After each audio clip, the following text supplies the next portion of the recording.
Windy City, Wrigley Field, home of the Cubs. Once the front runners in the NL Central, now the chasers behind those red-hot Milwaukee Brewers.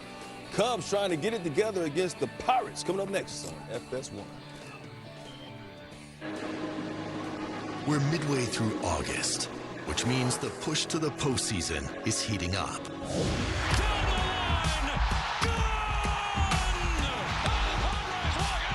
Something magical is happening.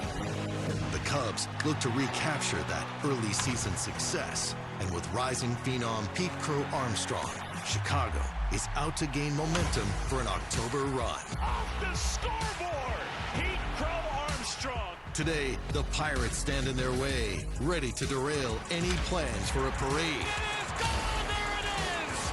Pirates, Cubs, next on FS1.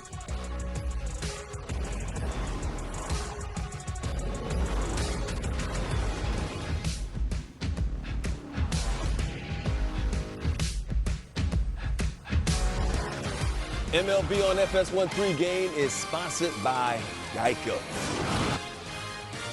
Come on into our home base, our LA studios. Mike Hill with the V-Train, Dontrell Willis, and EK Eric Karros, the teller of a lot of good tales that we can't repeat on television. Maybe we'll get to some a little bit later on today. Doubleheader action coming up, one game on FS1, the Cubs and Pirates, and we've got 2 games later on Fox. So we'll be here for quite a while today, but I'm happy to be here because we're coming down the stretch in Major League Baseball. About 6 weeks left in the season. So if I were to ask you, give me one team that you're most intrigued with, that you had to watch, you want to watch going down the stretch, which team would it be? The New York Mets, and they've been Metsing over the last couple weeks, losing 14 of their last 16 ball games. Still has a chance to get into the postseason, but they have to play better all around to be able to do that. You know, I'm going to go to the Northwest. The Seattle Mariners, they've got the pitching. They're a team that can win the World Series. They're not even ahead in their division. They go out, they make the trades for Naylor and Suarez, and they have, as of today, the American League MVP in Cal Raleigh. Yeah, well, trailing the Houston Astros right now, so just bringing up the rear, so to speak. I like it. It's a big rear right there. Meanwhile, we got the Cubs and Pirates coming up a little bit later. Right now, what happened yesterday in Game 1, 9th inning, tied at 2, Jack Sawinski gets all of that Daniel Palencia pitch, solo shot. Pirates going to win that game 3-2. Hey, it's Players Weekend. Train knows about Players Weekend. And Christian Yelich's Bob Uecker definitely brought the Brewers some good luck last night as the Brewers went for 13 in a row. They were down 8-1, but now tied at 8. Christian Yelich, there he is, off of Scott Barlow, part of a huge night, second of the night, 4 for 5, 5 RBI, triple shot of cycle. Will the Brewers ever lose again? 13 straight now, 10-8. Padres and the Dodgers. 7th inning, LA up 2-1. Teoscar Hernandez crushing. 19th of the season. Dodgers go on to win it 3-2. Tie the Padres for first place in the West. Phillies in the National, 7th inning, tied at 2. Kyle Schwarber, sweet swing. 3-run shot, 43rd of the season. Now over 100 RBI for the 3rd straight season. Phillies up 5-2. 9th inning, they're up 6-2. Paul DeJong hitting the comebacker off John Duran. Duran can't make the play. And you see it hit him on the right foot right there. Kick save, but not a beauty. Had to be carted off the field. X-rays came back negative. More on him later. Phillies going to win the game 6-2. How about the Mariners and the Mets? 3rd inning. You talked about Cal Raleigh. You call him the MVP, showing you why he may be just that. 46th of the season. 2 shy of tying the record for a catcher. Mariners going to win it 11-9. Yankees and the Cardinals. 1st inning, Yankees up 1-0. Jazz Chisholm Jr. Bye-bye. 2-run shot. Yankees went up 4-0 at one point. They're going to hold on for the 4-3 win. Hey, be sure to catch the Yankees later on Baseball Night in America. Most of you will see New York visiting St. Louis, while others will see the Tigers and the Twins. Coverage begins tonight at 7 p.m. Eastern on Fox. How about the Red Sox? 2nd place in the American League East, taking on the Marlins. Bottom of the 9th, tied at 1. Bases loaded. Trevor Story. The other way, Roman Anthony scores the winning run. Red Sox walk it out. 2-1, your final. Orioles and the Astros, 8th inning. Brandon Young, perfect game from 70. Ramon Urias, the chopper, back to the mound. Young trying to make the play, throws it away. It's called a hit, though. Next batter. After the no-hitter, the perfect game is over. Young strikes out Taylor Trammell. He won an 8 shutout innings, 6 Ks, allowed 1 hit. Orioles win it 7-0. As we take a look at the American League playoff picture, see the Blue Jays in good shape. So are the Tigers, even though they've been fading. Guardians making a little bit of a charge. Mariners and Astros right there, and you see the wild card picture as well. How about in the National League? Phillies and Mets. Phillies got that pretty much right there. Brewers, once again, 13 in a row. Dodgers and the Padres coming down the stretch, and you see the wild card picture there as well. Let's talk about that NL West, because the Dodgers once again won last night, so they moved back into a first-place tie with those San Diego Padres. But when it's all said and done, who's going to win that division? I'm going to go with the Dodgers. And the reason I think more than anything, the starting pitching is going to be the difference. When you compare the two teams, you look at the Dodgers right now, it's Snell, Glasnow, Yamamoto, Kershaw. And, this guy named Shohei as well. And you look down in San Diego, Michael King just went on the IL. They're plug and play right now, but when you talk about depth of the starting pitching, I think the difference is going to be with LA, and they're going to win this thing. Yeah, I agree 1,000%, but there's a yin and yang for both sides. If you look at the Dodgers, they're 13-21 since July 4th. You know, that's one of the worst records in all of baseball. Out of those 21 losses, 13 of them are blown lead losses. That's the worst in all of baseball. So they're sputtering along, being able to hold leads in the back end of that bullpen. But at the flip side of it, they're excellent within the division, and that's why they're going to be able to win a division, especially down the stretch. I feel like the standings and the record plays into that. They're 20-7 within the NL West, and so I think that's a big factor. Also 6-2 against the Padres. So every time a team gets close to the Dodgers, they give that stiff little jab to hold them off and separate themselves. Now, if you look at the San Diego Padres, they've been struggling to score runs, which is crazy if you look at that roster. Only 4.2 runs a game. That's 22nd in all of baseball. But in the back of that bullpen, EK, which they bolstered with Miller and company, they can shut down anybody in baseball. That's why the Padres are so intriguing. Last night's ball game, EK, we both covered the team, the Dodgers, very well. That's a ball game that the Dodgers end up losing over the last couple months, where somebody get it done against the Padres? Because they still get up against that matchup. And so I think it's a situation where right now it's in the Padres' head. Maybe they're trying too hard to overcome that deficit and beat the big brother, if you will. But it's just going out there and playing the right type of baseball, moving the runners over and cashing in when runners in scoring position. Yeah, and you say the Dodgers lose that game in the last few months, but not if they're playing the San Diego Padres. I also think, though, yes, the bullpen has been an issue, but the starting pitching, because it's so deep, and I think you're going to get some length now. You're going to get 6, 7 innings from those guys. Just like you did last night, you got 6 innings from Kershaw, then you turn it over to the bullpen. Now, it wasn't a clean ride home, but when you start moving along here, guys start getting healthy and everything, that starting pitching is going to make the bullpen better. And it's just a history. The Dodgers just seem to have the edge of the Padres, but the Padres are not afraid of L.A. But it could just be the reputation of those two teams. Meanwhile, talking about that, the Dodgers and Padres meet again next weekend in San Diego. In fact, they got 5 more games left, 2 more this weekend and then 3 more next weekend. Don't miss Saturday's game on FS1. That's at 8:30 p.m. Eastern Time. Remember last October, it was the Dodgers, of course, raising the World Series trophy, but where will they rank on Eric's list of top 5 contenders to win it all this year? And the Brewers needed a huge comeback, as we showed you, to extend their win streak to 13 games. We'll ask if the winning will ever stop for Milwaukee. And if you have to see what the Yankees are doing to give some of their most loyal fans a heartwarming look at Hope Week in the Bronx. As we get you ready for the Cubs and the Pirates, the Chicago Scenics right there. Beautiful day in Chicago, it appears. Pirates and Cubs momentarily on the way, right here on FS1.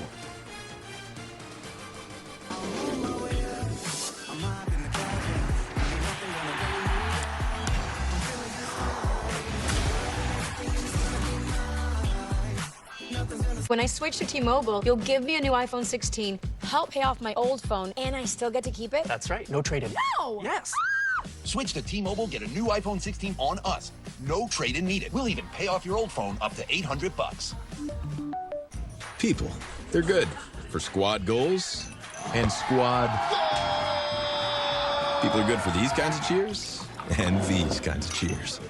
Jim Beam, best enjoyed together. Official spirit of U.S. Soccer. If your grandpa wears one of these, or if your wife wears this, you can count on USAA membership for the spouses, kids, and then grandkids of those who served. Count on us. Count on USAA. So what are you thinking? I'm thinking about our honeymoon. What about Africa? Safari. Swim with elephants. Hot air balloon rides. Lions growling in the giraffes that come in through your window. Wait, can we afford a safari? Great question. Like everything, takes a little planning. Or put the money towards a down payment? With enough room for a baby? Babies. Baby. Let's take a look at those. Advisors in Chase branches and tools like Wealth Plan to help keep you on track. When you're planning for it all, the answer is JP Morgan Wealth Management. Come visit McDonaldland this summer and try Grimace Island's newest thick volcanic shake. So get the new Mount McDonaldland shake with one of 6 souvenirs when you order the McDonaldland meal. The story for this team has yet to be written. We've never seen anything quite like this. Arch Manning! What a throw! This is gonna be a war right now!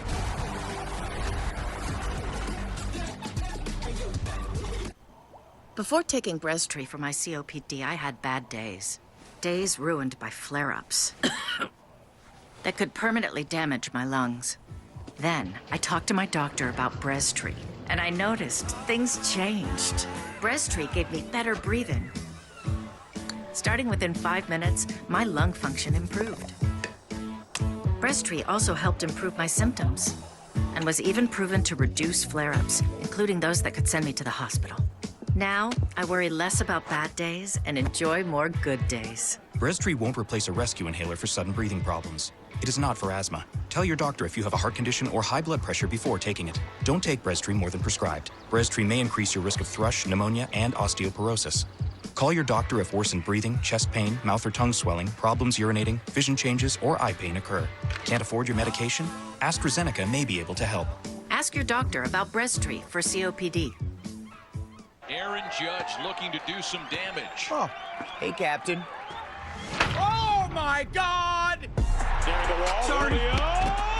Woo! No fly zone! So fast, Bobby. Paul skis! Cannons! Otani! Living legend! We did it! Yes! Oh, this is the best! Woo! I got it! The Milwaukee Brewers may just be a team of destiny. The best team in baseball. It's a grand slam! Oh my goodness, Christian Yelich. Chest out, neck bowed. Let's go Brew. This team is doing absolutely everything incredibly well right now. 8, 9, 10, 11, 12. 13 in a row! He's back! Out of here! You can't. Yeah, the Brew Crew hotter than fish grease right now. They won 13 in a row last night, but after their 12th win, the team unlocked a free burger giveaway from the restaurant chain George Webb. And now it's only the 3rd time the giveaway has been activated in more than 75 years, and fans can claim their free burger Wednesday from 2 to 6 p.m. at any Wisconsin location. Love that. Love me a free burger. Hey, predicting the outcomes in the world of sports is far from an exact science, and that's exactly why we play the games. But by mid-August, we usually have a good feel for who will be contending in October in the World Series. That ain't the case this year. Here's Ken Rosenthal with more on this roller coaster of a season. This is the one year, fellas, that is wide open. I have no idea who's going to go to the World Series, and that's a good thing. It is I'm telling you, something magical is happening. Identifying the best teams in baseball is typically not all that difficult. The question might cause an argument or two, but usually the choices are fairly obvious. This season, the answer depends upon the month, sometimes even the day. This is the ebb and flows of the season. It's all really wide open with all those teams available. In the first 2 months, the Tigers, Cubs, Mets, and Yankees were the talk of the sport. Then the Brewers went on an astonishing run, blowing past the Cubs. I cannot believe what I am watching with this Milwaukee Brewers team. The Blue Jays, riding a high-contact offense, took advantage of yet another mid-season swoon by the Yankees And the Phillies, after falling 5.5 games back on June 12th, benefited from the Mets rotation going from the league's best to one of its worst. It is gone! All he does is hit home runs. An equally astonishing reversal occurred in the NL West. In a span of 41 days, including the All-Star break, the Padres gained 10 games on the Dodgers.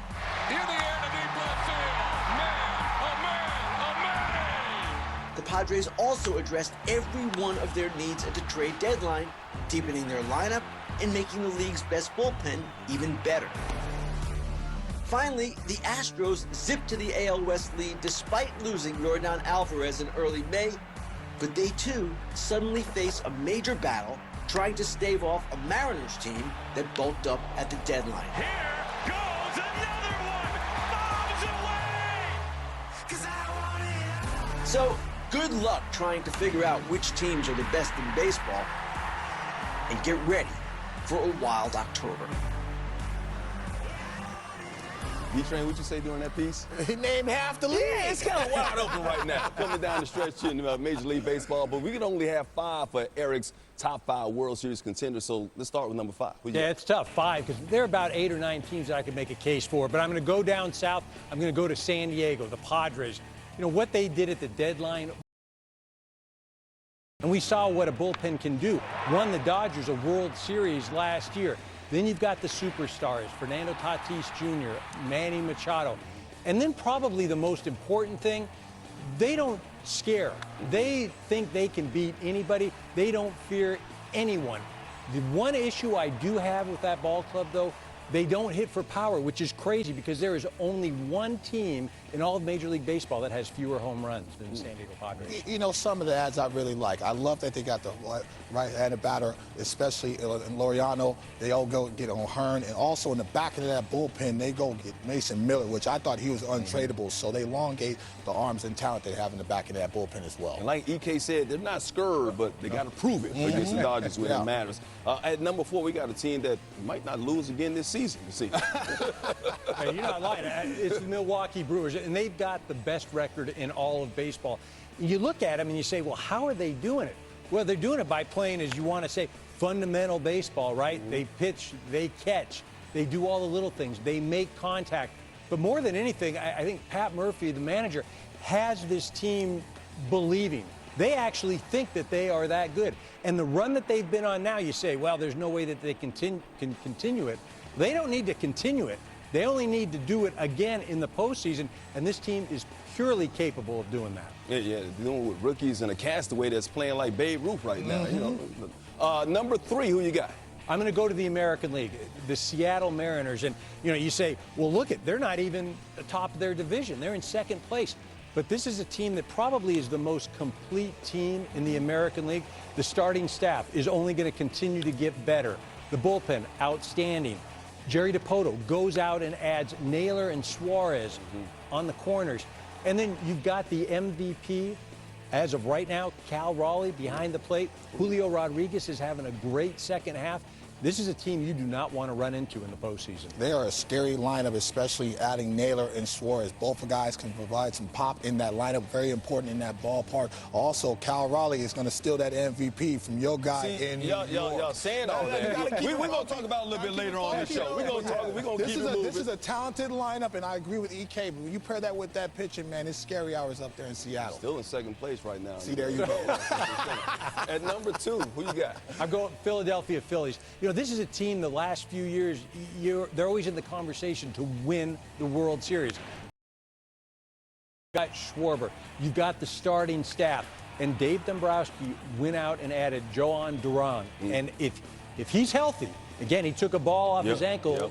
If he's healthy, this team, again, there's not a real weakness. Maybe a little swing and miss, probably a little bit too much for my liking. But again, this is a team that can easily run through the postseason. Ron carted off last night, but once again, X-rays negative there. And at number 1, is there any surprise? No, not at all. Not at all. I would rather be right than anything, right? Like, so I'm gonna pick the Dodgers. I think more than anything, last year they won the World Series. The starting staff this year significantly different. You can run out Snell, Glass now, Yamamoto, Kershaw, who's throwing great in the month of August. Oh, and by the way, they also have this other guy, Shohei Ohtani. That's 5 legit number ones. Kershaw throwing like a number one right now that you can run out there. Their depth, outstanding. And then you talk about the top 3 in the lineup offensively. The only caveat, Max Muncy needs to get healthy. Yes.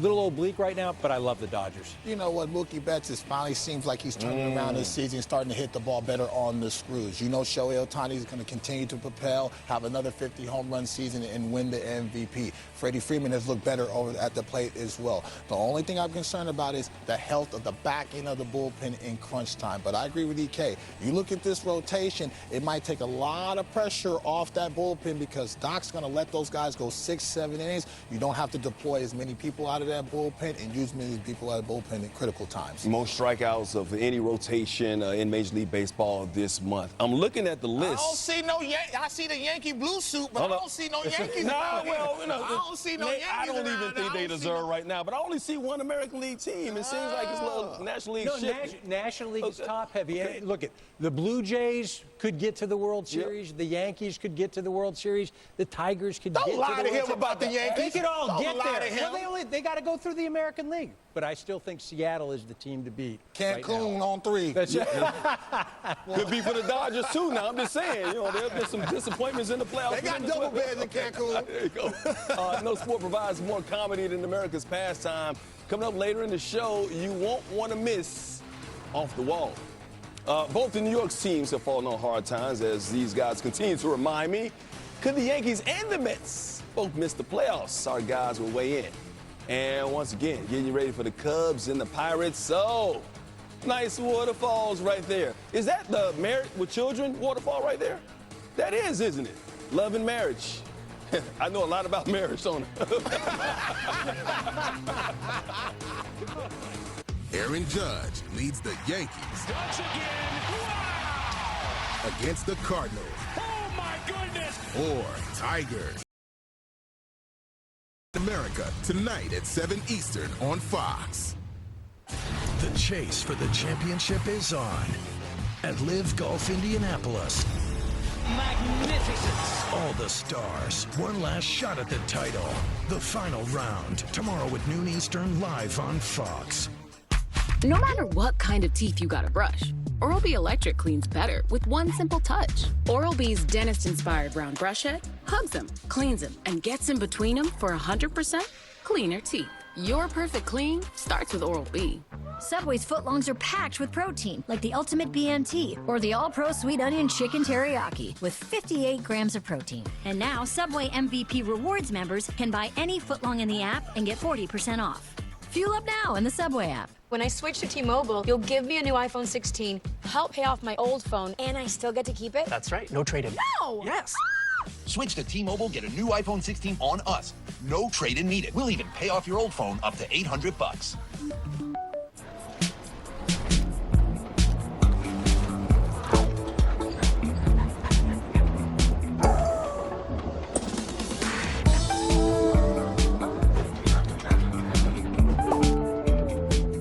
A triple threat challenge. My dessert. My scallops. And my egg yolk raviolo. The most difficult test we've ever thrown. An all-new MasterChef Dynamic Duos Wednesday on Fox. DealDash.com. Online auctions since 2009. This PlayStation 5 sold for only 50 cents. This iPad Pro sold for less than $34. And this Nintendo Switch sold for less than $20. Go to DealDash.com and see how much you can save.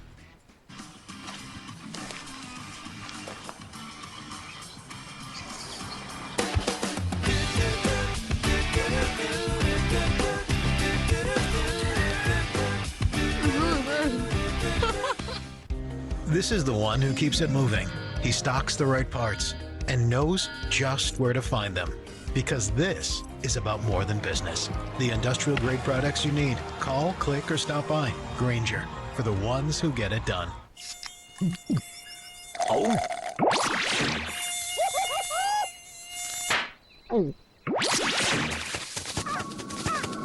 Huh? Nature sure is full of wonders. Red Bull gives you wings. Josh Allen and the Bills take on Caleb Williams and the Bears. preseason football, Sunday at 8 Eastern on Fox. Make sure you catch Baseball Night in America later on today. Most of you will see the Yankees visiting the Cardinals, while others will see the Tigers and the Twins. Coverage begins tonight at 7 p.m. Eastern on Fox. Speaking of those Tigers, they have now won 5 of their last 6 games after last night's 7-0 win over the Twins. Charlie Morton pitched 6 shutout innings while the offense tried to snap out of his second half days. Detroit's cushion on the Guardians in the AL Central is now 7 games after leading the division by as many as 14. So still a sizable lead there, but they got to get the offense going. You see their all-stars here, and Baez, Torres, Green, and McKinstry all struggling here in the second half. So once again, Tigers have a sizable lead over the Guardians, but the Guardians are creeping up. But can the Tigers get it right when it comes to their offense? How do they do that? Well, look, the offense is sporadic, right? And I think a lot of things, you look at this ball club, and yes, they had a great hot start, but it's a 162-game season, and it doesn't discriminate. And it's the totality of the season. And just like last year, at the end of the year, the Tigers were great, but they're going to come back to their level of what they are. So are they as good as what they started? No. Are they where they're at? No. They've got to get the hitting. The starting pitching needs to be better. They're just collectively in a lull. Do they get to the postseason? Yes. But are they going to walk through anything? Right. No chance. You know what? I'm looking at the mound because it starts and ends on the mound. And now they have more depth in that mound, but the depth is not pitching well. Chris Paddock, who I love to add, he has a 6 ERA over his 4 starts. You look at Flaherty, supposed to be the veteran in there. Last 35 innings pitched, 40 hits his last 7 starts. So there's a lot of traffic. Also the young bull, Casey Mize, who's supposed to be somebody that you propel in the front of it. He's gone the last 33 innings pitched, 38 hits. So you have to be able to put zeros up to take pressure off that offense. They can't be in a shootout every single game. They're not constructed that way. And so I'm looking at the mound. They need to start pitching better. Even Turk Skubal has come back down to earth. And so he's the ace. So they have to continue to try to put zeros up, because I knew it. We were on the show together a couple weeks ago, and I said that lead at 15 games, they don't have a pacer. All of a sudden you start to worry about your postseason tickets and your family and what have you, and all of a sudden the Guardians, year after year, they don't go anywhere, and so now you're in a fight. And so I think they're going to be just fine, but the bottom line is you have to be able to shut the opposition down. Hey, still a sizable lead right now in the Central. Just got to get to the postseason and get the job done. They're going to make the playoffs, but can the Yankees actually make it to the playoffs? They have struggled in the second half. They're now just 12-14 since the break, and dating back to late May, New York has lost 13.5 games in the AL East, going from a 7-game lead to a 6.5-game deficit down the stretch. The Yankees do have a very favorable strength of schedule. I believe they have the 4th easiest schedule of any Major League Baseball team. As we take a look at the AL wildcard standings, so they were once on top of the American League East, had the best record in the American League for a while, and now they're just a game and a half ahead of the Guardians, which pretty much gave up on the season at the break at the trade deadline for their final wild card spot. So you guys have been teasing me all show long. Out of love. I get it. I understand. Yeah. Will the Yankees make the playoffs this season? I believe they will make the playoffs. Do you? I really do. Okay. Don't try to call me Okay, out, Mike no. Kill, just because I've been on you all day. No, but I believe it. I think the schedule helps them get into the postseason. They have to play the White Sox 7 times. They have to play Minnesota once again, Washington. They're playing St. Louis. I think those are ball games and series they're supposed to win and feast off of. The only thing that's concerning me is Aaron Judge has not been Superman, especially over the last couple weeks. He's been just a man, hitting 167 over his last 15 ball games. That cannot continue, not only for the getting into the postseason, but in the postseason as well. Also, Max Fried, who's their ace, has a 6 ERA over his last 7 starts. So those 2 guys have to start playing better for me to believe they can do some damage in the postseason. Right, and I believe that Judge will get hot. I mean, he had a stretch earlier this year where, he was unjudge-like. But they get to the postseason. And, yes, the Yankees, if you're a fan of the Yankees, you're frustrated with the way that they've played and some of the things that they've done on the field. But that is all correctable. I don't think it's a talent issue. They went out, addressed the bullpen. They haven't got all the results, but it's been pretty good as of late. I think they're going to be fine. They're going to get to the postseason. Now, are they going to run through anything?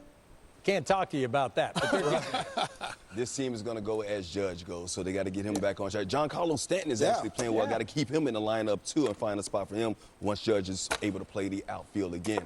One thing the Yankees are getting right now is they're one of the most recognizable brands, of course, in the world with some of the brightest stars in the game. But the biggest impact they have may come off the field when they use that notoriety to amplify the voices of those in need during their annual Hope Week. Now batting for the New York Yankees, number 99, Aaron Judge, number 99. Since they were little, we always enrolled the boys in T-ball, 3-4 years old. For the Yankees, the left fielder, number 35, Cody Bellinger. You know what? It's been something great in their lives. Vinny, I hear you have a nickname. Vinny 2 cents. It's because I put my 2 cents into everything. I mean, sometimes they call me Carmenich or Parmesan. This year, the New York Yankees are celebrating the 16th edition of Hope Week. Let's have a day today. We're going to wake up the bats, right, guys? Hope Week for the New York Yankees. It's a week-long initiative that was hatched 16 years ago. We find 5 powerful, inspiring stories, and we run the gamut Monday through Friday, celebrating each of them. We're kind of using the attention that we garner and pivot it towards people like Carmen and Vinny and their family, because people should hear about it. Looking good, Carmine, looking good. Back in 2016, I think Carmine was about 7 years old, and I noticed that he was, you know, a little slower than his peers. And I'll never forget, we were here at a game. A stranger just, you know, said, hey, his calves are so large. He must be a great athlete. And something just didn't sit right with me. When I got home, I Googled, you know, all of the symptoms that I put together. And the first thing is dystrophy. It's a degenerative neuromuscular disease that wears away at the muscle. And within a week, I had him diagnosed. And on that very first visit, I had Vincent with me. He was maybe 3 at the time. And they looked at Vincent, and I said, don't even say anything yet. I needed a minute to digest it. My wife and I, we try every single day to make each day for the boys better, because they do struggle. You know, they want to do what their peers are doing. Carmine, you know, up until 14 was walking this disease. Eventually, it affects all the muscles in your body, your heart, your lungs. This is what we're trying to fight for the boys, you know, to find a cure. Please welcome the Gagliano family. For Hope Week, we wanted to roll out the red carpet here at Yankee Stadium for them. Hey guys, I need to know, where did your love of the New York Yankees come from? Watching Derek Jeter when I was younger. It came from when I was born. Carmine and Vincent are really personable, really just great kids. I think they enjoyed meeting the players, certainly. They got to meet their favorite players. I would describe it as pretty incredible because I was able to make Jack Chisholm an omelet. Seeing how cool this clubhouse is, how everyone works together to get this going. I just thought that was pretty awesome. You want to do the play-by-play on this? I'll take it over. Thank you, Mike. Here's Zach Neto, runner on first for the Angels. Swing and a miss, strike 3. Neto down swinging. All of us have some opportunity to do something good for someone else. The players understand the impact they have in other people's lives. Today was inspiring to see these giants come over and show the compassion, the empathy to make my son's dreams come true. You know, it's a tremendous power to do that. It really was something special. Happened to be watching the broadcast that day, and the kids did an outstanding job. Great initiative, and the Yankees do this every year. So if you'd like to make a donation or learn more about how you can help the Gagliano family in the fight for a cure of Duchenne muscular dystrophy, visit thestrengthofbrothers.org. Once again, Chicago, the scene for the Cubs and Pirates, coming up a little bit later right here on FS1. Cal Raleigh took home the hardware at the Derby and has not stopped swinging. 46 of them things so far this year.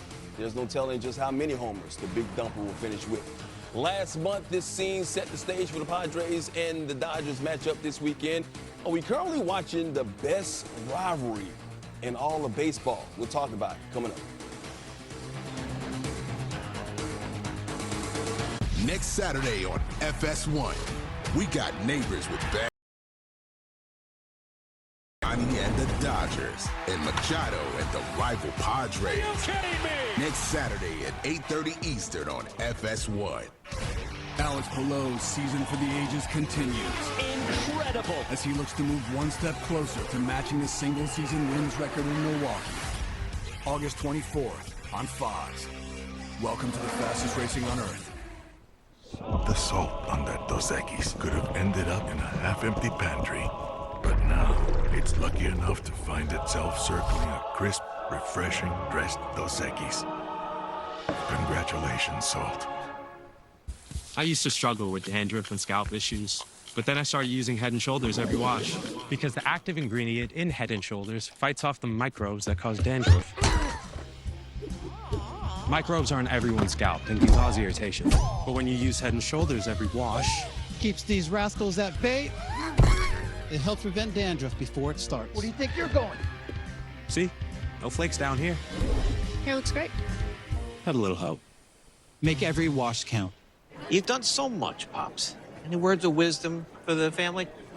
There is no limit to unlimited wings. Mind blown. It's just knocking around in my brain. Subway's footlongs are packed with protein, like the Ultimate BMT or the All-Pro Sweet Onion Chicken Teriyaki, with 58 grams of protein. And now, Subway MVP Rewards members can buy any footlong in the app and get 40% off. Fuel up now in the Subway app. When I switch to T-Mobile, you'll give me a new iPhone 16, help pay off my old phone, and I still get to keep it? That's right. No trade-in. No! Yes. Switch to T-Mobile, get a new iPhone 16 on us. No trade-in needed. We'll even pay off your old phone up to $800.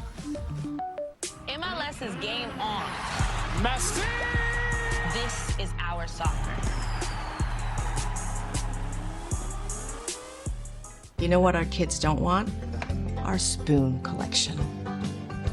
Or my holiday decorations. We spend a lifetime collecting things we love, but the best thing we can leave behind? Peace of mind. So if you thought you couldn't afford life insurance, think again. You can with Physicians Life Insurance Company. Call or go online for your free info kit with all the details. Who knew coverage was so affordable? Thanks to Physicians Life, our final expenses can be squared away. Getting coverage is simple. Guaranteed acceptance, no health questions, no medical exams. Feels great knowing I'm leaving good memories, not unpaid bills. Affordable protection for your loved.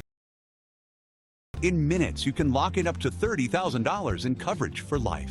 We all want to leave behind things that matter, but sometimes leading security is the greatest gift of all. Call or visit physicianslife.com for your free info kit and final wishes planner. Physicians Life, simple, affordable coverage, because the last thing you leave should be a gift. Physicians Mutual, Physicians Mutual. Ladies and gentlemen, embrace this. No one else does what he's doing right now. Here comes the judge. Oh, Tommy! Inevitable! Got it! Another one for Kyle Schwarber. Calrolli! Wow! Hey now! Hey now! Lots of fresh one deep left field. Forget that. That is way out of here. Some big boppers showing the pine power right there as you take a look at the current home run leaderboard. Kyle Raleigh leading the way with 46. Shohei, another 40 home run season. Kyle Schwarber with his 43rd last night. And Aaron Judge, despite his slump, being on the IL for a minute, still has 38 home runs. Time now for a hit and run. So let's put 2 minutes on that clock, and we start off with topic number one. How many home runs will Kyle Raleigh end up with? He's getting to 55. He's going to break Mickey Mantle's record for switch hitters of 54. You know what? I agree 1,000% because he has to hit 55 to get them into the postseason and win himself an MVP. I'm sorry, Mike. No, we'll see what happens here. Hey, who's got the prettiest swing right now in baseball? So, you know, I was thinking about this. I'm thinking, is it Ohtani or is it Bryce Harper? But those are too violent. For me, Corey Seager. Texas Rangers. I mean, you watch him, it is just so smooth and it's powerful. It goes everywhere. This guy, again, you know, he is heralded, and yes, you do, but I don't know that he is appreciated enough. But for me, Seager all day long. Nice. For me, that bad man in Philadelphia, that's Kyle Schwarber. Short, easy, very compact swing. He can cover the right-handed pitcher. He can cover the left-handed pitcher. He is a true threat, and he's one that is important because he might have a chance to walk. I think Dave Dombrowski's going to give him that money to keep him in the Phillies uniform. All right, Brewers have won 13 in a row. They've never won 100 games in a season. Over or under 100 wins for the Brewers this season, though? So I'm going to say they're going to get over 100. And the reason I say that, it's more Pat Murphy. Yeah. Like, they play 27 outs. They play everything hard. He's not going to let them coast. He's going to play all 162 games. They get over 100 wins. They have something special. I think it's over 100 games as well. They defend at a high level. They run bases. They do all the small ball work that you need to continue to win ball games. Also, they got some serious firepower in the back end of that bullpen to shut down games as well. Now, let's talk about some, all right, favorite rivalry right now in all of baseball.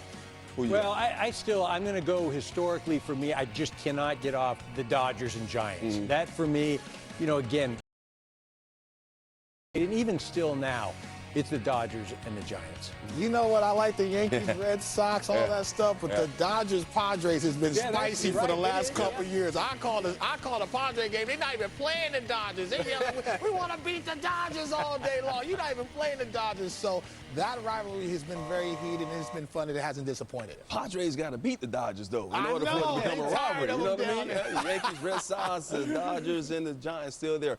More with these guys a little bit later. Right now, let's bring in one of my favorite guys, MLB insider Ken Rosenthal.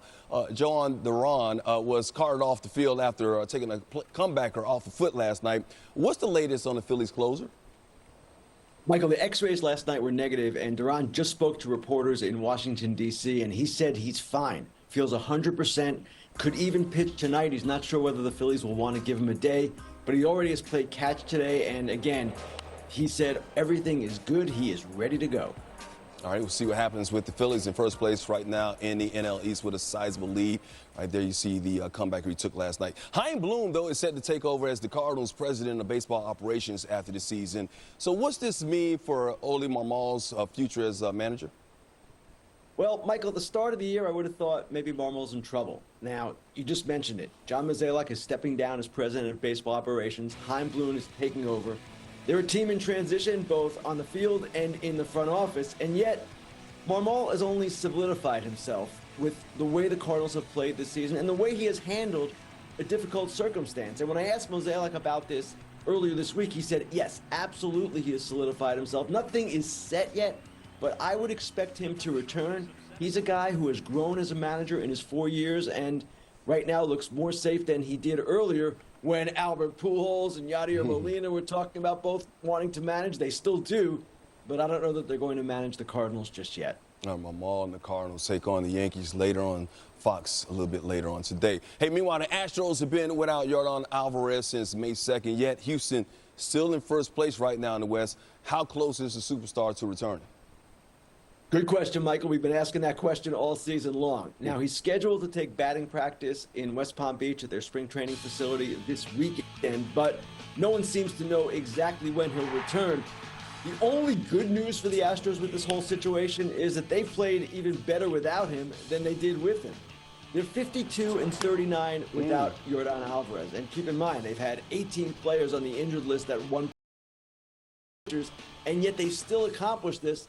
When he went down, they were only 16-15. So that's the good news, but they need Alvarez to help balance that lineup. He's one of the premier left-handed sluggers in the game. Despite how well they're playing, I'm pretty sure they still want him back in that lineup down the stretch. More from the casual Ken Rosenthal without the bow tie a little bit later on in the show. Hey, you heard him talking about Alvarez and how important he is to the Houston Astros. They want him back on that baseball field. But give me the most important player right now in the IL. It's Yordan Alvarez for me in the American League and for the Houston Astros. I don't care how well they've been playing without him. He's the premier threat, another guy that can cover the right-handed pitcher and the left-handed pitcher. And how many dramatic home runs and big hits have you seen down in Houston? And Yordan Alvarez has been in the middle of it. So he's a very important piece. Now the other guy, Michael Kopech from for the Los Angeles Dodgers. They gotta have him in the back end. He was a big high leverage guy for their World Series run last year, and he's an arm that can blow the doors off anybody. 100-mile-an-hour fastball, the slider's at 92, which is obnoxious to watch because I threw 90 in the big leagues. But he's the one weapon down there. A lot like Tyler Glass now. When he comes into the ball game, people are afraid of him because he can shut anybody down. Absolutely right about Kopech. Just the Dodgers have had some hiccups right now with the bullpen, and still a month and a half to straighten things out. But you can welcome him back, get him going, and as you mentioned, a huge addition. But, you know, for me, I'm going to stick with the Dodgers as far as somebody important on the IL, and that's Max Muncy. And he just went on the IL. And this is a guy that I believe he gets overlooked when you're talking about the Dodger offense. You focus on the top three, and rightfully so. But Max, when he is in the lineup, he elongates things. Right. Pitchers hate to throw to him because he is going to grind. He's going to work at bats, see a lot of pitches. And, oh, yeah, he can hit the ball out of the ballpark with the best of anyone. He's gone down right now, so then that thrusts all of the onus on the other hitters. They've got to be more patient. They've got to produce. You put him in that lineup, come the postseason, like there really is not a weakness as far as where am I going to navigate my way through to get outs. He is so important for him, for the Dodgers. He needs to get back. Well, this is how much Max Muncy factors. When he's in the lineup, the Dodgers average around 5 to 6 runs per game. When he was out of the lineup, it went all the way down to 3.5 runs a game. And so that's a significant drop. And I agree with pressure because now all of a sudden, Andy Pages has to slide up in the middle of that lineup, bottom middle of that lineup, and have to run produce as well. He is the one threat in that lineup where he can change the game with one swing besides Shohei Ohtani, especially when you have Freddie Freeman and Mookie Betts and Will Smith.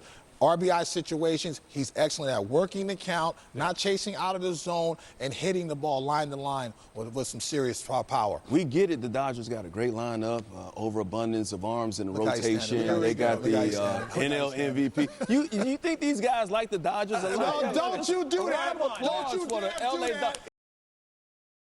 Round of applause for the Dodgers and their pregame show right here on Fox. We've compiled all the craziest and most bizarre moments on and around the diamond just for you.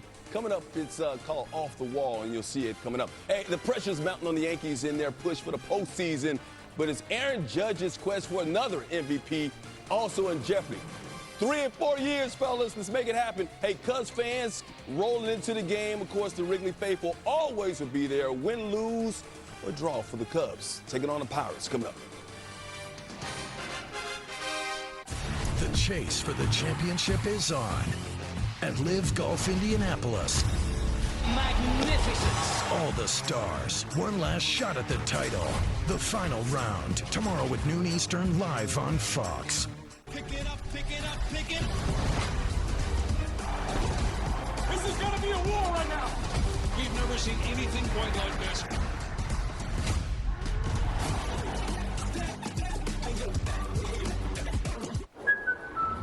Dreaming of the perfect family trip? Who are you? Penny, Priceline's AI travel assistant. How about Eco Resort, free breakfast, zip line? Done. Yes. Bubbles. Priceline. Wow. New Swiffer Mop Deluxe is made for small spaces.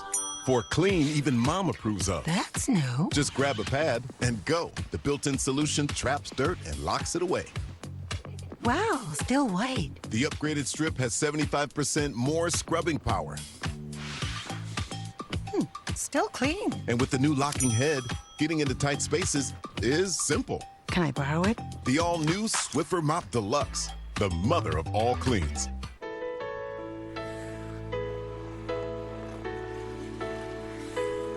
Heartburn makes you queasy? Get fast relief with Tums Plus, upset stomach and nausea support, and love food back. A wing with no bone is no less a wing. That was beautiful, Pop. Thank you. I love you. I love wings. You too. There it is.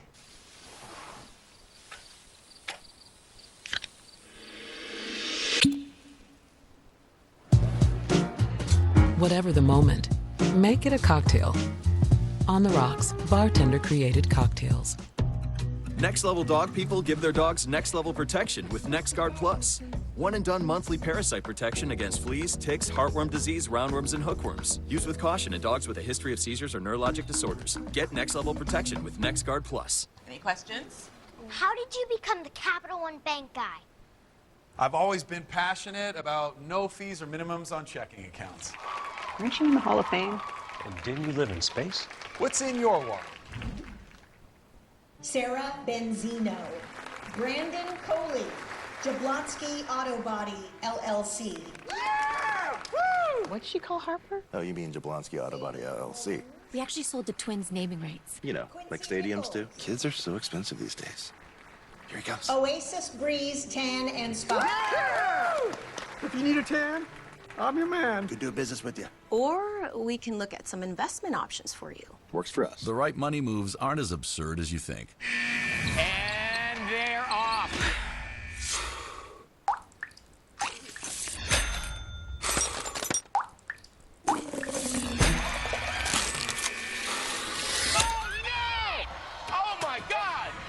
Welcome to 99 to Beat.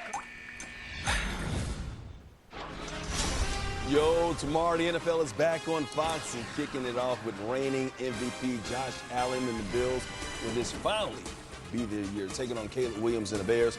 Preseason football tomorrow at 8 Eastern on Fox. And, of course, next Saturday, my time of the year, fellas, college football returns as Fresno State battles Kansas. That's at 6:30 p.m. Eastern on Fox. Hey, on this date in 2020, the White Sox became the 10th team ever to homer in 4 straight at-bats. Yohan Moncada, Yasmani Grandal, Jose Abreu, and Eloy Jimenez pulled off the feet for Chicago. 2 years later, the Cardinals joined the list as well. 8 of the 11 occurrences have happened in the last 2 decades. That is amazing. As we bring you back inside our studios, fellas, give me the most amazing feat that you've ever seen. And let's keep it on the field because I heard some big tales about feats off the field. Tales or feats? Some tales that we can't repeat. We'll say that for the FS1 podcast coming up later. I'm going to go to the Wayback Machine, 1996, Coors Field. Hideo Nomo on the mound ended up throwing a no-hitter. And if you've ever, we've talked about Coors Field being very offensive, huge outfield. You're not going to pitch a no-hitter, and he is the only one to do so, and I don't know that will ever be duplicated. I was fortunate enough to be playing first base there.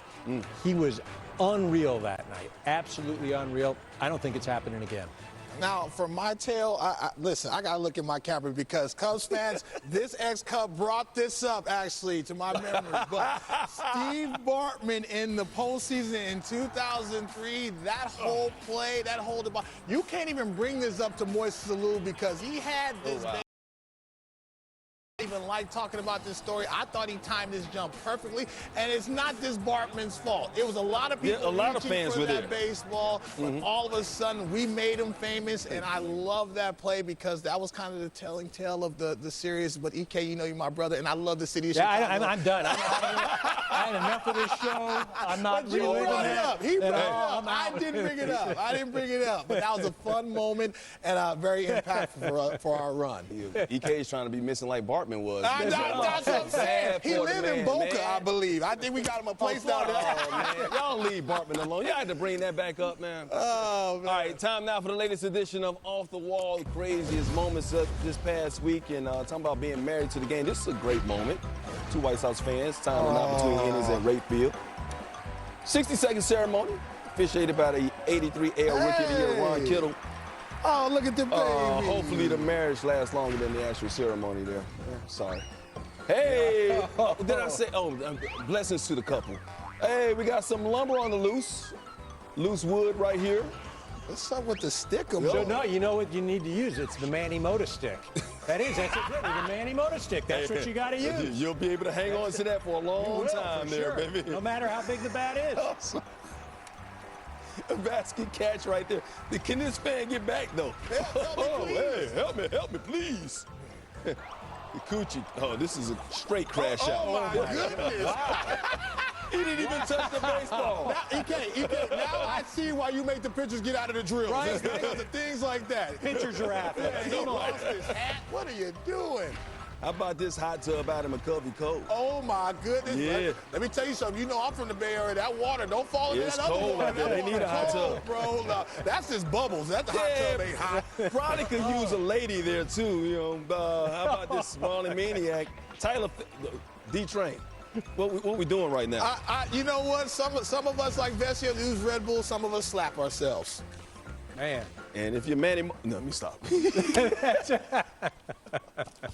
All right, before we go to break, though, quick shout-out to our director, Ashley Sandoval. We love Ashley. Last night, she was at the Sphere in Las Vegas to see the Backstreet Boys in concert, and she still made it back to L.A. for work this morning. That's dedication. Here's some footage from the show, but one image in particular caught our attention. And check this out. Oh, look at this. Oh, no. Yeah. Oh, no. Train, I did not know. Train. And you got to be the lead singer because you're in the middle. Hey, let me tell you something. That Backstreet Hits album is tight. Backstreet? Don't ask me how I know, but it's tight. I heard it was good, man. They have become the Blackstreet Boys now. You need to stop over I'm there, just saying. man. You need to stop. Blackstreet back again. Can you name one Backstreet Boys song? What's the guy with the beard? I don't know none of them. I can't. I'm so old. Look at Joey. look at Is Joey one of them? No. Yeah, Joey Fatone, right? Larger than life. I don't know. And Nick Carter. Nick Carter. Thanks Yeah. for saying it in our ear. Yes, I didn't say it in my ear. EK, did you know? I didn't know. No, hey, the minute He was more of an NSYNC fan? the minute you guys started saying Blackstreet, I'm like, I'm getting canceled. I'm getting out of this combo. I'm not saying a word. You got to pass, bro. You a brother. Pete Crow Armstrong, one of the most exciting young players in the game. The Cubs' rising star, always ready to electrify despite his slumping ways in the second half of the season.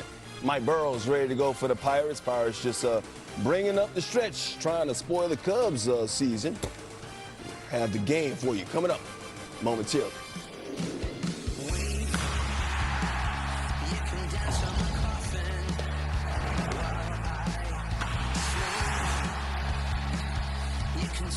It's Saturday night. You could go out, make some memories, but people make bad choices on a Saturday night. Or you could be at home with edge-of-your-seat action and Joe Davis and Smoltz giving the play-by-play like a bedtime story for grown-ups. If it's Saturday night, it's baseball night in America. Tonight at 7 p.m. Eastern on Fox. Old Spice Super Hydration Body Wash. The sweet scent of a honeymoon in Fiji. Moisturized with vitamin B3. You better not be using all the Old Spice. Can you get my bag?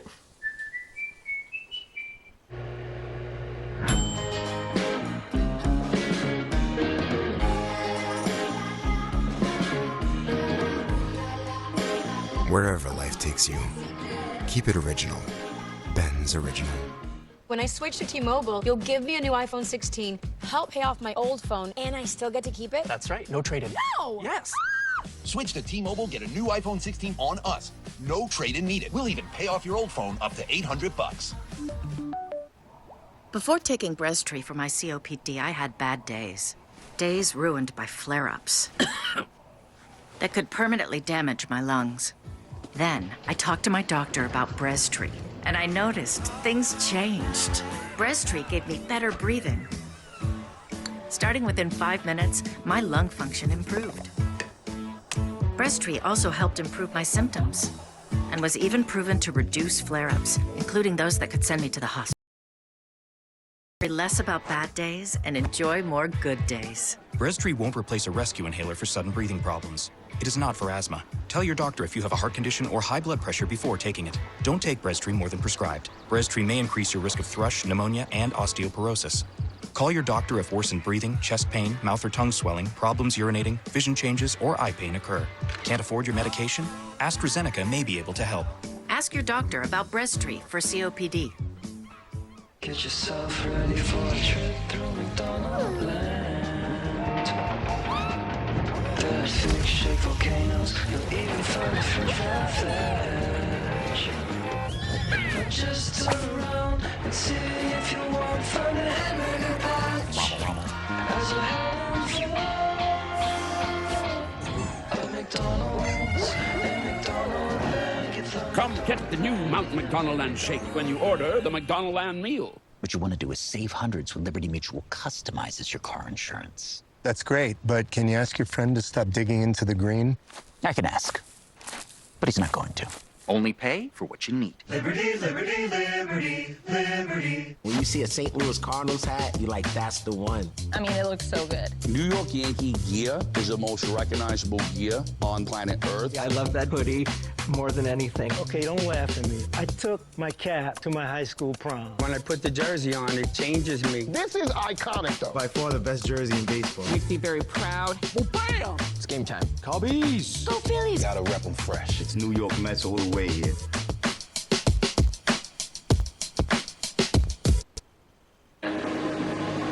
We're midway through August, which means the push to the postseason is heating up.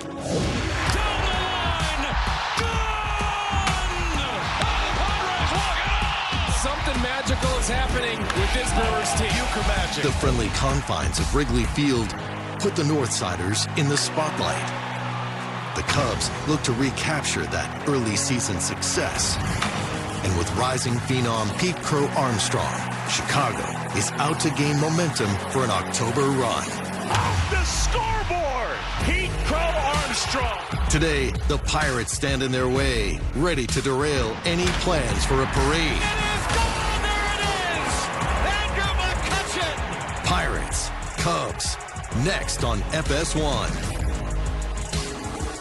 The Cubs' bats have slowed down significantly, but they don't need a lot when this guy's on the mound. Shota Imanaga has allowed just less than 3 earned runs just once in those 9 starts since coming off the IL. Cubs and the Pirates coming up next right here on FS1. We bring you an MLB on FS1 pregame show, sponsored by Geico. Welcoming you in our home base is Mike Hill, Dontrell Willis, and Eric Harrells getting you ready for the Cubs and Pirates coming up. Before that, we get to our headlines around Major League Baseball. And we start off with those Brewers and Christian Yelich. 2 homers and a 4-hit performance to help the Brewers erase an 8-1 deficit. Milwaukee extending their win streak to an impressive 13 games. Clayton Kershaw turned back the clock in a quality start for the Dodgers in their series opener against the rival Padres. Kershaw allowed just 1 run in 6 innings as the Dodgers moved back into first place along with the Padres in the West. Second half has been tough for the Yankees, but they did beat the Cardinals last night. Jazz Chisholm hit his 21st home run of the season. New York has now won 3 of their last 4.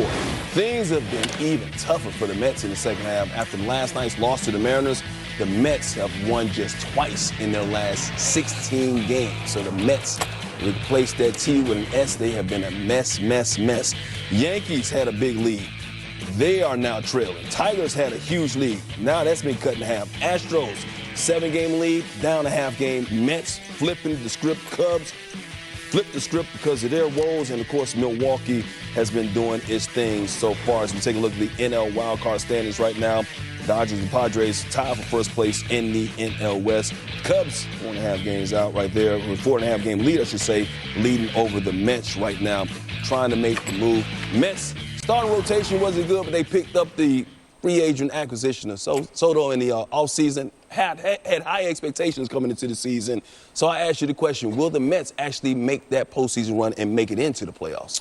Well, they might stumble into the postseason because the teams that are chasing them, especially if you look at the Reds, they have a gauntlet of a remaining of schedule. But I'm looking at their rotation. Even in the beginning of the season when they had the best staff in all of baseball, it felt like a house of cards to me with the Griffin Cannings of the world. It's unfortunate that they lost him, but then all of a sudden you have Clay Holmes, who you're converting into as a starter. So as the season progressed, he's starting to struggle. He has a 5 ERA over his last 7 starts. Also, you look at arms like Sean Manaea. They needed him to be able to hit the ground running. He's given up 30 hits in his 32 innings pitched thus far, so he hasn't been able to settle in. And so you're trying to look at 3 guys you can trust besides, you look at Peterson, who's been solid in their rotation.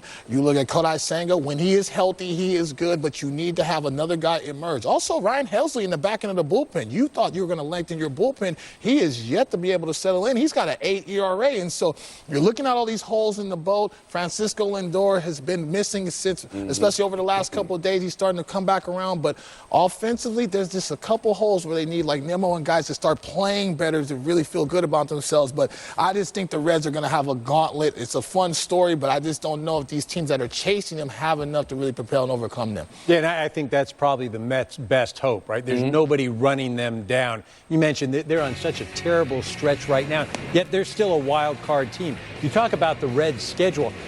There are 2 West Coast trips in the next month and a half. Just coming out west one time is going to be tough. You got to do it twice, and you're playing teams like the Dodgers and the Padres. And they need these games. Right, and they've got to win. I think things turn for the Mets. As you mentioned, the bullpen, it hasn't been stellar, but I think it's going to iron itself out. You got to give these guys some time. There's a month and a half left. The Mets will get to the postseason. Hopefully they'll make it to the postseason, coming off of last year's playoff run and then picking up Soto in the offseason, but struggling just to try and make the playoffs. Are they the biggest disappointment in baseball right now? I can't say that. Like, look, for me, the Braves, right? Okay. Because, and I get it, the injuries, the Diamondbacks. I think the Braves and the Diamondbacks, I had huge expectations for. And look, a lot of things have happened there, injuries, guys not having great years. But those would be the 2 teams. The Mets, like you said, at the beginning of the year, I was shocked that they were that good. I thought they would be competitive, but I didn't think that. Don't do that. Don't try to get your Yankees off the hook. Don't try to get We have talked enough about the Yankees. We have talked enough about the Yankees and the Dodgers for the show. I'm trying to get the other 28 teams in Major League Baseball into the show. You got me. You got me. You're I got right. you. The That's Yankees, right. Yeah. That's right. Let's talk more about the Mets. Let's bring in Ken Rosenthal. The Mets have called up their top pitching prospect, Nolan McLean, to start against the Mariners today. What kind of impact could he have for this team, Ken? Michael, can it be any worse? He's got to have some kind of impact because right now their rotation is in shambles. If you go back to June 12th, they had the best record in the majors. They had the best rotation ERA in the majors. Since then, 19-34, rotation ERA 5.34. McLean is a top 100 prospect. He's a guy the Mets are really high on. I don't know that he'll provide length. And remember, they haven't gotten length in the last 2+ months other than from David Peterson. He's the only guy who's gone 6 innings in that time. But if McLean can give them solid stuff and good innings early on, 5 innings perhaps, that would be good enough in terms of what they are looking for from him right now. The others are the guys that have to step up. Yeah, you heard him talking about the rotation. It'll only go up right now for the New York Mets. Hopefully McLean be a big help for that team. Hey, after landing on the IL this week, Josh Hader will be shut down from throwing for about 3 weeks due to that shoulder strain. Is there any optimism, though, from Houston that they'll get their closer back this season? Michael, no one really knows right now, and you just said it. He's down for at least 3 weeks, and at that point, it's early September, and that's assuming he even comes back then. And then he'd have to build up and get his strength back. He's going to alternate between rest and strengthening exercises in those next couple of weeks. Dana Brown, the Astros GM, said yesterday that Hader is optimistic he'll be back, but really we don't know. Now, they still have a very good bullpen. Brian Abreu, Bennett Sousa anchoring the bullpen, but without Hader, one of the best in the game, it's just not the same. Let's see what happens there. Got to get Alvarez back as well. Hey, Yankees GM Brian Cashman, I guess a little bit of support for his manager there, Aaron Boone, spoke out yesterday. What stood out, though, the most from Cashman's comments on the Yankees' struggles? Well, I was there, Michael, and I talked to him about accountability because a lot of fans have said, hey, where's the accountability with the Yankees? Is Boone holding these guys accountable? And Cashman said the answer is yes, and he made an interesting point. He said New York is such a difficult market that it provides instant accountability for fans, media, anyone around, and that managers and coaches need to support players rather than criticize them, pile on. And he said exactly this. I'm not an advocate of becoming Randy Macho Man Savage or John Cena from WWE and providing a power drive to finish off the victim. Now, I think Cashman meant pile drive, but you get his point. And he was someone yesterday who supported Boone, and it seems to me that he's going to continue to support Boone, and we'll see how the season plays out. Yeah, he's going to support Boone. Who's going to support Cashman, though, because Yankee fans ain't exactly too happy with him as well. We are always happy to see Ken Rosenthal. We'll see you a little bit later on today on Baseball Night in America. And tonight, most of you will see the Yankees visiting the Cardinals, while others will see the Tigers and the Twins. Baseball Night in America coverage begins tonight at 7 p.m. Eastern on Fox. Now let's get to this because these guys have been talking about Cal Raleigh all day, and they should, because he's been outstanding for Seattle, leading the league in home runs and averages there at 247, RBI 100, RBI. Judge is just coming off the IL, been in a little bit of a slump, but Judge trying to win his third MVP in his last 4 seasons. Right now is the leader, but Cal Raleigh is pulling up the rear, so to speak, and right behind him on his rear. Oh, well. Right, he's the leader. Well, I got to be careful. I mean, I guess it's the odds, Right. If you're a betting man. But you guys have been saying that Cal Raleigh is the MVP right now. So tell me why he is the MVP over Aaron Judge. So calling games for Fox and FS1, I've been at, I talk to managers, I talk to the coaching staffs. And so this is how I pose the question. If you have an opportunity to get a catcher who has 46 home runs and now 100 RBIs, is a platinum glove winner, best defensive, or you get an outfielder with an OPS of, over 1,100 and has 38 or 39 home runs. What player do you take to start your team? Every single one of them picked the catcher. And I'm not placing names, but they took the catcher. Now, I have to disclose, I did not speak to anybody on the Yankees staff, okay? I didn't speak to Booney, I didn't speak to their coaches. But the way you pose it, if you do it like that, it's pretty hard to say that you would take the outfielder. You remove the names, you take the catcher all day long. Ever since Aaron Judge has been hurt and trying to play hurt, he's struggled mightily. Thank God that Giancarlo Stanton has started to knock the cover off the ball to cover that.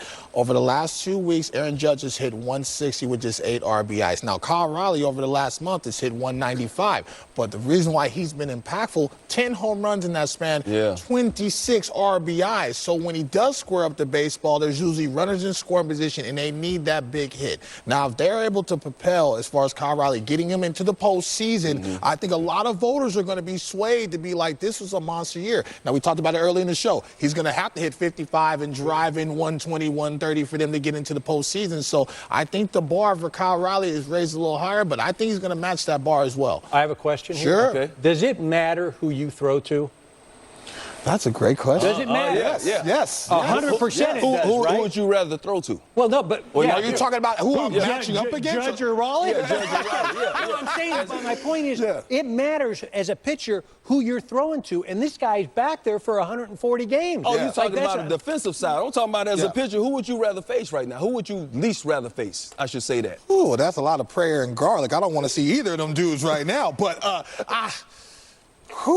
Cal Raleigh, to me, the way he covers the baseball, and again, Aaron Boone said it, his own manager, he says, if you make pitches, you can get Judge out. But he hits mistakes, no matter where it is in the count. If you make a mistake, especially in a half, Aaron Judge has the power to go oppo taco. So I think Cal Raleigh right now has an edge, but Aaron Judge is a bad man. It's not best hitter, it's most valuable player. Right. Well, all right. We'll see. It could you're be going to get me beat up in New York. Hey, you'll see Aaron Judge, the presumptive MVP, later today on Fox. Every season, a young rising star, though, seems to grab our attention with that perfect combination of talent and athleticism.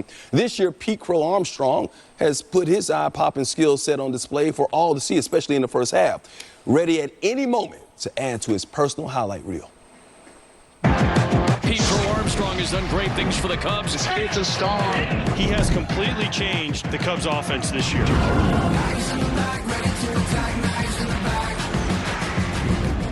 Swinging a drive. Right field. Forget it. Look up and forget about it. Long gone. PCA on the 4th of July.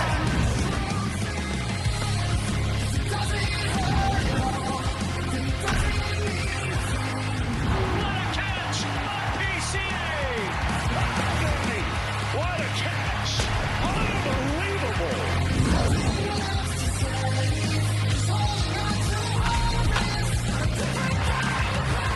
This one is gone! Grand slam home run!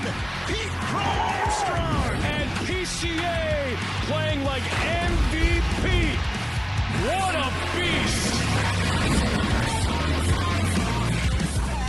He was on fire. He's in a bit of a slump now. You see the Windy City Royals right there. The win percentage down the second half, and all the runs. I mean, they were tearing the cover off the baseball early on. PCA has kind of been MIA. He did have 3 hits yesterday, but he also had some base running blunders in that Cubs loss. So how do you explain the Cubs' offensive drop-off? I mean, they were just so darn hot, and they weren't going to be able to sustain it. And you talk about PCA. I mean, since the All-Star break, hitting just a little over 230, 27 strikeouts in 23 games. Tucker, only 1 home run. Hitting the ball hard, but he's not getting it in the air. Right. Suzuki, I mean, he has come down. He's hitting 185 since the break. Michael Busch, 167. It's, again, I think more than anything, it's they've all gotten cold at the same time. And that's been the problem. Are they going to come out of it? Yes, at some point. But the problem is, just as hot as they were at the beginning, they're all cold now. You know, PCA 185 over his last 15 ball games, 0 home runs. And so you look at Kyle Tucker, which is a big year for him. The power is non-existent. He's hitting a ton of balls hard on the ground. He's got to start elevating and celebrating, as we say in my neighborhood, because he's an important piece. Those 2 guys, they do not factor. All of a sudden, their lineup looks very attackable, and so they need those 2 guys to start knocking the cover off the baseball. Tucker really struggling. PCA, once again, did have 3 hits. He only had 3 hits coming into the game all month long. See if they can get this guy going as well. Say Suzuki ready to go for the Cubs. Cubs trying to get this offense going. Much-needed wins going down the stretch against a team they should beat in the Pittsburgh Pirates. The game coming up momentarily right here on Fox.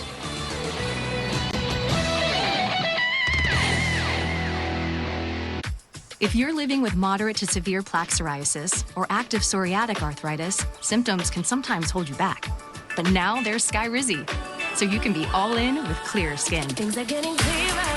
Yeah, I feel free. Live in my skin, yeah, that's on me. Nothing is everything. With Skyrizi, you can show up with 90% clear skin.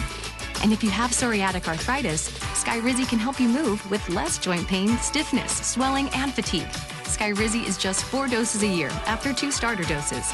Don't use if allergic. Serious allergic reactions, increased infections, or lower ability to fight them may occur. Before treatment, get checked for infections and TB. Tell your doctor about any flu-like symptoms or vaccines.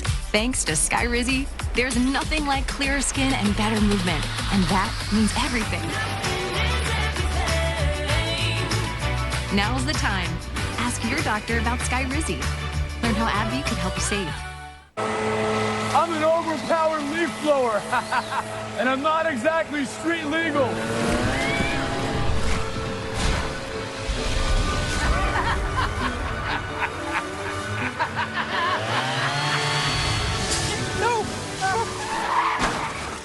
And if you don't have the right auto coverage, this could really blow your budget. So get Allstate, save money, and be protected from mayhem. Yeah, like me. Experience the world's largest sports book at your fingertips. I'm Derek Stevens. I'm a lifelong sports bettor and owner of Circus Sports.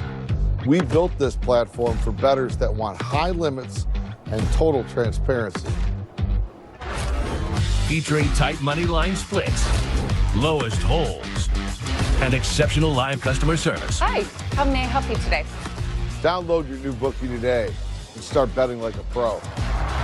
Circus Sports. At Domino's, we don't think paying around $6.99 for a burger adds up. Because you can pick 2 medium, 2-topping pizzas for only $6.99 each. And that adds up to a whole lot more. Pick 2 medium, 2-topping pizzas for just $6.99 each, only at Domino's. The salt on that Dos Equis could have ended up in a half-empty pantry. But now, it's lucky enough to find itself circling a crisp, refreshing dressed Dos Equis. Congratulations, Salt.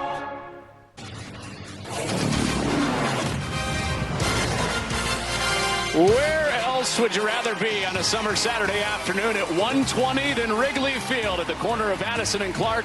It is showtime. The Pirates and the Cubs with Shota Imanaga taking the mound. Cubs fans have flocked the last 2 years to see his start day, and it has arrived on this Saturday in August from Wrigley as the Cubs try to chase down the Brewers, who have built a big lead in the NL Central. We're glad you're with us. With Tom Verducci, I'm Connor Onion. Blistering temperatures today. Air and water show weekend. You'll hear the planes buzzing overhead. It feels like 100 degrees, and yeah, you might need to fan yourself off. You know who else is hot? The Cubs pitching, led by Shota Imanaga. The offense, not so much, Tom. Since the All-Star break, and especially into August, this offense has really, really struggled. Yeah, they've really squandered, as you mentioned, really good pitching, especially the starting pitching. I mean, you look at the scores of these games, it takes us back to when Wrigley first opened, the dead ball era. But the guy they really need to get going is Kyle Tucker. 21 straight games without a home run, just 2 extra base hits, 2 doubles. As he goes, the Cubs go. And they got Pete Crow Armstrong going with the 3-hit game yesterday. Maybe Kyle Tucker is next. But Shota Imanaga, who has not allowed a run in his 3 starts in his career against the Pirates, takes the ball today. He's always fun to watch. He's going to throw a lot of four-seam fastballs at below average velocity, but he has tremendous spin. That's why they call it the invisible. Hitters think they see it, but they swing under it. And he is a premier strike thrower. Comes into this game, has not walked a batter his last 100 batters faced. That's just crazy. An elite strike thrower, and he was part of a combined no-hitter the last time he took the mound against the Pirates at Wrigley Field last September. So part of his dominance against this Pirates lineup, who will stack righties against him today, including a new leadoff hitter for the first time this year. Jared Triolo hits in the 1 hole for Don Kelly. You'll notice O'Neal Cruz, one of their big lefty bats, their leader in home runs, not in the lineup. He's out at least a week in concussion protocol after a collision in the outfield this week in Milwaukee. Hot August afternoon, ready to go from Wrigley Field, and Shota Imanaga throws strike 1 with that high fastball to get us started for the game's first batter, Jared Triolo.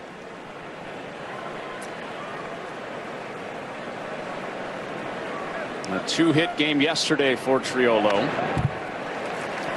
And part of the reason he's up there in the top is that, but also Don Kelly said this guy's a sneaky athlete. Maybe not the big numbers or the big metrics, but they're hoping they can get the run game going a little bit today with him on base. And Shota's got him set up for that splitter if he wants to go downstairs now, play the high-low game. Oh, and back-to-back fastballs leading to that split. And no problem for Shota Imanaga against Triolo. So no work for the Cubs defense in that first batter, with very good run prevention behind Shota Imanaga this year. You got the Gold Glovers in the corners. Pete Crow Armstrong, likely soon to be a Gold Glover, having a great year in center field. And up the middle, Swanson and Horner as the double play combo. Both won Gold Gloves 2 years ago. And here's the first test for Nico Horner. Makes the routine play, and they're 2 down. This is what Shota does. He forces swing decisions on a north-south basis. Four-seamer up, which he's expert at keeping that just on the top rail or maybe even a shade above, followed by that splitter down. So everything to a hitter looks like it's on the plate. But a lot of times he's just a little higher and a little lower. It'll be that combo all day long. As Brian Reynolds smacks the first pitch to right, Kyle Tucker into the corner and makes the grab. And it's a 5-pitch inning for Shota Imanaga. Now the Cubs try to get the bats going for the first time after this.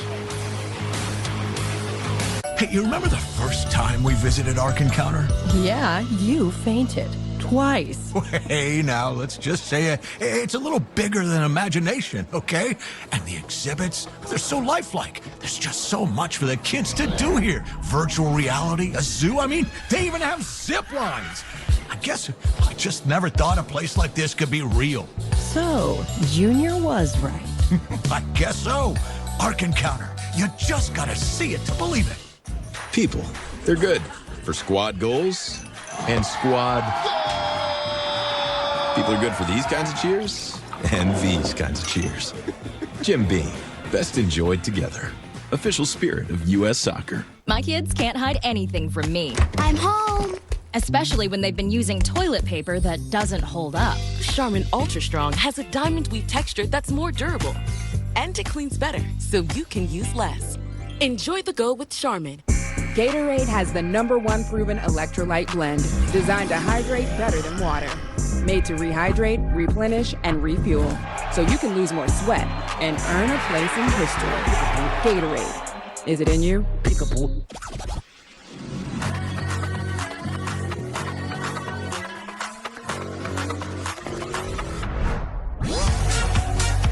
With hundreds of sales every week, eat well for less at Whole Foods Market. If you keep making that face, it's going to stay like that. I'm trying to get my own car insurance. USAA. Grandpa was in the military. He shared membership with your mom so she could share with you. Easy. USAA. Check if you're eligible today. And action. Applebee's 2 for $25. Zoom in. Get 1 appetizer and 2 entrees like the new chicken Parmesan fettuccine. Choose 1 appetizer and 2 entrees. Applebee's iconic 2 for $25. Sorry, were we in that shot?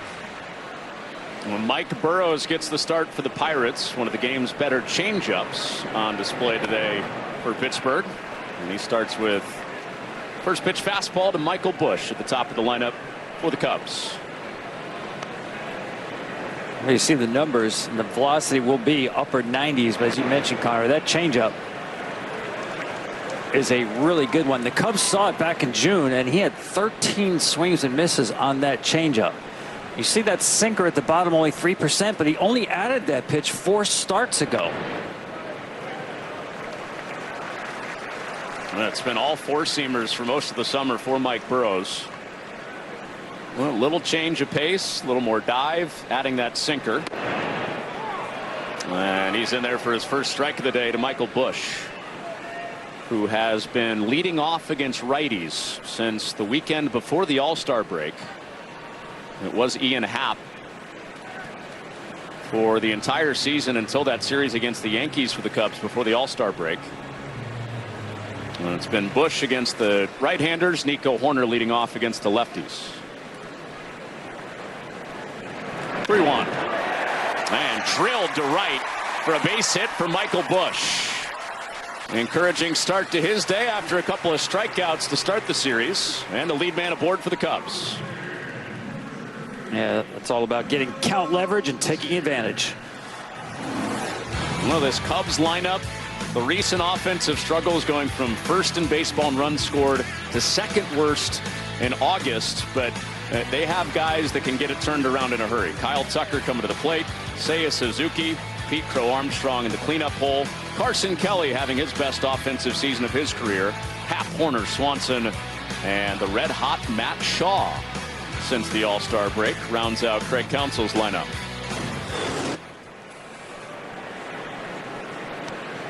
Well, you said it, Tom. This is the guy the Cubs need to see some power from. And he goes after the first pitch. It's scooped up for 1 and on to first for 2 on a nice play by Peguero on the backhand. And that lead single for Busch is quickly erased.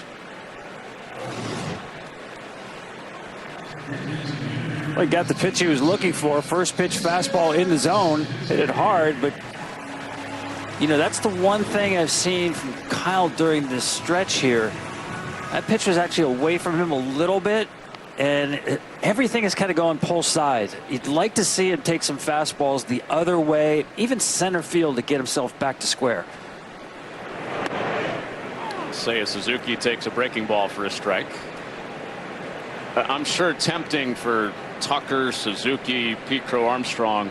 Tom, they saw so much success getting the ball in the air to the pull side in the first half of the year. And Suzuki out toward the opposite direction to the gap, but it's run down by Canario to end the inning. Total of 12 pitches between the two starters, and the minimum to the plate through 1. Let's talk salary. Great. What do you typically offer for this role? It's competitive. And if it was a number, it would be a competitive number. With Indeed, you can avoid awkward salary conversations from the start. Whoa, a number. Is it competitive? Subway's footlongs are packed with protein, like the Ultimate BMT or the All-Pro Sweet Onion Chicken Teriyaki with 58 grams of protein. And now Subway MVP Rewards members can buy any footlong in the app and get 40% off. Fuel up now in the Subway app. This kitchen's troubles start at the top. I've got someone on the inside. Shut these cameras off. I'm about to throw all these out of my restaurant. Oh, really? Gordon Ramsay's Secret Service, all new Wednesday on Fox. Alex Palou looks to move one step closer to matching the single-season wins record in Milwaukee. August 24th on Fox. Welcome to the fastest racing on Earth. If you're an executive, this shirt is a must-have in your closet. I was tired of floppy collars and shirts with sweat stains, so I got this shirt I saw on TV, and now I don't have to worry about any of that. I got it shipped in no time, and I switched from regular polos to this immediately. The brand is called Collars & Co. They make a regular stretchy golf shirt, but the top has a firm collar on it. I got rid of so many problems by upgrading to this. No dry cleaning needed anymore, and I'm free from uncomfortable long sleeves, and the collar stays stiff all day. Get 20% off using code TV at collarsandco.com.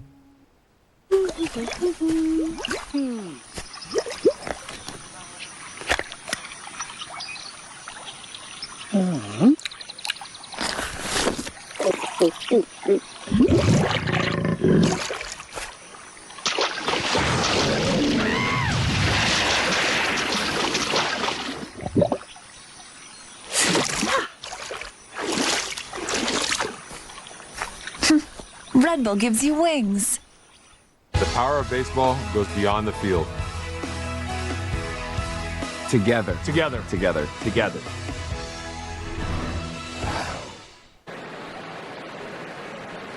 Efficient first inning for Shota Imanaga and Mike Burrows.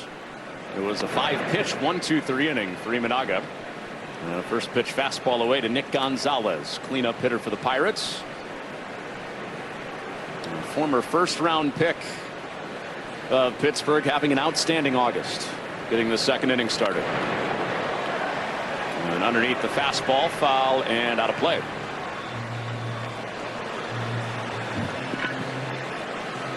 Well, we know that the fastball split combination for Imanaga against righties has been prolific his first 2 years in the big leagues. Interested in this matchup, how this goes today. And he does mix in a sweeper. I was thinking, Tom, that the things that Imanaga does well, so does Gonzalez. Hitting lefty fastballs and off speed over 300. Gonzalez is on the year. Count even at 2. Yeah, he's had a couple of fastballs now. Those 2 fastballs he was on, fouled them straight back. But Imanaga is not going to leave too many of those fastballs at belt height the way he did. Typically it's higher in the zone. Gets a lot of pop flies. And runs one in. And that's 3 fastballs in the sequence, all fouled off by Gonzalez.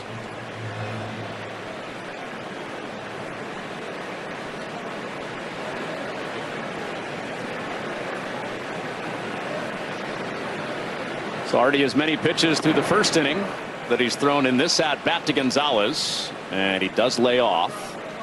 Imanaga tried to get him to chase. The count goes full. Yeah, that's a great take.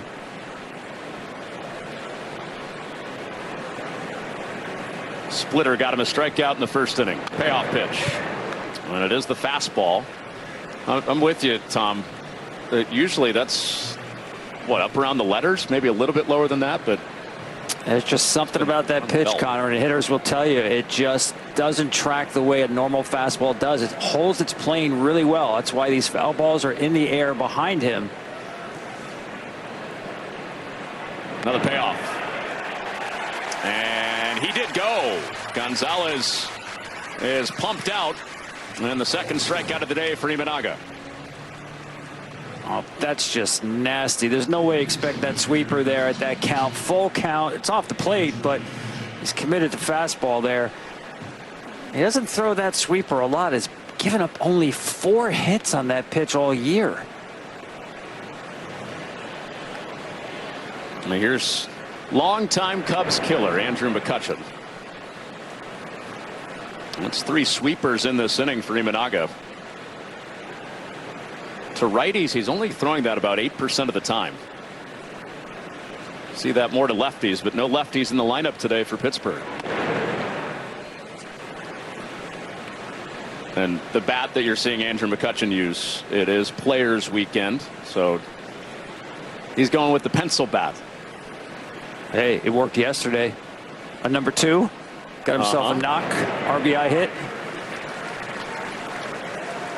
Number 22, using a number 2 pencil, had an RBI double in his second at bat to give the Pirates the lead. It's back to school time. It's fitting. Oh, nice split for strike 2. Okay, so now it's 2-2. We're in the second inning. Number 22 is at the plate, using the number 2 pencil bat. What's Imanaga got for him? And strikeout number 3. 5 up, 5 down for Imanaga.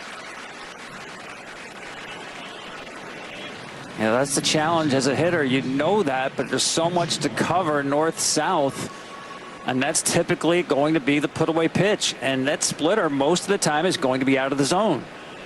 But it's the sequence that gets him there that creates deception.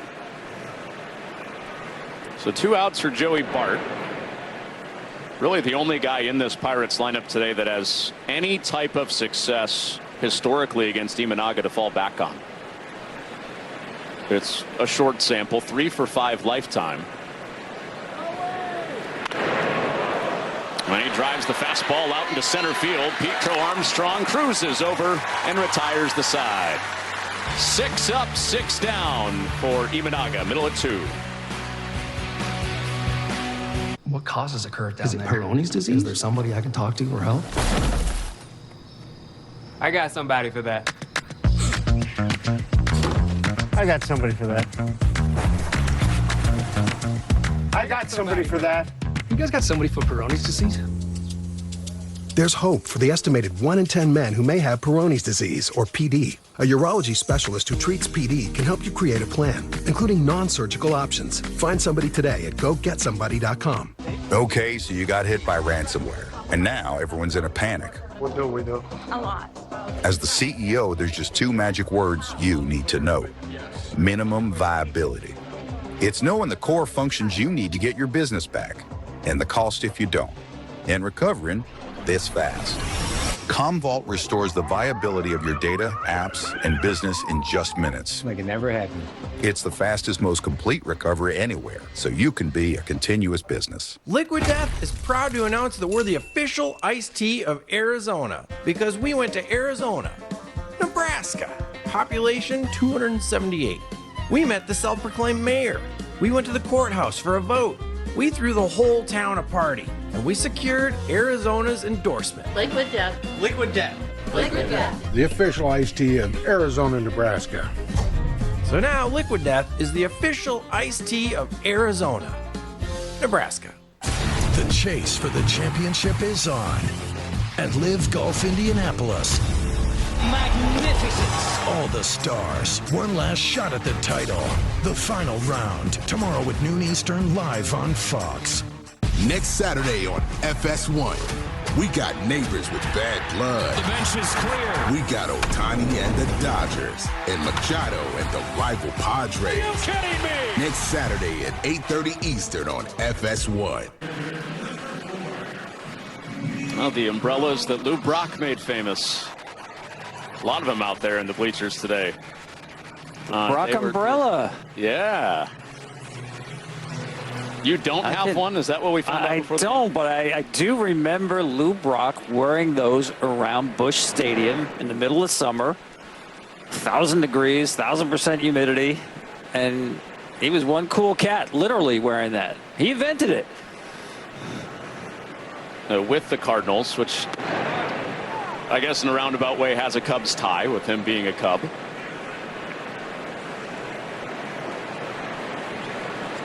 Need him today, if not for keeping the sun off your face. A little extra protection from the airplanes buzzing by. That spooked both dugouts yesterday. Air and water show weekend in Chicago. So you got to be on alert for the Blue Angels flying overhead. Pete Crow Armstrong coming off a 3-hit day yesterday. Mike Burrows strikes him out on 3 pitches to begin the bottom of the second.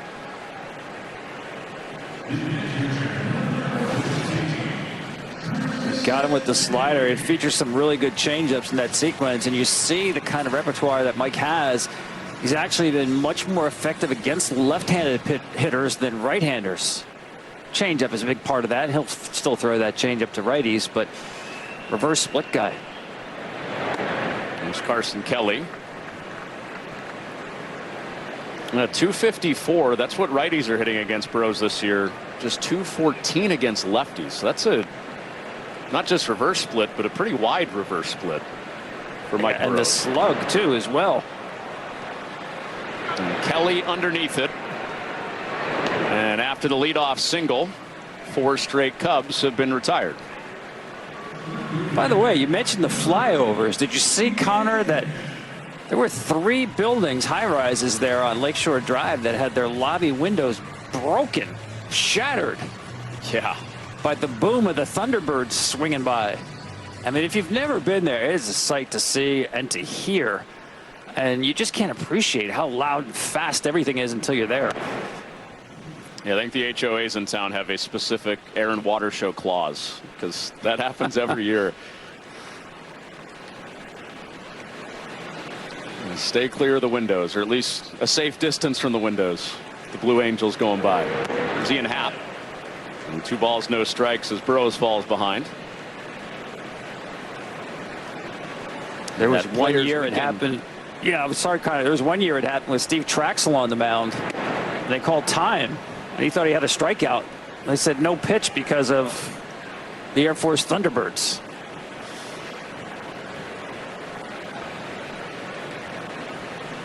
And 2 balls and a strike. And swing and a miss.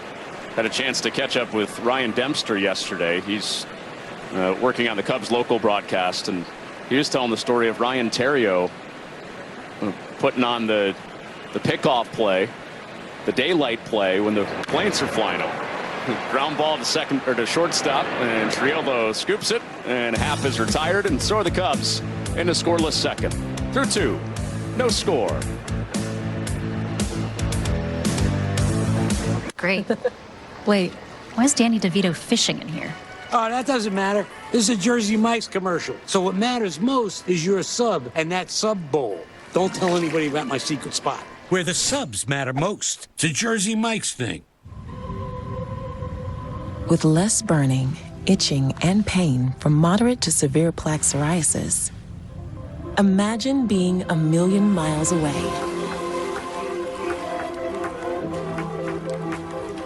With Tremfya, clearer skin is possible. Most people saw 100% clear skin that stayed clear, even at 5 years. Serious allergic reactions and increased risk of infections and liver problems may occur. Before treatment, your doctor should check you for infections and TB. Tell your doctor if you have an infection, flu-like symptoms, or if you need a vaccine. Imagine being 1,000,000 miles away. Ask your doctor about Tremfya. Oh.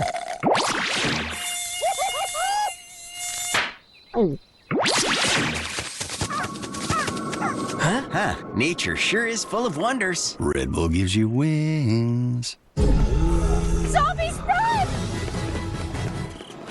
Here they are, new Skechers Aeroburst, the first running shoe designed with aerodynamics in mind. They're fast. It's the slowpoke zombie. Uh-oh. Skechers Aeroburst. Scary fast. SandCloud chose the Capital One Spark Cash Plus card. Their business earns unlimited 2% cash back on everything they buy. They get big purchasing power so their business can spend more and earn more. What's a yo-wop? Everyone loves the new Jersey Mike's chocolate chunk mini cookies made with brown butter, baby. The camera person, the sound person, even the person who lives in my pocket. Thanks, man. Yeah, you're welcome. Tonight it's baseball night in America as AL MVP frontrunner Aaron Judge leads the Yankees against Wilson Contreras, and the Cardinals, or the AL Central leading Tigers, take on the Twins. Check your local listings for the game in your area tonight at 7 Eastern on Fox. With Tom Verducci, Connor Onion. Top of the 3rd at Wrigley Field. Shota Imanaga has gone 6 up, 6 down. Leover Peguero leads off out of the 7 hole in this 3rd inning for Pittsburgh. Fastball split combination has Imanaga with 3 strikeouts through 6 batters. And there's the split to get ahead of 1-2. And so far, he's showing the same command he's had for a while now. Both of those pitches, and even the sweeper, he's had terrific command. And the splitter freezes Peguero. There's a 4th strikeout. The first one looking for Imanaga.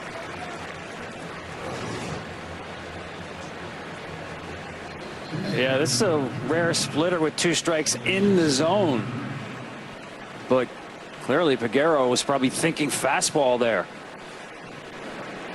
And the fastball success setting it up for Imanaga. Here's Alexander Canario. And goes swinging at a slider. But it all starts with the fastball. You mentioned it, Tom. It's invisible when he gets it up in the zone with the spin he has on it. I mean, look at those numbers. He throws it half the time, which is really top 20 in baseball, and yet he's toward the bottom, the very bottom. And velo, another great splitter. How does he do that? Well, the way he spins the baseball, it's almost 2,500 RPMs. That's super spin. And what spin does is it fights gravity. So the ball doesn't drop the way hitters expect it normally would. A rare non-competitive pitch there with the split, but pitchers love to now measure their vert. How much does the ball essentially hold its plane, the sink? You don't want it to sink a lot, a 4-seam fastball. The split, obviously, you want a lot of sink, so there's very little spin. And he's elite in terms of holding his vert. This is banged out to left, but Swanson runs it down in the grass. The Gold Glover keeps the Pirates off the bases, 8 batters in. Now this team can pick it. Now with Imanaga, the infielders typically do not have a busy day. This ball's in the air that Dansby grabs. Because Imanaga's fastball holds his plane so well, very few times do hitters swing on top of it. So the ball's in the air a lot, rarely on the ground. Isaiah Kiner-Falefa having a good August at the bottom of the lineup. That idea, a lot of balls in the air pitching in this ballpark can be dangerous. But on a day like today, he should be fine living that way, right, Tom? We both noticed the flagpoles. You have to look at the flagpole when you show up at Wrigley. But even with that fastball getting elevated and hitting the air, batting average against it not very high, in the low 2s. His 0-2. Is hit foul. Yeah, you saw the difference in the batting average. He does control batting average because of those pop-ups. But also, as you mentioned, Connor, you know, especially when the wind blows out here, he is susceptible to home runs. The slug against the fastball is 500, 13 home runs. So the mistakes can get hit a long way. The pose for Imanaga. It's usually his subtle way of disapproving with a call. Respectfully. Pitch was inside. Competitive miss for ball 1. Here's the 2-strike deal. And a bouncing ball to Swanson, who gobbles that up. Ranging to his left, ranging to his right. 2 nice plays from Swanson to go 9 up, 9 down for Imanaga through 3. The mission: sneak inside, give out Pepsi to enhance the food's flavor. To Will and Diane, you go together like Pepsi and hot dogs. Babe, who is that? I don't know. But he is right about the Pepsi and hot dogs. Ah, yummy, yummy goodness. Isn't that the best part of good and fun? No way! It's all the chewy fun! I mean, if that were true, it'd be called fun and good. Oh! Don't even think about it. Indulge both sides with good and fun treats for dogs. Let dogs dog.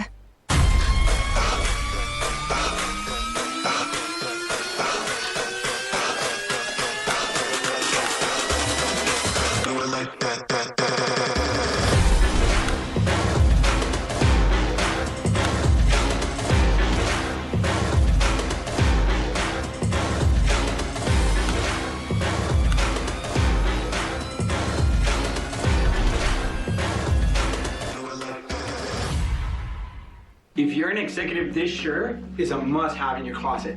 I was tired of floppy collars and shirts with sweat stains, so I got this shirt I saw on TV, and now I don't have to worry about any of that. I got it shipped in no time, and I switched from regular polos to this immediately. The brand is called Collars & Co. They make a regular stretchy golf shirt, but the top has a firm collar on it. I got rid of so many problems by upgrading to this. No dry cleaning needed anymore, and I'm free from uncomfortable long sleeves, and the collars stay stiff all day. Get 20% off using code TV at collarsandco.com. This is called Rocket Money. Well, what the heck is that? Some space thing? It's a money thing. Rocket Money is an app that puts all your accounts and subscriptions in one place. Is that why my grandson's always glued to his phone, looking at all his subscriptions? That and some other things. This Rocket Money would actually do something for that too. How? It shows you all the subscriptions you're paying for, and then you can cancel them right in the app. Everybody download Spaceship Bank. Rocket Money.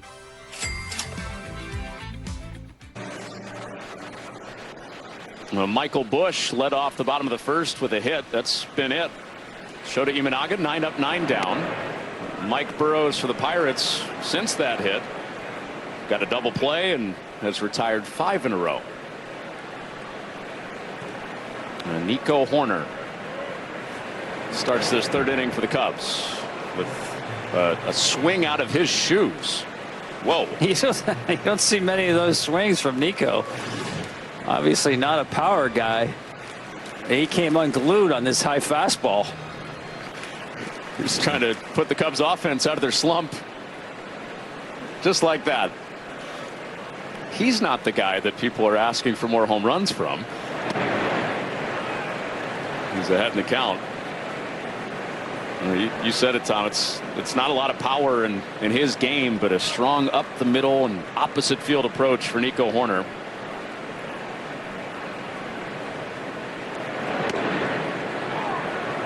That grabs the edge. 2-2. Yeah, I kind of like that. It's almost like you're ambushing the pitcher there because he does take a lot of strikes. And with 2 strikes here, he's looking to shoot the ball the other way. But early on, take a shot.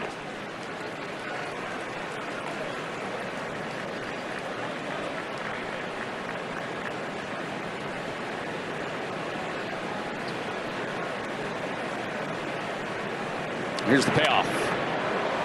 And sliced foul.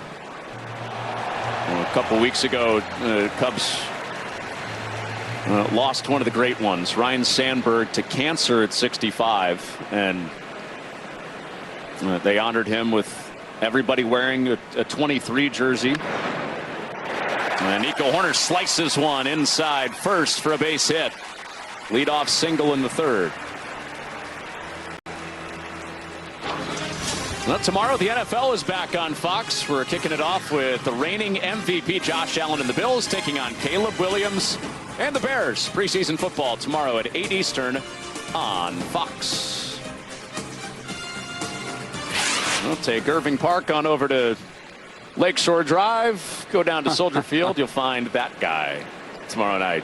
The Bears are back for their second preseason game. We got to beef him up a little bit just to complete that look. That was the thinner Ditka version. Yeah, I don't think you could bring cigars into Wrigley Field, but that would also top off the look.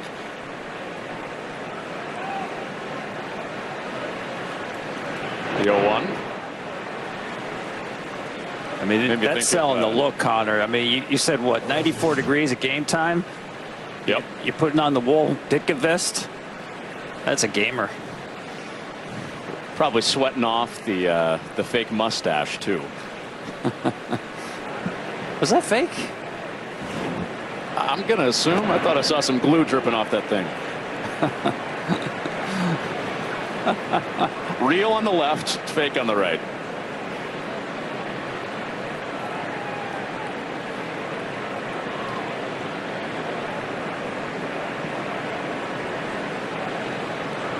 Dansby Swanson out of the 8-hole. Dribbles one foul. Stays alive against Burrows.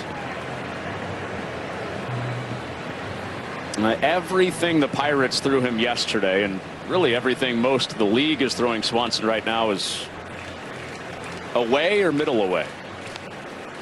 And it's usually off speed, too. I mean, he is such a good fastball hitter. It's almost like the harder you throw it, the better hitter he becomes. See if he stays soft here. Well, he did go fastball. No chase from Swanson, levels it up. Yeah, just a show pitch right there. Well out of the strike zone. Now he can go, as you mentioned, away or down. The lead single from Nico Horner. He's over at first. The 2-2 to Swanson. And a wave and a miss. Maybe not where he wanted that slider, but worked all the same for a strikeout for Burrows.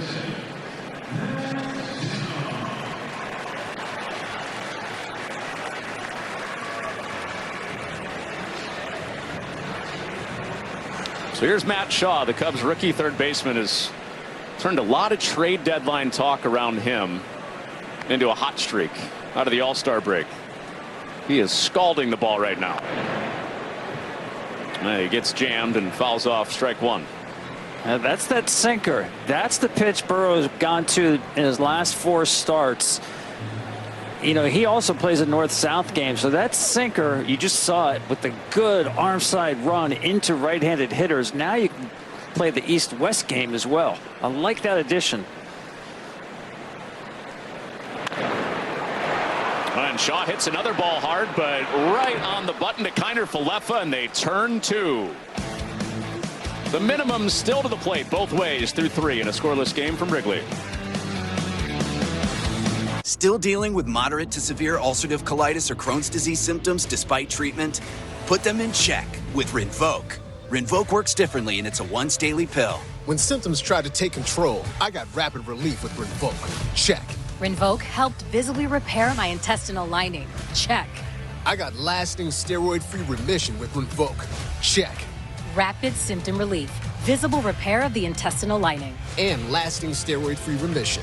Check, check, and check. Rinvoq can lower ability to fight infections. Before treatment, test for TB and do blood work. Serious infections, blood clots, some fatal. Cancers including lymphoma and skin. Serious allergic reactions, GI tears, death, heart attack, and stroke occurred. CV event risk increases in age 50+ with a heart disease risk factor. Tell your doctor if you've had these events, infection, Hep B or C, smoked, are pregnant, or planning. Don't take if allergic or have an infection. put UC and Crohn's in check, and keep them there with Rinvoq. Ask your gastroenterologist about Rinvoq and learn how AbbVie can help you save. I'm the guy sitting next to your girl on the kiss cam. And this game just got a lot more interesting. Sheila? Mom?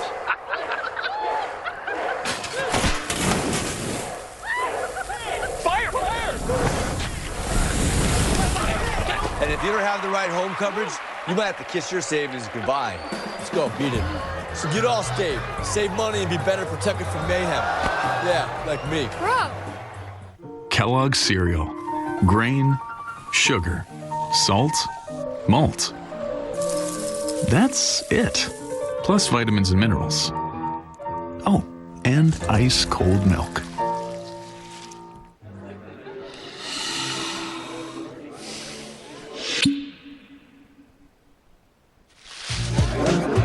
Whatever the moment, make it a cocktail. On the Rocks, bartender-created cocktails. Shota Imanaga, 9 up, 9 down through 3 innings. Starting the second revolution through the Pirates lineup. Jared Triolo shows a bunt and takes ball 1. Just inside, according to Tony Randazzo, home plate umpire. Imanaga thought he landed strike 1.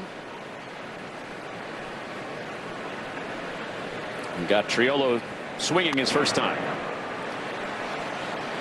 So it's 4 strikeouts through 9 batters for Imanaga. Tom, you mentioned his elite command, how he hasn't walked anybody in over 100 batters. This is 3+ starts, 28 strikeouts to no walks for Imanaga. It's 1-1. Is hit in the air to shallow left. Swanson calling and waving. And the shortstop takes charge for out number 1. I mean, the Pirates, the more they see him, it seems like the more confused they are about what to expect. We're seeing some more sweepers today than normal. See the pitch count, 36 pitches to get 10 outs so far. And really has not been stressed. 1-3 ball count.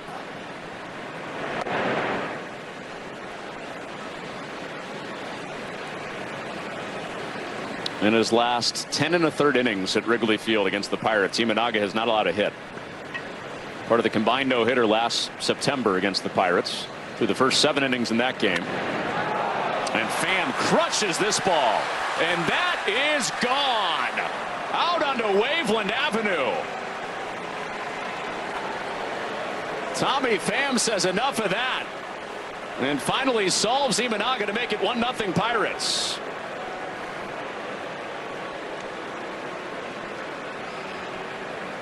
The first run the Pirates have scored off Imanaga in 22 1/3 innings. Splitter, just the 5th home run off an Imanaga splitter, and you see that one was left up, belt high, timed it perfectly. This ball was absolutely scorched.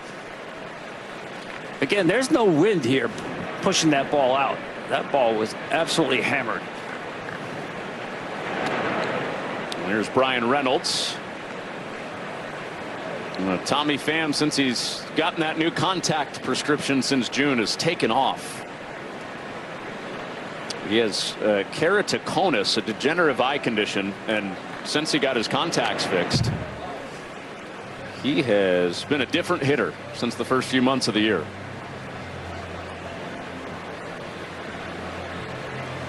It's harder now to get a ball onto Waveland. The bleachers are steeper than they used to be, and they remodeled the ballpark around 2014, 2015. That is a real shot by Tommy Pham. 428 feet. A big bouncer for Reynolds, and Horner throws him out, and Imanaga bounces back from giving up his first hit and first run, and 2 away in the 4th.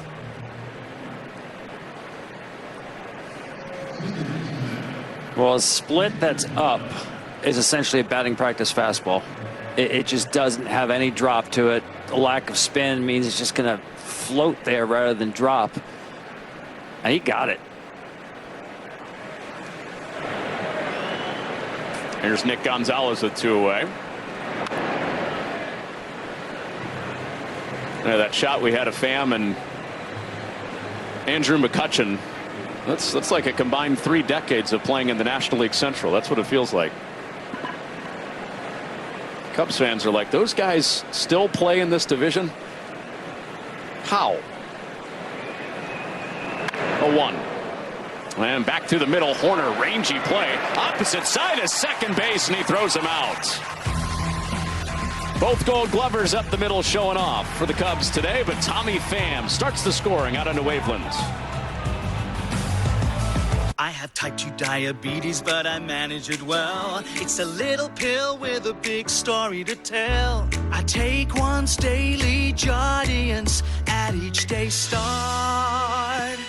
As time went on, it was easy to see I'm lowering my A1C. And for adults with type 2 diabetes and known heart disease, Jardiance can lower the risk of cardiovascular death too. Serious side effects include increased ketones in blood or urine, which can be fatal. Stop Jardiance and call your doctor right away if you have nausea, vomiting, stomach pain, tiredness, trouble breathing, or increased ketones. Jardiance may cause dehydration that can suddenly worsen kidney function and make you feel dizzy, lightheaded, or weak upon standing. Genital yeast infections in men and women, urinary tract infections, low blood sugar, or a rare life-threatening bacterial infection between and around the anus and genitals can occur.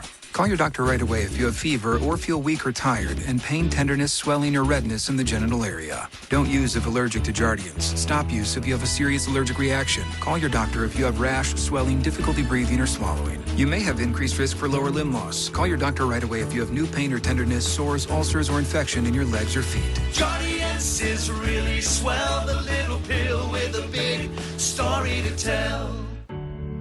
If your grandpa wears one of these, if your husband wears these on the weekend, if your mom wore this, or if your wife wears this, you can count on USAA. Membership for the spouses, kids, and then grandkids of those who served. Count on us. Count on USAA. See if you can join USAA today. And action. Applebee's 2 for $25. Zoom in. Get 1 appetizer and 2 entrees like the new chicken Parmesan fettuccine. Choose 1 appetizer and 2 entrees. Applebee's iconic 2 for $25. Sorry, were we in that shot? The only hit for the Pirates ended up on Waveland's. Home run for Tommy Pham as Michael Busch goes after the first pitch and grounds out to Peguero. And a quick first out for Burrows in this 4th inning. Shota Imanaga retired the first 10 that he saw on the mound for the Cubs, and then Tommy Pham put a real charge into one. 428 feet to give the Pirates the lead.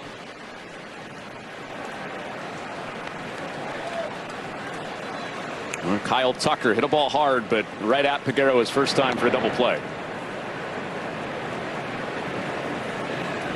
Hard to believe, isn't it? Yeah, go ahead, Tom. Sometimes a hitter slumps, Connor, and you can look at the numbers and say, well, he's hitting the ball hard. Exit velocity is good. Defense is turning batted balls into outs. But for Kyle Tucker, exit velocity is down. His bat speed is down in these last 3 weeks. Even Craig Counsell was telling us before the game that, yeah, he's just not there. It's just he doesn't think it's a team-wide slump when we talk about the numbers in August. But for Kyle Tucker, I mean, hitters hate to use the word, but this is a slump. And Tucker hitting 139 in August without a home run. And on top of that one, and it squeaks through for a base hit. Never know which one might be the one. A little smile from Kyle Tucker. And that's been a tough month. Yeah, I mean, another hard hit ball, ground ball to the pull side. This one gets through, and that's not a typical reaction you're going to see from Kyle Tucker. It's like, thank you, I needed that. Well, that's what you're just getting at, right? Stuff hit to the warning track that's ending up in outfielders' gloves. And even the ball he hit yesterday, his final at bat. Suzuki aggressive. First ball hunting and pops out to shallow center to Gonzalez. Even that ball Tucker hit yesterday, he did go oppo, but it ended up right in the glove of Kiner Falefa on a sharp line drive. So maybe one that gets past a couple of diving infielders. Jumpstart him.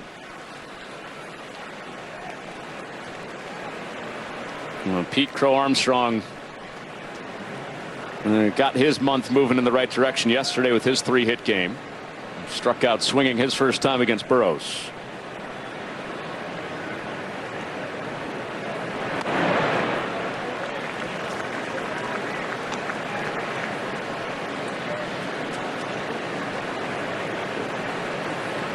Well, it's hard to believe that Tucker, pictured there, Crow Armstrong at the plate.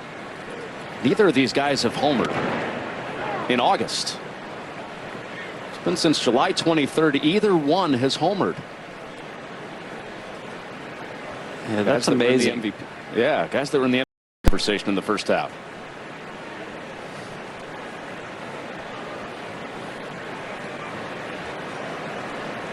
One. And Crow Armstrong ahead in the count. 2 balls and a strike. Well, I don't know about you, Connor, but talking to Craig Counsell in our conversation with him about PCA, the thought in my mind was it's like you're talking about a scorer in basketball who's in a shooting slump. You just keep shooting. Your scorers are going to score, and he feels the same way about the way he's aggressive. We know he's a hyper aggressive hitter. Chase rate probably a top 3 in all of baseball. And Counsell telling us, well, his way to get out of this is not to be more patient. That's not his game. It's actually dial it up a little more. Go ahead, let it fly. No, at its core, PCA's game is high speed, an exhilarating style. Runs the bases, plays center field that way. Same goes for his approach. And he walks. And Tucker and Crow Armstrong find themselves on base with 2 outs.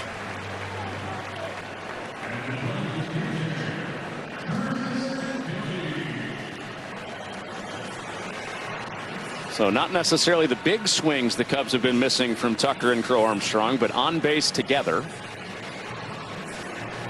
And now Carson Kelly.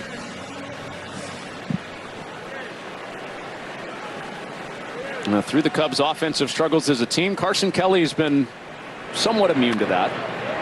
And he goes after the first pitch and dribbles it into center field for a base hit. Tucker off on the crack of the bat, heads to the plate, and the Cubs tie the game with Carson Kelly driving one into center.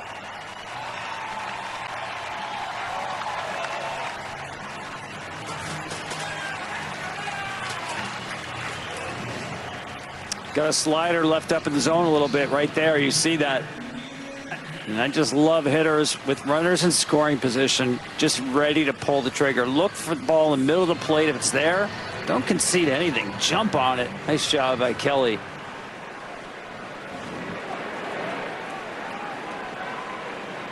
So Tucker and Crow Armstrong on base in the same inning. Check. A hit with runners in scoring position. Check. As Burrows nearly throws that ball to the backstop for a second run. Well, now the Cubs look for a big inning with 2 outs with Ian Happ at the plate. And the Cubs as a team hitting 184 with runners in scoring position in August. 27th in baseball. They were 5th in baseball March through July. And that's why those numbers are the way they are. Baseball's best offense before the All-Star break. And only the Orioles have scored fewer runs per game than the Cubs. Well, you're talking about checking boxes. There's one more box they need to check. This is incredible to me. The Cubs have not had a comeback win since July 2nd. That's 35 games without a come-from-behind win. That doesn't seem possible, and it hadn't happened in Cubs history before. But when you don't score many runs, you get a 0 next to that comeback column since the 3rd of July, more than a month. Wow.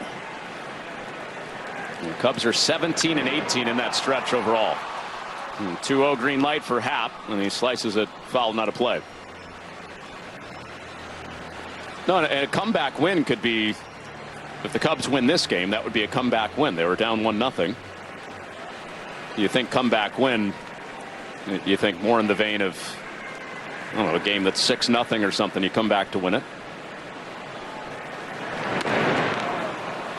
A high fastball swung on and missed. Yeah, even in its simplest form, the Cubs haven't come back to win a game in 35 games.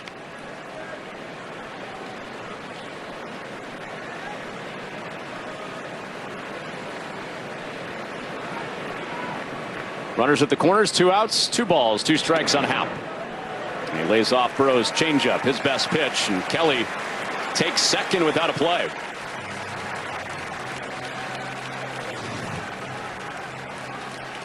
Yeah, 2 outs, 2 strikes. You see the infielders, they're not moving. They just don't want to vacate the position. Let Burrows do his thing, try to get strike 3. Payoff. And just a touch inside. Burrows and Bart can't believe it. Burrows was halfway down the mound. Can't believe he didn't get that call. That was a strike. Tony Randazzo said no, sir.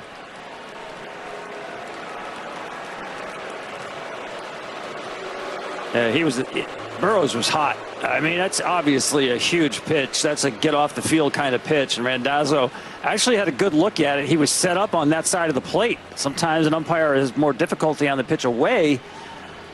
But changeup in on the corner. Thought it was framed well, just didn't get the call. Check out this reaction.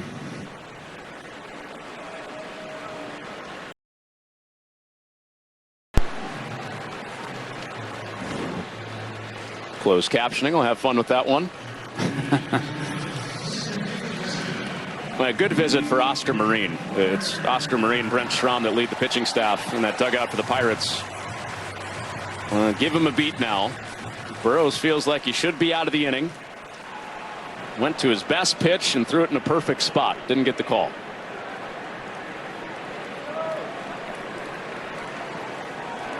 So Nico Horner, who has been excellent in his career with the bases loaded. A .304 hitter lifetime with the bases juiced. And a big curveball for strike one.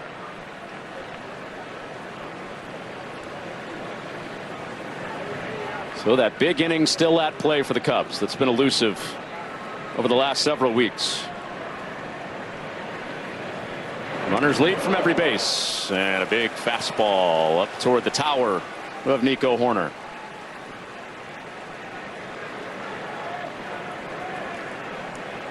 He took a grand slam swing his first time up there. Tried to ambush Mike Burrows. And stayed in himself. And he skies this ball to shallow left. Playable for Triolo. And the Cubs settle for one. So no more damage after Burrows missed out on that strike three call. Cubs leave him loaded. Subway's got a new meal of the day with chips and a drink for just $6.99. Or if you're big hungry, make it a footlong for only $3 more. Huh, big hungry. Is that a thing? That should be a thing. Find your fresh with the all-new $6.99 meal of the day at Subway. Gatorade has the #1 proven electrolyte blend, designed to hydrate better than water. Made to rehydrate, replenish, and refuel, so you can lose more sweat and earn a place in history. Gatorade. Is it in you? Peekaboo. It's Saturday night. You could go out, make some memories, but people make bad choices on a Saturday night. Or you could be at home with edge-of-your-seat action and Joe Davis and Smoltz giving the play-by-play like a bedtime story for grown-ups. If it's Saturday night, it's baseball night in America. Tonight at 7 p.m. Eastern on Fox. Don't stay too late. I'll try. Friday night, closing the books. Just a few more hours. Nah, that's not true. $120 for what? Gonna need some coffee. Uh-oh. Who authorized this? Did we pay this twice? Well, hello. Did Ramp just auto-code all the invoices? All the receipts are here. Boom, boom, boom. Yes. Love closing the books on time. Ramp. Love finance.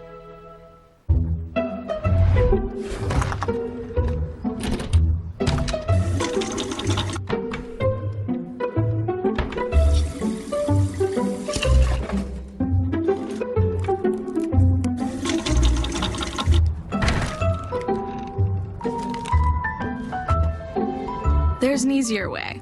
From little fixes to big projects, taking care of your home is easy with Thumbtack. Download the Thumbtack app and start caring for your home today. Cardinals have one of the best unis in MLB. This is real loyalty here. Cubbies! Gotta rep them fresh. Bam! Go Phillies! When Play Ball is baseball's global youth initiative to highlight the fun and accessible ways to play our great game. To learn more, including how to find a league near you, go to playball.org and follow @PlayBall on X, Facebook, and Instagram. And don't have a ticket? Great way to spend your time around Wrigley, out by the firehouse on Waveland. Got the hoses on this 95-degree day. Shota Imanaga has made just one mistake. That was the home run to Tommy Pham. Hit it out toward that firehouse. Oh, there they come.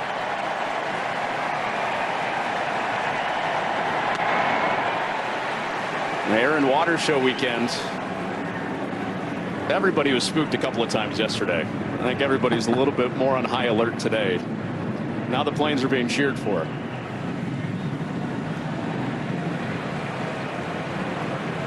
There's the 2-1. A little bouncer back toward short. Swanson cuts it off and throws out McCutchen for the first out.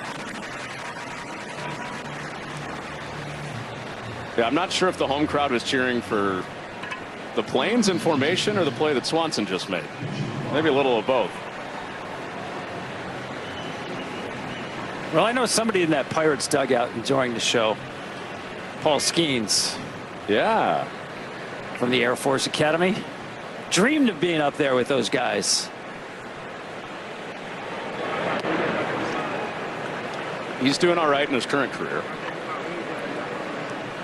Yeah. I mean, it's his bullpen day. He could probably do a flyover, right? I'm sure they'd take him up a couple days before start day. Popped up. Will it be playable? Looks like it. Bush in foul grounds grabs the second out off the bat of Bart.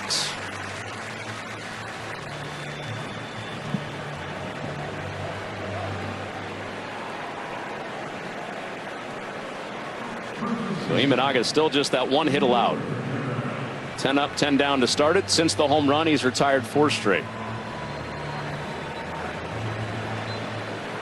And now he gets Peguero for the second time.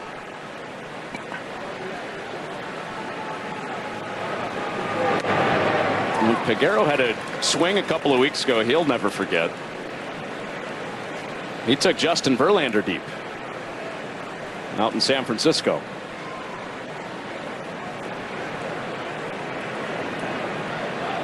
0-1 to him. Part of the reason you find Peguero in the lineup today is he is almost doubling his OPS when lefties are on the mound. OPS over 1,000 with lefties out there this year. 1-1 to him. And that splitter has been a weapon, as it always is, for Imanaga.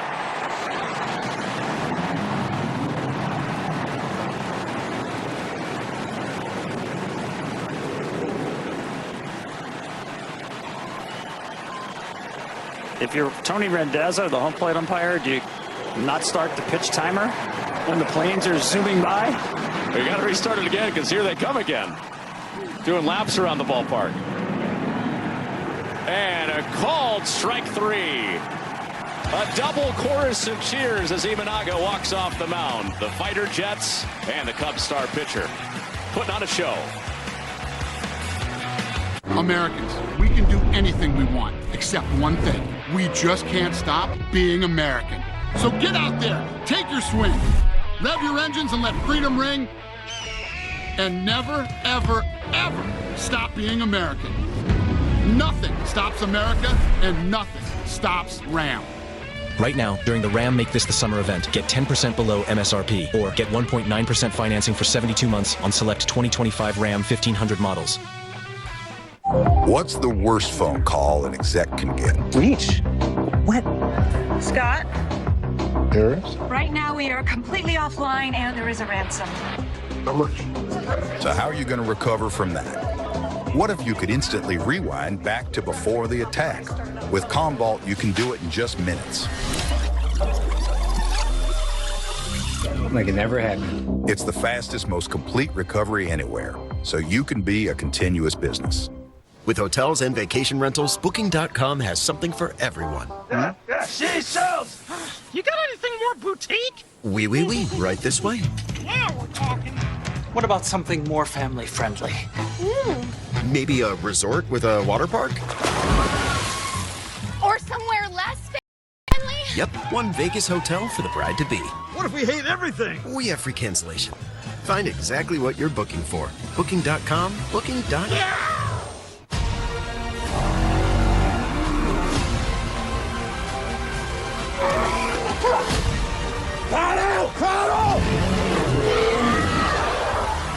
I'm taking her home with me. The worst of the worst, we're left here. Survival is a long shot. Let's go.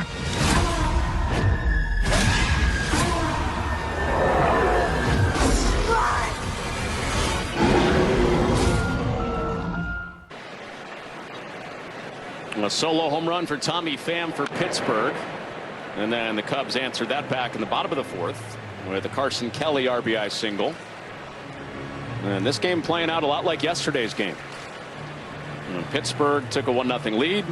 Cubs came back and tied it. Pittsburgh went up 2-1. Cubs tied it their next at bat. And then Pittsburgh won it 3-2 on Jack Sawinski's home run. And you can tell it's about to be grand finale time for today's Aaron Waters show. Getting a lot more activity around the ballpark from the Fighter Jets the last inning or so. If you've never been here for this weekend, put it on the bucket list. I'm sure a lot of baseball fans have seen Top Gun, the movie, Tom Cruise movie. Imagine that, but real life. Daredevil pilots over Lake Michigan. Tom, I may have preempted that the players are more ready for it today than they were yesterday. Look at Peguero here. Duck and cover. I mean, hitting in the big leagues, hitting against Imanaga, tough enough. Swanson drives one out toward the gap in right center, but it hangs up for Reynolds. And out number one in the bottom of the fifth. Well, the fans are just ready to explode on a big Cubs swing. We're waiting the last few weeks. See the power return.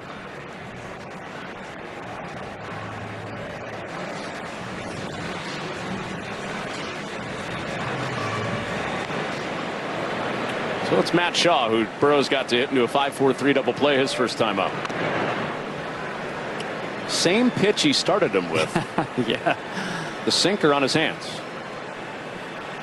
And he swung at both, and both wound up well out of the strike zone. Started on the inside corner and ran in. You know, I love the change that Shaw has made since the year started. Remember, he started with the team opening day, had to be sent back down. His hands were much lower than where they are now, and he's just been on a tear. Underneath one and out of play. And part of that was opening up his stance, too. Yeah, exactly. To me, it just looks like he's in a more athletic position. It reminds me of Michael Harris II with the Braves. Made a very similar adjustment early in July, and he also has been on a tear. 0-2 from Burrows. We've seen Shaw hit for more power. He has 8 home runs since the All-Star break, part of that little tweak. Another 2-strike deal. And it gets into another one, sinking quickly in front of Pham. And the excellent second half for Matt Shaw carries on. 1-out single in the 5th for the Cubs 9-batter. Yeah, you pointed it out, Connor, by opening that stance, a lot of hitters feel like even though they'll step into the ball, they see the ball better because the head is turned more. Both eyes have a clear look at the ball coming out of the hand rather than kind of peering over that front shoulder. Whatever, he is seeing the ball much better since the break. Michael Busch has one of the Cubs hits today. Another first pitch attack, just like his last at bat. The defense has never been a question for Shaw. He's put his body in positions that you don't see a lot of third basemen get their bodies into. Super flexible and rangy over there at third base. Question was the bat, and would the Cubs need to make a trade to upgrade his position?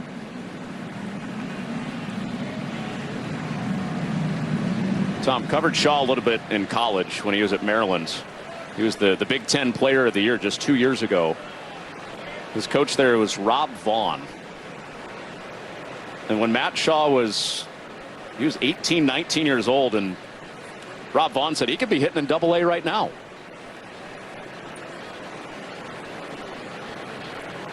Tremendous college hitter. And that's strike 3 called on the changeup. Busch is down looking for the third one of the day for Burrows. Hey, how about this? I'm not sure he meant to do this, Connor, because the target you saw was outside, but that was almost like a 2-seamer coming back. You can see the run, arm side run, inside to a lefty. It's a dangerous pitch because it generally moves back into the barrel, but just got the corner, froze Busch. It's Kyle Tucker. It was almost like Busch was saying, I didn't see that on video when I watched Burrows before the game.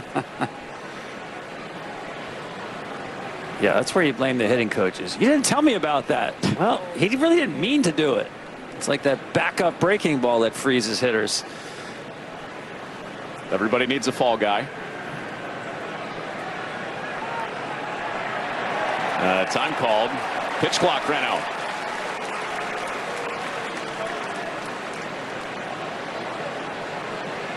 So that's ball 1. That's on Burrows. Didn't get that pitch off in time.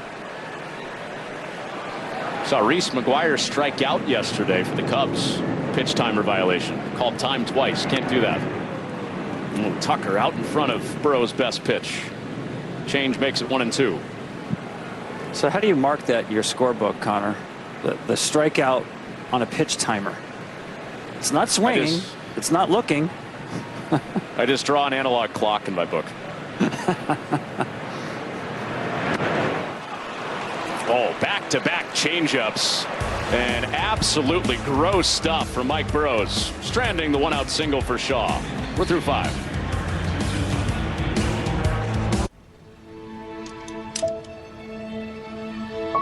With wet AMD, I worry I'm losing sight of the world around me. But now, I can open up my world with Vabysmo. Vabysmo is the first FDA-approved treatment for people with wet AMD that improves vision and delivers a chance for up to 4 months between treatments. So I can do more of what I love. Vabysmo works differently. It's the only treatment thought to block 2 causes of wet AMD. Vabysmo is an eye injection. Don't take it if you have an infection, active eye swelling, or are allergic to it. Vabysmo could cause eye infection, retinal detachment, temporary increase in eye pressure, an uncommon risk of heart attack or stroke, or severe swelling of blood vessels in the eye. Report changes to vision or eye pain to your retina specialist right away. Open up your world with Vabysmo. The #1 prescribed treatment for wet AMD. Ask a retina specialist about Vabysmo. Like a relentless weed, moderate to severe Crohn's disease symptoms can keep coming back. Break away to what's possible with Tremfya. With rapid remission at 12 weeks and fewer bowel movements and less abdominal pain at 4 weeks. Most patients achieve remission at 1 year, and some patients saw visible healing of the intestinal lining. Serious allergic reactions and increased risk of infections and liver problems may occur. Before treatment, your doctor should check you for infections and TB. Tell your doctor if you have an infection, flu-like symptoms, or if you need a vaccine. Healing is possible with Tremfya. Backed by over 15 years of clinical research. Ask your doctor about Tremfya today. It's me, Wednesday Addams. My meal of misfortune is now at Wendy's. It's pure torture with uniquely excruciating dips of dread. Enjoy the anguish.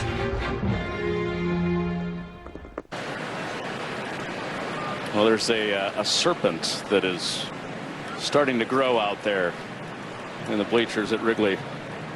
Its ear snake is partially formed. Canario drives one to left, but playable for Ian Happ. And 1 pitch, 1 out for Shota Imanaga to start the 6th inning off the bat of former Cub Alexander Canario.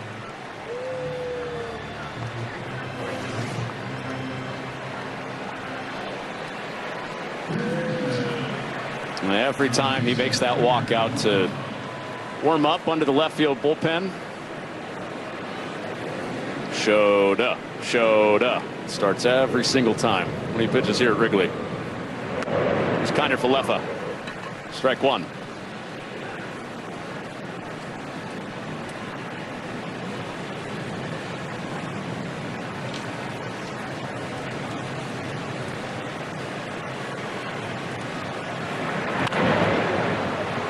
Kiner Falefa underneath one. Happ with back-to-back plays. Oh, he snow-coned that. That almost squirted out of the glove. He's telling himself 2 hands now, and 2 away in the 6th.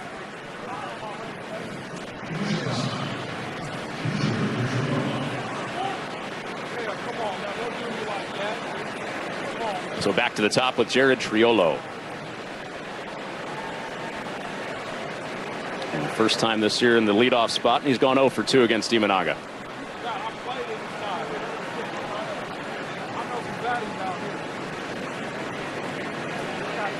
Part of the entertainment value you get from Imanaga is the mannerisms around the mound, the poses. He's expressive. And Triolo rips one to left, and Ian Happ can't get it. That's into the ivy, but bounces out. And a double nonetheless for Jared Triolo. Just the 2nd hit of the day. And Pirates going pull heavy in this 6th, have their first hit of the inning. His ball was hit so hard, Happ just didn't have time to get back on it. Might have surprised him a little bit how much carry it did have. Right here, it looked like he may have had a beat on it, but no. In and out of the ivy.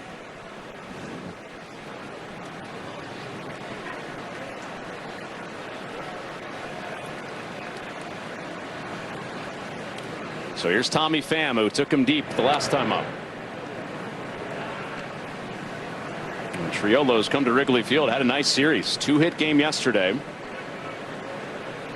A double to set up a potential go-ahead rally for the Pirates here in the 6th.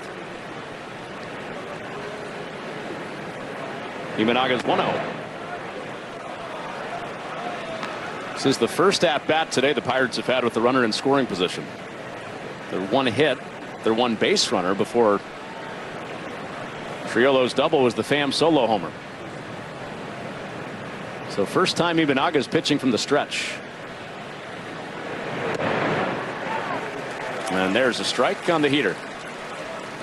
And he's being very careful with Tommy Pham, who hit that splitter for a home run last time up. But Brian Reynolds swinging a hot bat behind him. This is not a pitch around situation at all.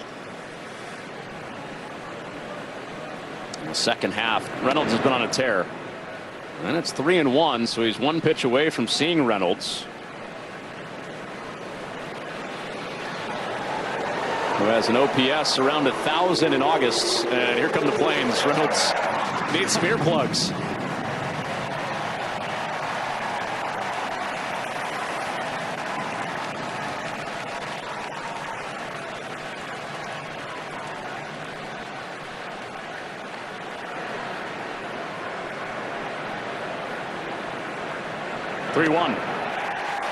Oh, big cut for strike 2. It's almost like a weekend at the Indy 500. You need those little squishy earplugs if you're sitting in one of the turns at the 500. Tommy Pham let it loose right there. Remember, Imanaga has not walked a batter in 119 straight hitters. He's coming at you. And there is the first walk in about a month for Shota Imanaga.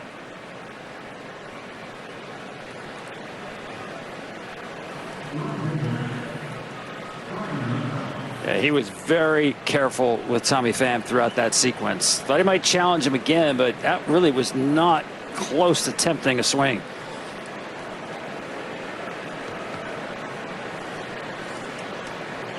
So that sets up Brian Reynolds, red hot Brian Reynolds. Warner had to hustle to make sure that didn't go into center. And the first walk for Imanaga since his first start back from the All-Star break against Boston. And back on the 19th of July. Pitch to Reynolds. In the air to center. Didn't get it. Pro Armstrong fighting the sun, and the inning comes to an end. Imanaga works out of the stretch for the first time and works around 2 base runners.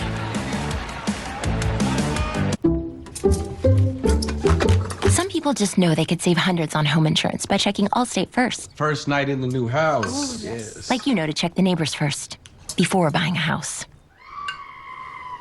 What was that?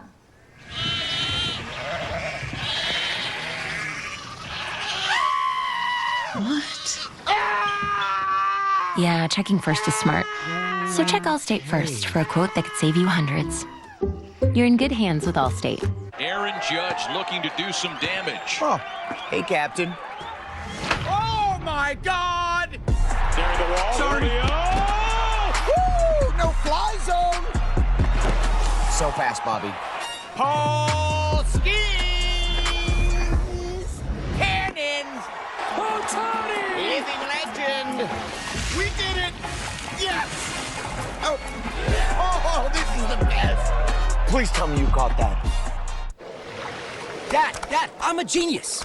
I figured out how to make us penguins fly. That's going to be tricky without wings. Exactly. That's why I've got Red Bull. It gives you wings. All we have to do is drink it. And how? Come on, Dad, just drink it. But why? Why? It's 40 degrees below. Do you think we're standing here for fun? Red Bull gives you wings, but only if you drink it. Aww. I'm Anya's indecision. I thought we were good. Like, with home projects, I used to make sure she got so twisted around, she wasn't even sure where to start. But Thumbtack changed her. With all the plans and guides and reminders, Anya's getting stuff done. And I'm getting ghosted. Indecision doesn't live here. You do. Take care of your home with Thumbtack. Download the app today. Well, everyone's had this one circled since the date it was announced. The Arch Manning era kicks off with a playoff rematch for the ages as #1 Texas takes on defending national champion #3 Ohio State on Big Noon Saturday. Great way to get the season started. Just a couple Saturdays from today, only on Fox. Rob Stone and the crew will have the pregame for you from Columbus. Our first full Saturday of college football, 2 weeks from today. Kyle Nicholas in the game. Good to have another Ball State guy in the house today. Ball State alum Kyle Nicholas in his 3rd big league season for the Pirates. Relieves Mike Burrows. He gets the heart. 3, 4, and 5 in the Cubs lineup, starting with Seiya Suzuki. And Burrows threw the ball really well. And you're probably thinking, well, why not stick with him, right? Controllable pitch count. Well, they need to really control his innings. This is guy Burrows threw 54 innings last year, coming off of Tommy John surgery. So he's got some governors on him. Well, not just Burrows, right? The Pirates have been very careful in the development through the minor leagues with Paul Skeens.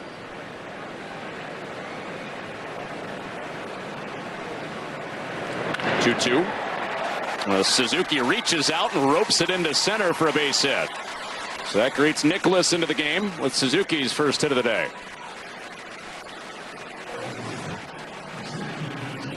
Really good hitting right here. 99 off the plate. You see him just stay through the baseball with one hand.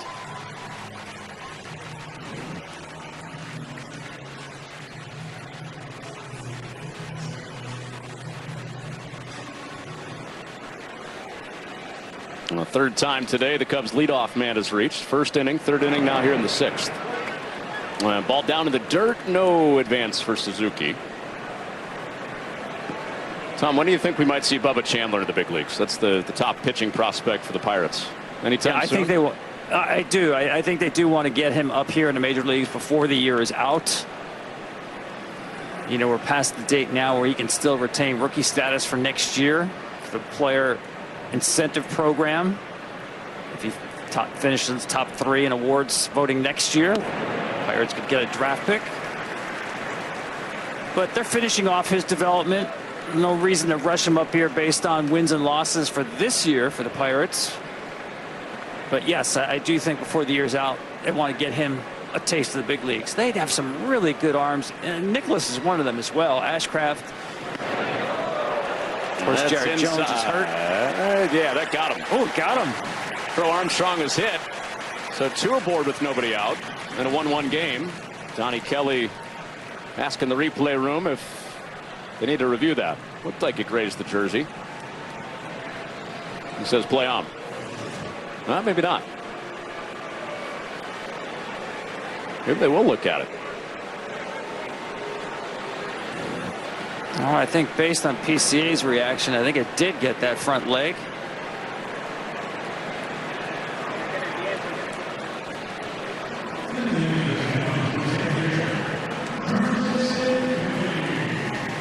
No challenge, just a mound visit.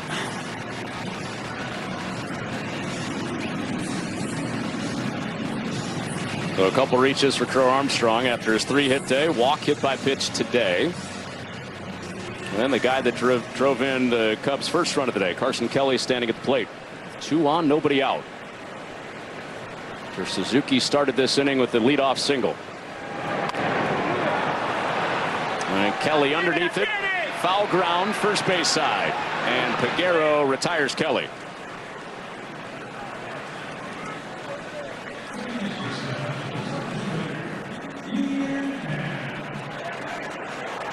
So Pittsburgh native Ian Happ have a chance to give the Cubs the lead here. Tom, help me project a little bit. We were talking Pirates arms.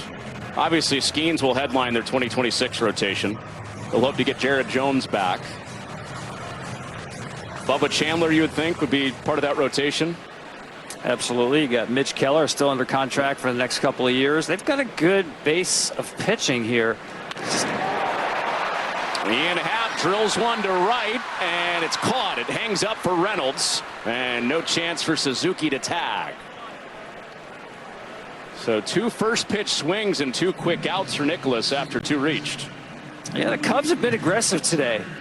We've seen them pull the trigger a lot on first pitches. Again, runners in scoring position. I have no problem with it. Both cases here, Kelly and Happ got first pitch fastballs for strikes and just didn't square it up enough to get a hit. Well, a big story for the Cubs yesterday in the 7th inning. They had bases loaded, nobody out, got just 1 run in what ended up being a 1-run loss. Nico Horner another chance with guys in scoring position, and he cuts through the fastball. It was Horner that was up there, bases loaded in the 4th, and popped up to shortstop.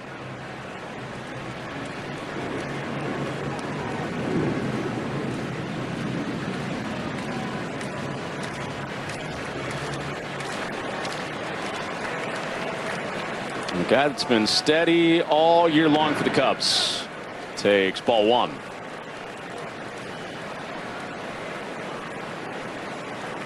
A homegrown first-round pick out of Stanford, Nico Horner. Quietly one of baseball's most consistent second basemen in the last 4 years.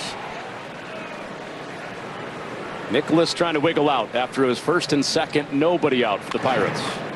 And Horner ropes one to third, but scooped up by Kiner Falefa, and he elects to put the tag on Suzuki and end the inning.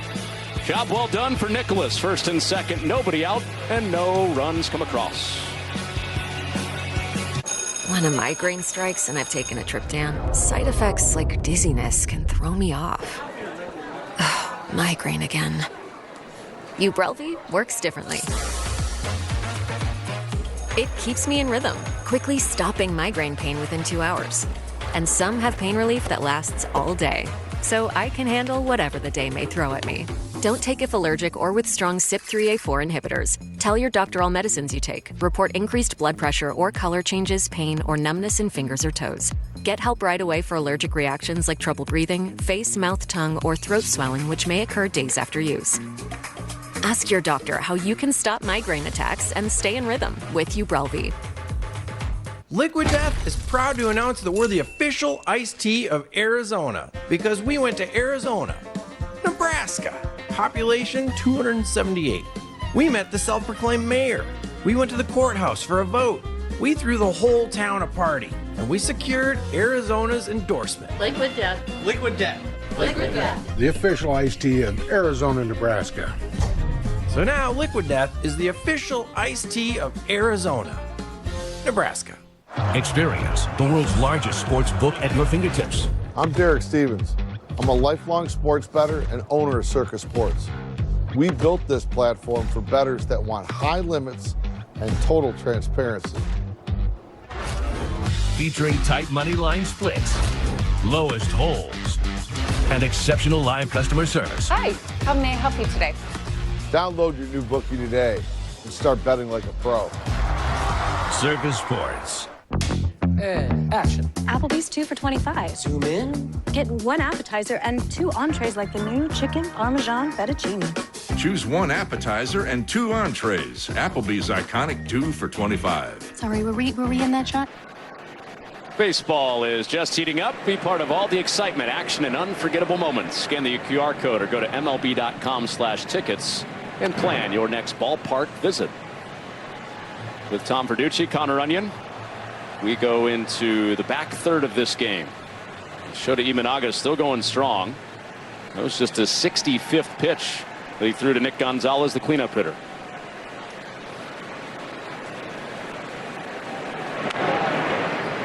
A little bouncer over to third. Charging Shaw gets the feet set and fires on for the out. And there's one away on an efficient day for Shota Imanaga. I love this list, Tom. Thank you for gracing our screens with this. First 46 games, the winning percentage for Imanaga exceeded only by the immortal King Cole more than 100 years ago. You know, his real name was not King, by the way. It was Leonard. It wasn't Nat. It was not Ned. It was Leonard. This, you must have heard the name, and you disappoint me if you haven't, Connor. Ring Lardner.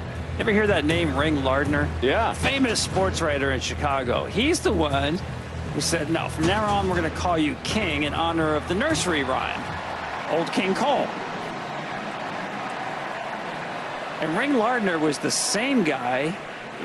He was a great writer. He wrote some plays and poems. And he had a story about a guy named Alibi Ike. And it was modeled after King Cole, who apparently blamed everything on his teammates when things went wrong, had an excuse for everything, complained about aches and pains. So Ring Lardner actually kind of named him twice. King so Cole a monarch. And Alibi Ike. That's good. I guess his biggest claim to fame, though, is King Cole gave up Babe Ruth's first hit. Huh. 1914. Ball one to Andrew McCutchen. I feel like nicknames back there were more creative. Maybe we just have access to so much with the internet now, but I don't know, that was around the time of Home Run Baker. First time I ever heard that name, I thought that was actually his given name, but destined to play baseball. Hippo Vaughn of the Cubs. Yeah. The same staff Three-Finger as Brown. Three-Finger Brown. There you go. Self-explanatory where that nickname came from. 2-2. Of course, the Cubs have had Three-Finger Brown and a six-finger pitcher. They had Antonio Alfonseca. That's right. The extra His finger. nickname was the Octopus. Or as Teron Sano thought he was named when he first came up, just Al. Thought his name was Al Fonseca. Cubs Hall of Famer, the late radio broadcaster for the Cubs too. And Andrew McCutchen, towering drive to left center. Big moan from the crowd. They thought McCutchen had given the Pirates the lead, but just short onto the warning track. Yeah, I was reading the body language of Imanaga as well, and he wasn't sure that ball was staying in. You see the flags, really nothing helping those balls in the air today.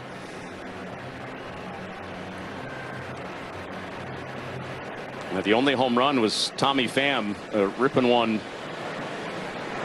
Hard to say it was a true line drive, but it wasn't a majestic drive and still got out onto Waveland. And Joey Bart takes ball one. The guy that came in hitting well against Imanaga in the two matchups he'd seen him before is 0 for 2 today.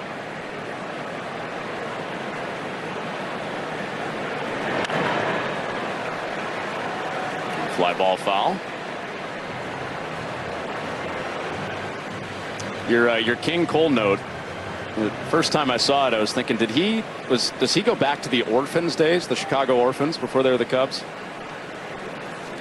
What would that have been? About 8 years after? Yeah, I don't know. He was there, what, 11 to 14? Yeah. And about a decade after the Orphans. You're asking me like I covered those Cubs teams. Not quite. Not that you covered them, but I haven't gotten one trivia question past you all year. I figured you would know. How about that split right there? I mean, Imanaga's had all three pitches working today. It's 1-2. Goes back to the Heat. It's upstairs 2-2. I love his delivery. It's very simple. You know, it's really a modified stretch all the time, even with nobody on. Always on balance. Sometimes he'll vary the hesitation of the late kick. Very under control. Yeah, like right there. Little delay on it. What was he telling himself, Tom? He was driving his hands down 2 pitches ago. Did you catch that? Any idea what he's just to finish the extension? It was a one rare pitch where he missed up the arm side, which means the ball's coming out a little earlier. Just especially that four-seamer, you have to stay behind it a long time. Bart lays off the split. This is an interesting pitch selection here. You see the sequence here. Typically, his fastball use goes up 3-2 like a lot of pitchers, but you cannot rule out the split. A payoff pitch is down in the dirt. A rare 2-walk day for Shota Imanaga. Hadn't walked anybody in almost a month. Back-to-back innings with a walk. The 7th inning still in play for the Pirates.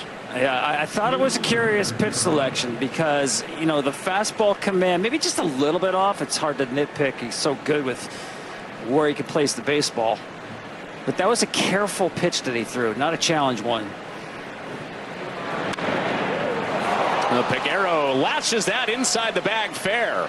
The ball boy getting out of the way as Bart scampers toward third. Throw to second will hold Peguero to a single. So similar sequence to last inning for the Pirates. This time the walk first, then the hit. And they've got him at the corners with 2 outs. You know, he froze Peguero last time on that dart of a four-seamer at the bottom of the zone. Hitters will take that thinking it's the split. That one not quite as low. He was ready for it. Cubs pitching coach Tommy Hotovy. His first visit of the day. It's been cruise control for Shota Imanaga. The 6th inning was the first time that he worked out of the stretch. And the 2nd inning in a row with some trouble. Nobody up in the Cubs bullpen, so this is Imanaga's inning. Yeah, I mean, there's no reason to have anybody up. This is one of your better pitchers. Stuff's still good. Pitch count, obviously, not a problem there at 80. But just kind of a reset there. Give him a break, a timeout to reset with 1st and 3rd here. 1 out from getting off the field. Take a breath. A lot of these pitching mound visits now are literally about a physical break in the age of the pitch timer. And it gives us a chance to digest the rarity that 2 walks in the game is. Since he started against the Dodgers on April 22nd, Imanaga has not walked 2 in a game like he has today. So here's Canario. Good block by Kelly. Keep that tying run down at 3rd. It's the first inning where we're seeing multiple misses that are non-competitive from Imanaga. Just balls out of the hand. Pinpoint most of the day. Retired the first 10 he faced. In some trouble again, Imanaga. Over the top of the splitter. Left it in the zone. Canario couldn't hit it.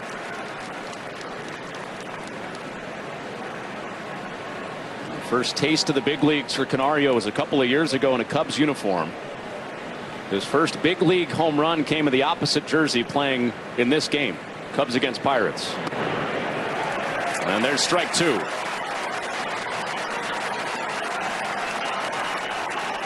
A grand slam playing for the Cubs against Pittsburgh in September of 23. Finds himself in a big spot with a jam-packed crowd rising to their feet at Wrigley. Imanaga's been brilliant, trying to keep this game tied. And it's upstairs, 2-2.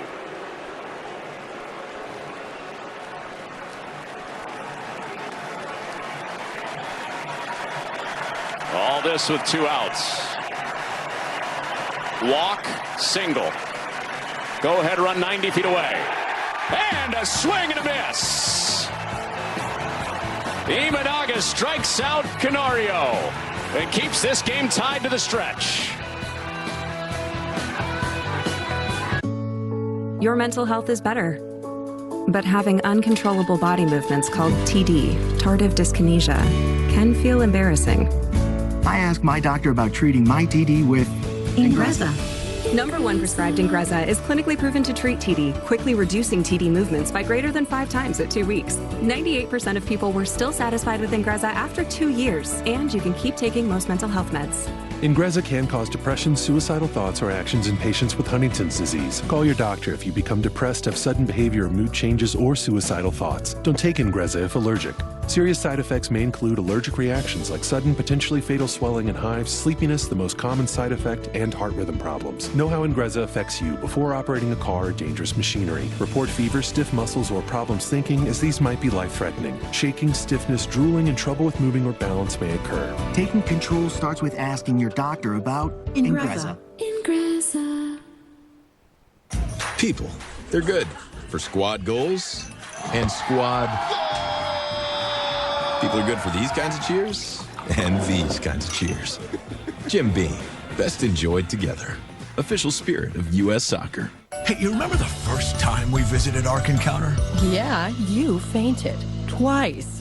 Hey, now, let's just say it's a little bigger than imagination, okay? And the exhibits, they're so lifelike. There's just so much for the kids to do here. Virtual reality, a zoo, I mean, they even have zip lines. I guess I just never thought a place like this could be real. So, Junior was right. I guess so. Ark Encounter, you just gotta see it to believe it. It's native. 24-hour moisturizing body wash that locks in 7 times moisturization. And about half the ingredients of my old body wash. Clean moisturizing body wash isn't a myth. It's native. Hit up MLBshop.com for the largest and latest selection of jerseys, caps, hoodies, and accessories to keep you in the game all year long. Gear up, game on. MLBshop.com, the official online shop of Major League Baseball. Beer Snake's not for sale. Man, that thing has made some progress since we checked in 2 innings ago. All the thirsty people out there, Connor. Understandably. Does feel like 100. Not that Chicagoans need an excuse. Here's Dansby Swanson.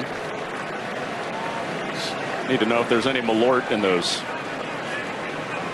empty Beer Snake cups. Andrew Kittredge, trade deadline acquisition for the Cubs from the Orioles. Up, getting loose to maybe work back-to-back days. Nicholas stays on for his second inning. Works against 8, 9, and 1. Swanson, Shaw, and Bush do up.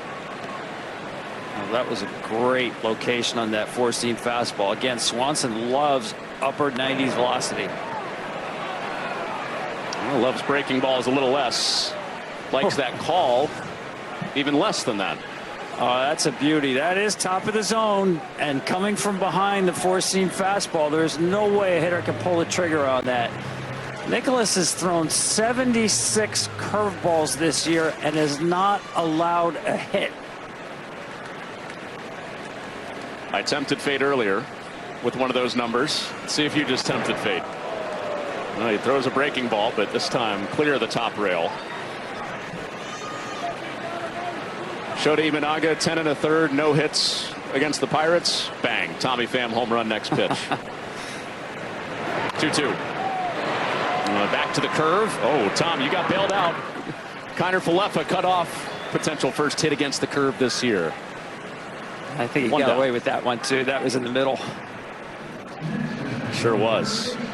Well, super utility man Willie Castro, part of the trade deadline haul. Andrew Kittredge, who you just saw warming up. Michael Soroka. That was heartburn city for Craig Counsell. Soroka comes over 2 innings and then hits the injured list. Taylor Rogers has been lights out. Technically coming over from the Pirates, really from the Reds. Matt Shaw bounces one to second. Gonzalez kept his feet. A little trouble with the infield dirt. But throws out Shaw, and they're 2 away. Let's see if Don Kelly wants to make a move. He did have the lefty up as we get to that runway in the Cubs lineup with the left-handed hitters. The way Nicholas is throwing the ball right now, he's going to ride him. Well, Nicholas allowed a single, hit a batter. First 2 guys into the ball game, and kept him right there last inning. He's retired 5 in a row since allowing first and second, nobody out. Now Bush at the top. No chance to unload on a first pitch like he has the last couple ABs. Well, Connor, you mentioned something earlier about the Cubs getting the ball in the air to the pull side. And that's been Michael Busch's growth these last couple of years. And that's exactly what he's looking for right here. 2 outs, bases empty. He's looking for something elevated he can turn on. Got it up, but away and out. And Justin Turner's played a big part in re-emphasizing that for the Cubs. He was part of the launch angle revolution with the Dodgers. Now a bench bat, platoon bat for Craig Counsell on the bench. There's strike 1 from Nicholas. We've seen Busch do that more, as you mentioned, Tom, over the last couple years. Seiya Suzuki's doing that more than he has in his career. 2-1. It's 3 balls and a strike.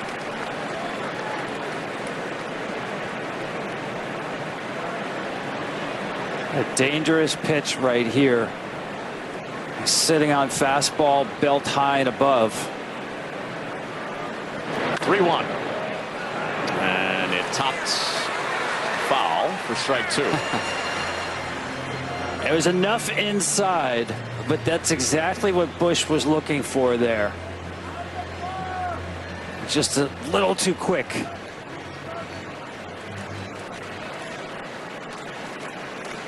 Well, Busch having a career year. 24 home runs after a 20 home run season last year. Nicholas 3-2. And he struck him out. That curveball is still unhittable for Kyle Nicholas all season long. He retires 6 in a row to keep it tied. The road to a championship is never paved smoothly. When I bought the team, I had to take risks. By land or by air, we're going to get the job done.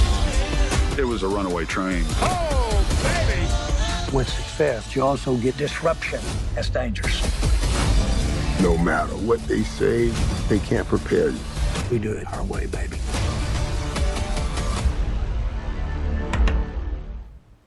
Sunday night, the NFL is back on Fox. It's present versus future, proven versus promise. As reigning MVP Josh Allen leads the Bills against Caleb Williams and the Bears. Touchdown! Preseason football, Sunday at 8 Eastern on Fox.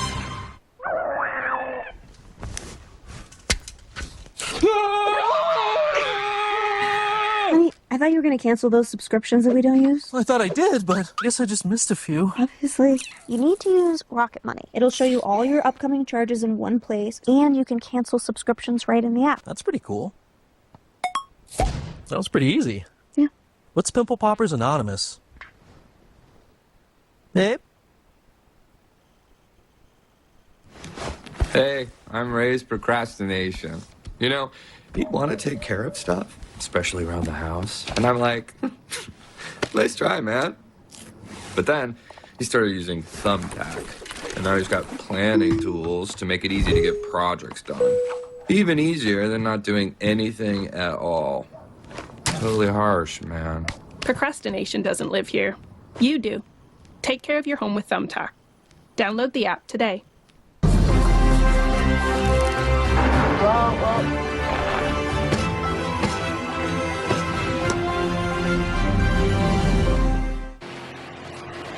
Well, up to the bullpens the rest of the way. Shota Imanaga's day done after 7 innings, 1 run. And it's the trade deadline bullpen arm the Cubs got from Baltimore. Andrew Kittredge on. You see the numbers, high strikeout guy, sinker, slider. Once in a while, I'll show you the 4-seamer up.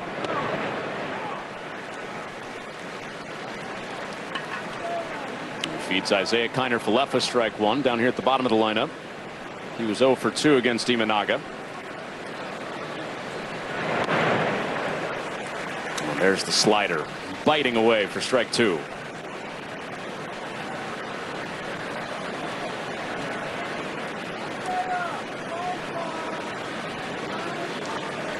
Kiner-Falefa trying to flip it back to the top. This was the money inning for him yesterday. Kiner-Falefa had the go-ahead RBI double to put the Pirates up 2-1, fishing out a low breaking ball. And I can't fish out that low breaking ball. Kittredge gets a little revenge for the Cubs pen. Strikes him out to start the 8th. Yeah, Kittredge really tests the swing discipline of right-handed hitters. It's not just because he throws a nasty slider. It's because he's such a cross-body thrower. Starts with a closed stance and comes across. It's tough for right-handers to pick up that baseball, and it's moving away from them. There's a strike. I feel like I'm just stealing all the notes that Ryan Dempster gave me yesterday, Tom. But he brought up another good point. Kittredge kind of has a Jason Mott look to him. Oh, I like that call. Certainly with the beard, yes. They're a long time similar reliever stuff, you know, Cardinals. short arm. Oof.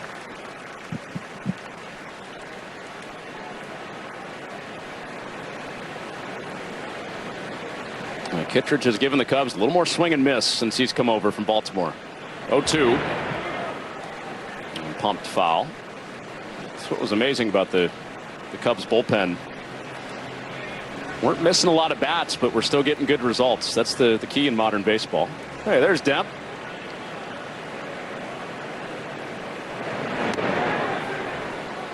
Ball one.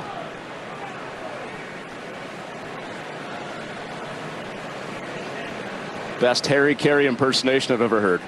Oh, dead on. 1-2. Out to right center. Leaping try for Horner. Can't get it. Back-to-back two-hit days for Jared Triolo. And Tommy Pham, who's already homered in this game, is our power player, sponsored by Circa. Got a splitter up in the zone and hit this one not into the bleachers, but over them onto Waveland. A no-doubter for Tommy Pham.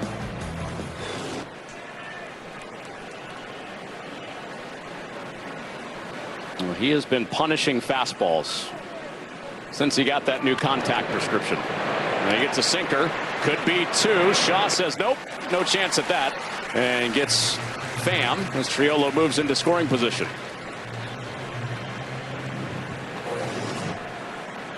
Good decision here by Shaw. Watch him take a look, and he still has time to secure the out at first base.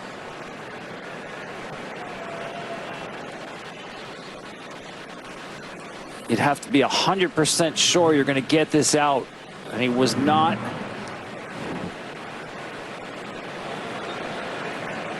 So what that does is bring Brian Reynolds to the plate with the potential go-ahead run on. It has been a really good month for Reynolds, but all year, for whatever reason, I don't know if it's the batter's backdrop here or Cubs pitching, Reynolds has not enjoyed his time at Wrigley Field. Popped out of the glove of Kelly. Ball one. 0 for 3 today. So Reynolds on the year is 1 for 23 at Wrigley Field this season.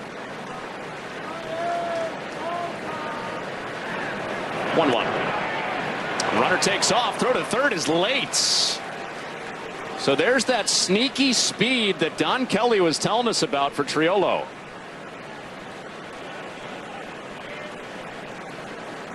Yeah, heads up play. Had him timed out. This is the third pitch he saw. You saw his feet moving. Pitcher's got to make sure that runner's feet stop. Listen, you can only get that bag if you're 100% sure, and he was. 1-2.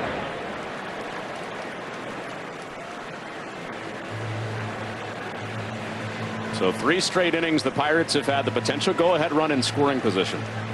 They stranded him first and second in the 6th. First and third in the 7th. And now just an innocuous rally with a single, an advance on the ground ball, and a steal. Have another big pitch coming in this game. The 1-2 is strike 3. Brock Ballou pumps the fist. And Andrew Kittredge. Another strikeout masterclass with 2 punch-outs to keep it tied. I have type 2 diabetes, but I manage it well. It's a little pill with the big story to tell. I take once daily, Jardiance at each day start.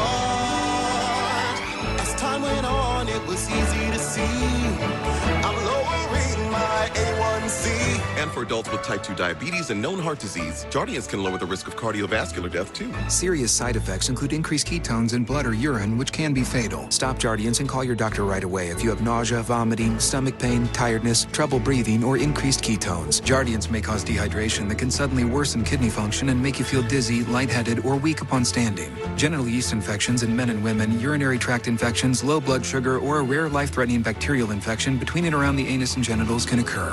Call your doctor right away if you have fever or feel weak or tired and pain, tenderness, swelling, or redness in the genital area. Don't use if allergic to Jardiance. Stop use if you have a serious allergic reaction. Call your doctor if you have rash, swelling, difficulty breathing, or swallowing. You may have increased risk for lower limb loss. Call your doctor right away if you have new pain or tenderness, sores, ulcers, or infection in your legs or feet. Jardiance is really swell, the little pill with the big story to tell.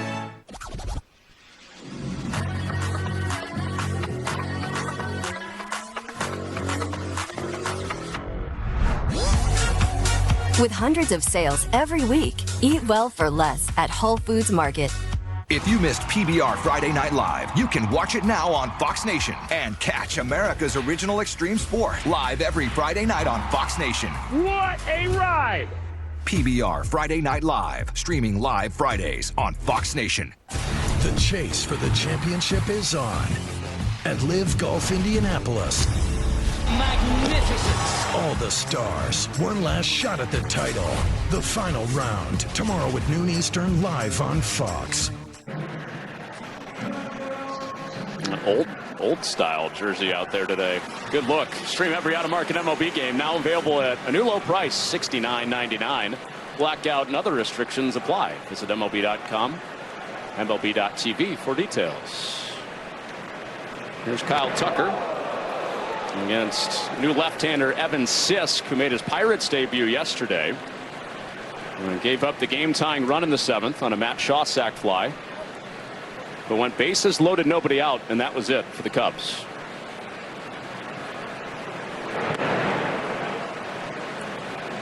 Well, it looks like the ball's coming from the right field foul pole facing Evan Sisk. Yeah, especially on that sweeper. Going to start behind the left-handed hitter and work all the way across the hemisphere to the other side of the plate.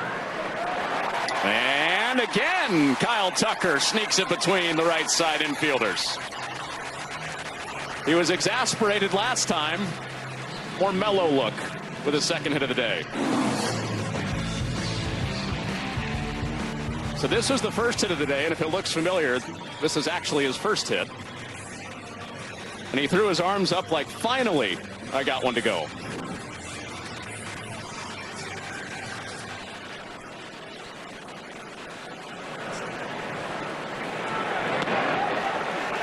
And Tucker takes off, no throw from Bartz.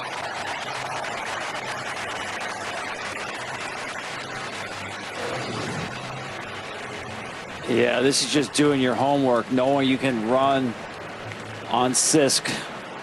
A high leg kick, no slide step, no throw over. Great base runner. Almost never gets thrown out. Go ahead run at second. Suzuki up the middle with a base knock. Canario comes up with the ball as Tucker heads to the plate. He's in to score. Seiya Suzuki puts the Cubs in front 2-1.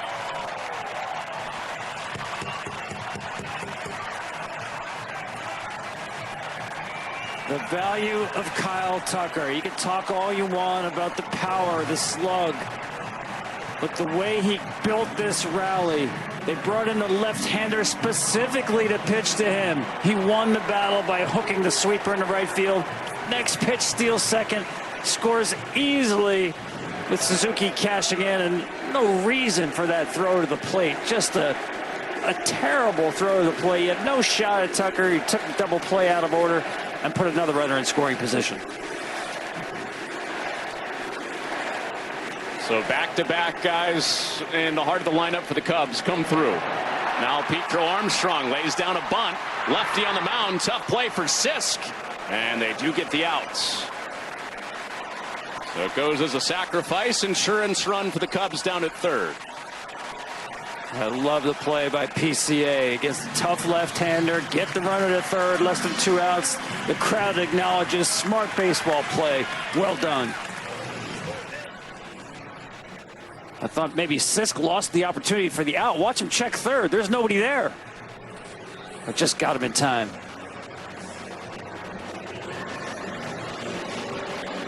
Well, Peguero did secure it, but just barely, almost popped out of the mitt.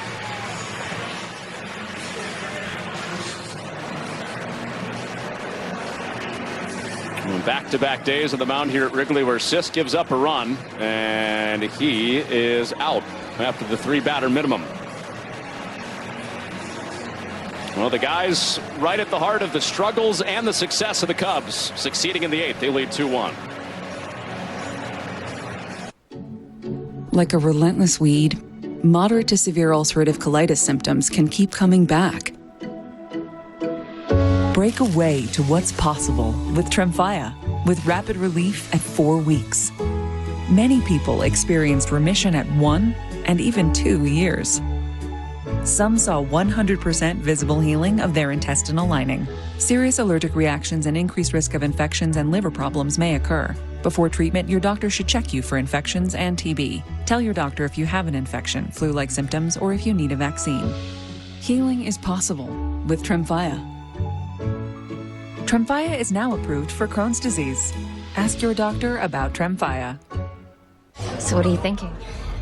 I'm thinking about our honeymoon. What about Africa? Safari. Swim with elephants. Hot air balloon rides. Lions growling in the giraffes that come in through your window. Wait, can we afford a safari? Great question. Like everything, it takes a little planning. Or put the money towards a down payment. With enough room for a baby? Babies. Baby. Let's take a look at those scenarios. JP Morgan Wealth Management has advisors in Chase branches and tools like Wealth Plan to help keep you on track. When you're planning for it all, the answer is JP Morgan Wealth Management. New Gain Tango Scent Boosters. With 2 irresistible scents coming together, you can't help but dance. Oh, wow, that's fresh. New Gain Tango Scent Boosters. More scent, more joy. Pick it up, pick it up, pick it up. This is gonna be a war right now. We've never seen anything quite like this.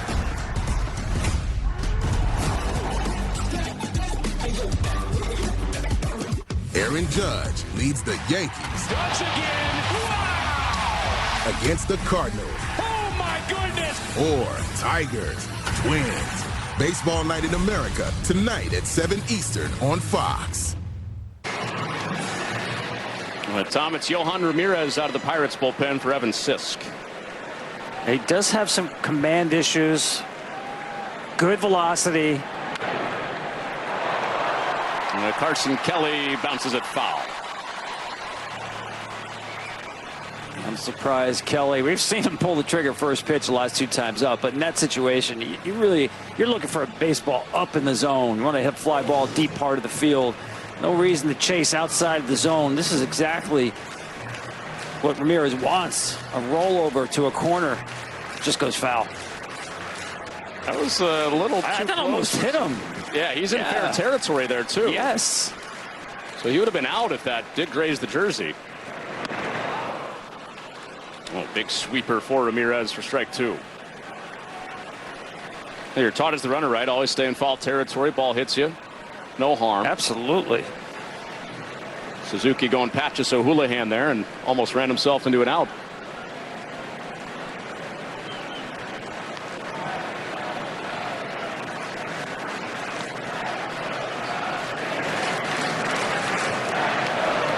Here's the 0-2. He lays off. Well, that second sweeper, Tom, even more believable than the first one he swung at. Yeah, why not? Just, if he's going to chase, just slide it a little bit farther out.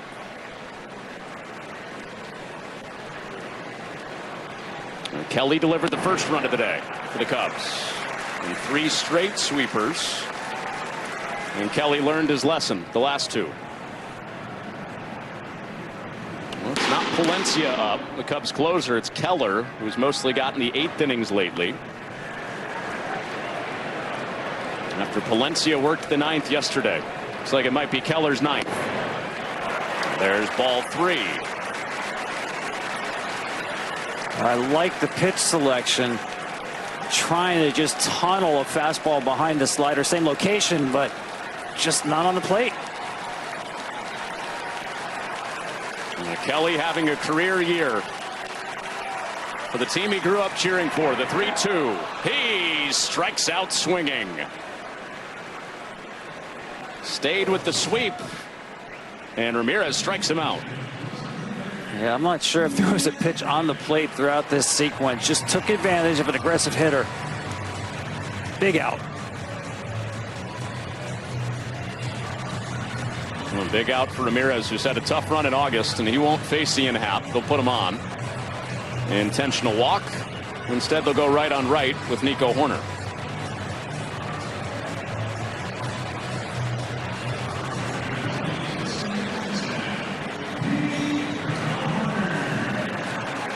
This would be a big boost for Ramirez and the Pittsburgh bullpen at large, since they traded David Bednar, Caleb Ferguson, Taylor Rogers, and emptied the bullpen in the back end. Well, they have struggled to shut teams down late in games. Trying to keep this a one-run game of the ninth. And Horner won't keep it there. Insurance run cashed in. Happ makes the turn to third. Horner races into second. Ball skips away. It's backed up by Peguero. And Nico Horner says take that after they intentionally walked Happ to make it 3-1.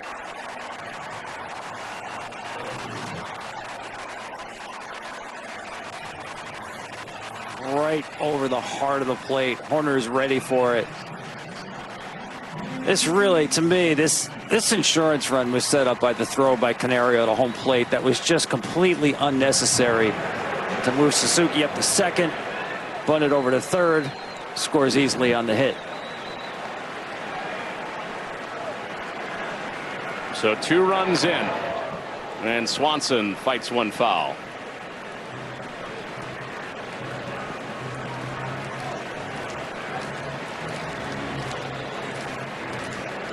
The usual center fielder for the Pirates, Oneil Cruz. Remember, he's out. And that's a throw that is believable that maybe Cruz could have made with his big arm. Probably not, but more worth the risk if you have Cruz out there, right? Yeah, absolutely. I mean, one of the strongest arms in the game. And at least if you're going to throw home, you know, have it low enough so that it's cuttable. And you just escorting Suzuki to second, the ball out of the hand, you could tell it was not going to be cut off. 0-2. Swanson slices it to left. It hangs up for Pham. And that ends the inning. So the Cubs get 2. Looks like it'll be Brad Keller's chance to save it when we come back. Skipping breakfast wasn't a big deal before. I got you. But now, Wendy's has Buck Biscuits, like the Honey Buddy Chicken Biscuit, so you'll never skip breakfast again. If you're breakfast for a buck, gotta be Wendy's. Some days, all you want is an escape into sheets washed with Downy Gentle Soft and Fresh, with a subtle, delicate scent and softness. Downy breathed life into your laundry. Downy. At Sargento, we've been making your post-lunch, post-dinner, post-whenever snack a wow, wow, wow. You can taste over 70 years of our family commitment to high-quality, real, natural cheese in every bite. You have our word on it, you have our name on it. Sargento, a promise you can taste. This copyrighted telecast is presented by the authority of the Office of the Commissioner of Baseball and may not be reproduced or retransmitted in any form. And the accounts and descriptions of this game may not be disseminated without express written consent.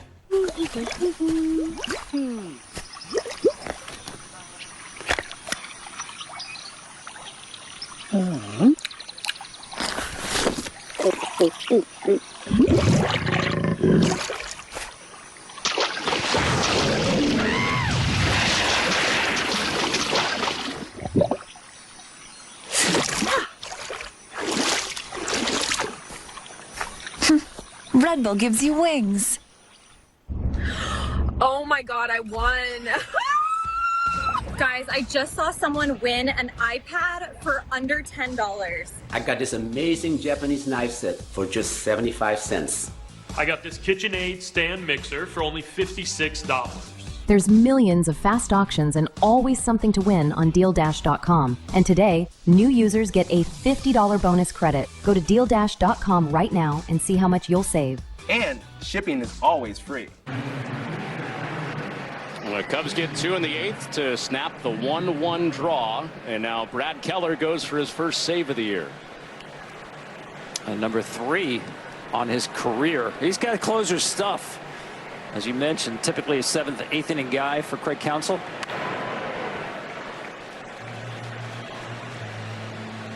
He is 0 for 3 in save situations this year. It was Ryan Presley, the primary closer to start the year for the Cubs. He was designated for assignment on deadline day after Daniel Palencia had already taken over the job. Well, Palencia worked yesterday, took the loss. So it's Keller's 9th today against the middle of the lineup. And a good beginning for Keller. He's ahead 1-2.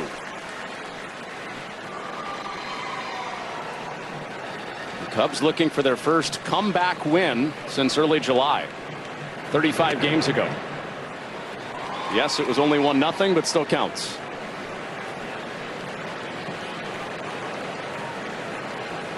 Have not won any game they've trailed in at any point since then.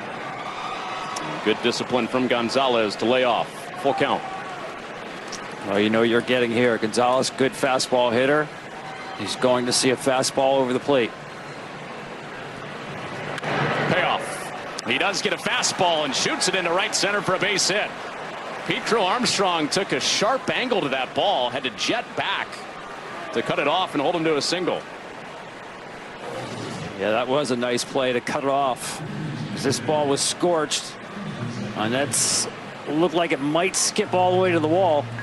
That's just a function of count and situation. Holding 2 runs, you cannot walk the leadoff hitter.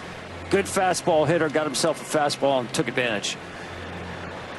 So the tying run's coming up against a guy that has 18 home runs in his career at Wrigley. Most of any active big league player. Andrew McCutchen. Takes strike 1. Of course, a lot of those came in the prime years, 2013 through 2015, when he was playing at an all-star and MVP level. But still a threat anytime he's up there. 0-1.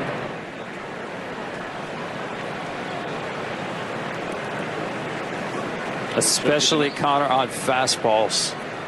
You know, I think especially anything fastballs down, he is quick. 1-1. Watches the sinker low. 2 balls and a strike.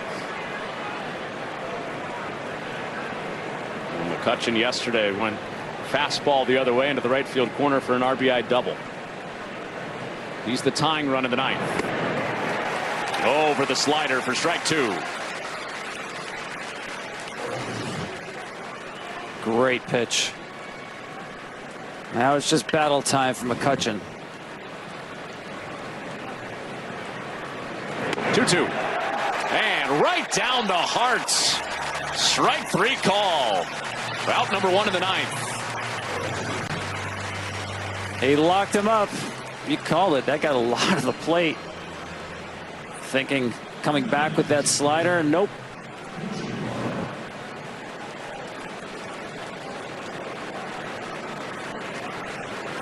And Joey Bart working on a 0 for 2 day. Did reach his last time up there. That hit that Keller allowed, by the way, that's his first hit allowed in August. This is his 7th appearance in August. Gonzalez got him for the first time. Keller gets the call.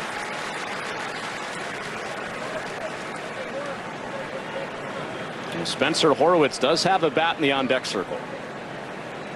He's sitting today because the lefty was starting.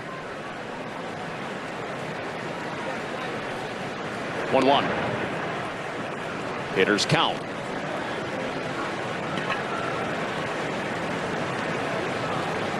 And Cubs do have Caleb Thielbar up in their bullpen. So if Horwitz comes to bat, Cubs could go left on left. 2-1. Fouled off. Healthy cut for Bart. 2-2.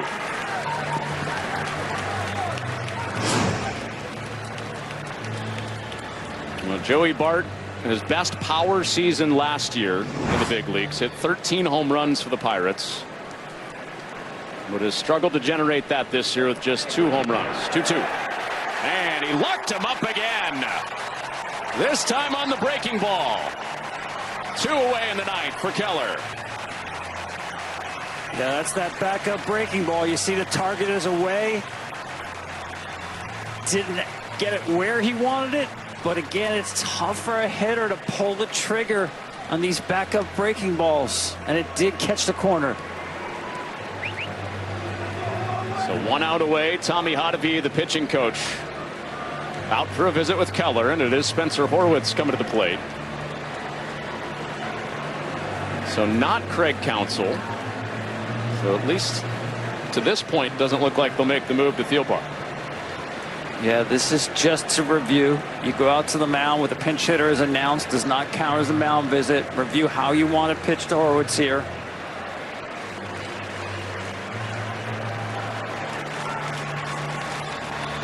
The trust in Keller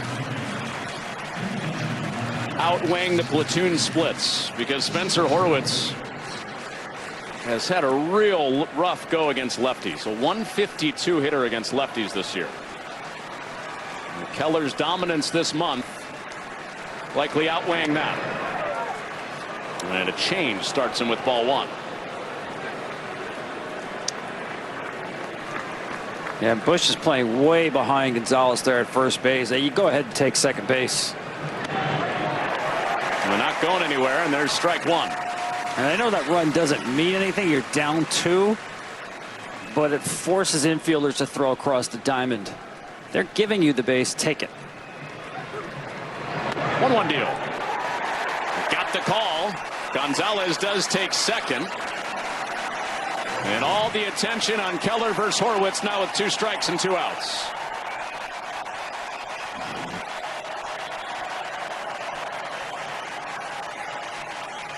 Everybody standing at Wrigley, and strike 3. Keller shuts the door for his first save.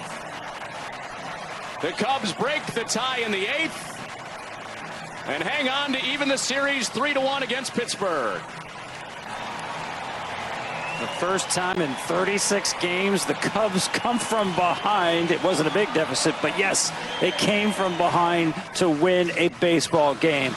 Not a lot of offense, but the offense they played in the 8th inning was textbook, fundamental Chicago Cubs baseball, stringing hits and walks and stolen bases for the 2 winning runs.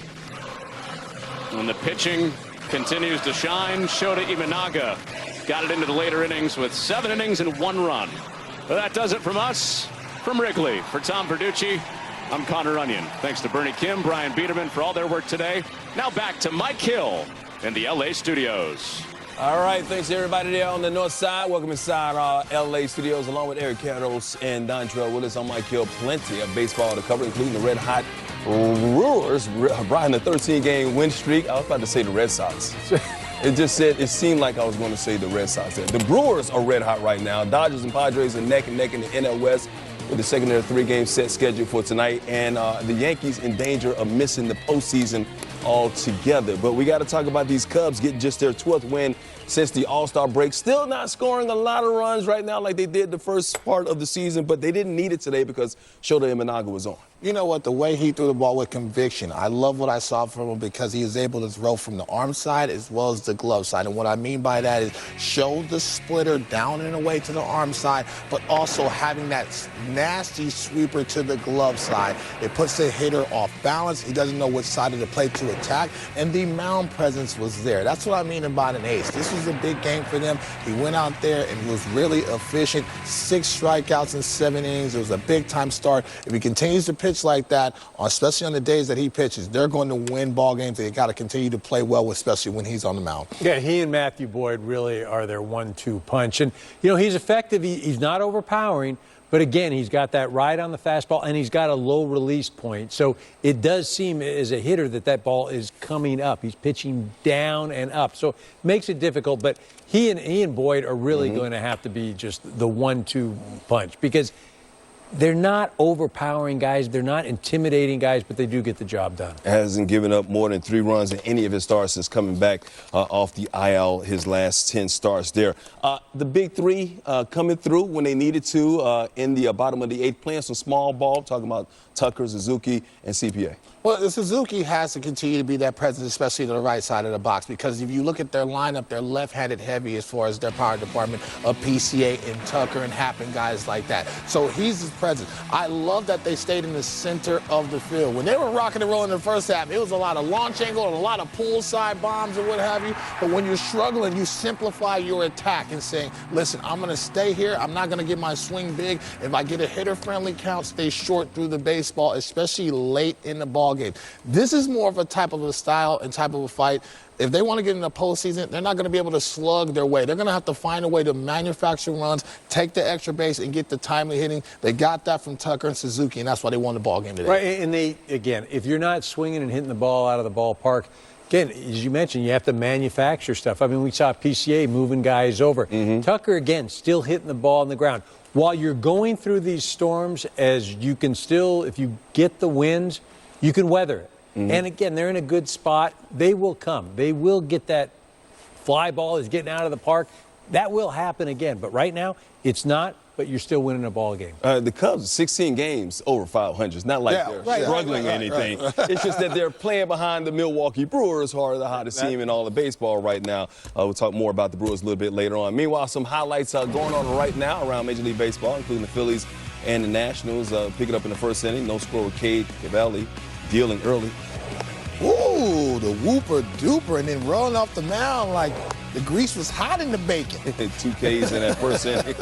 Still no score there. Mariners and the Mets. Mets really struggling. Nolan McClain making his first start in the MLB. Of course, he's the prospect for the Mets. Of course, they need all the help they can in that rotation. He can't check that baseball. It's not supposed to move like that.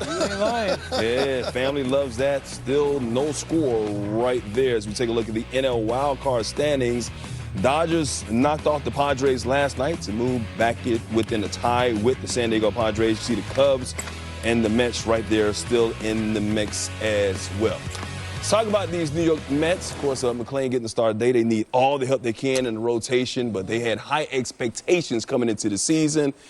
Will the Mets actually make the playoffs this season, EK? Yeah, they're going to get to the playoffs. It's not going to be pretty, and it's not going to be because they're separating themselves from anybody else. The Reds right now, when you're talking about the National League, the closest as far as a wild card team.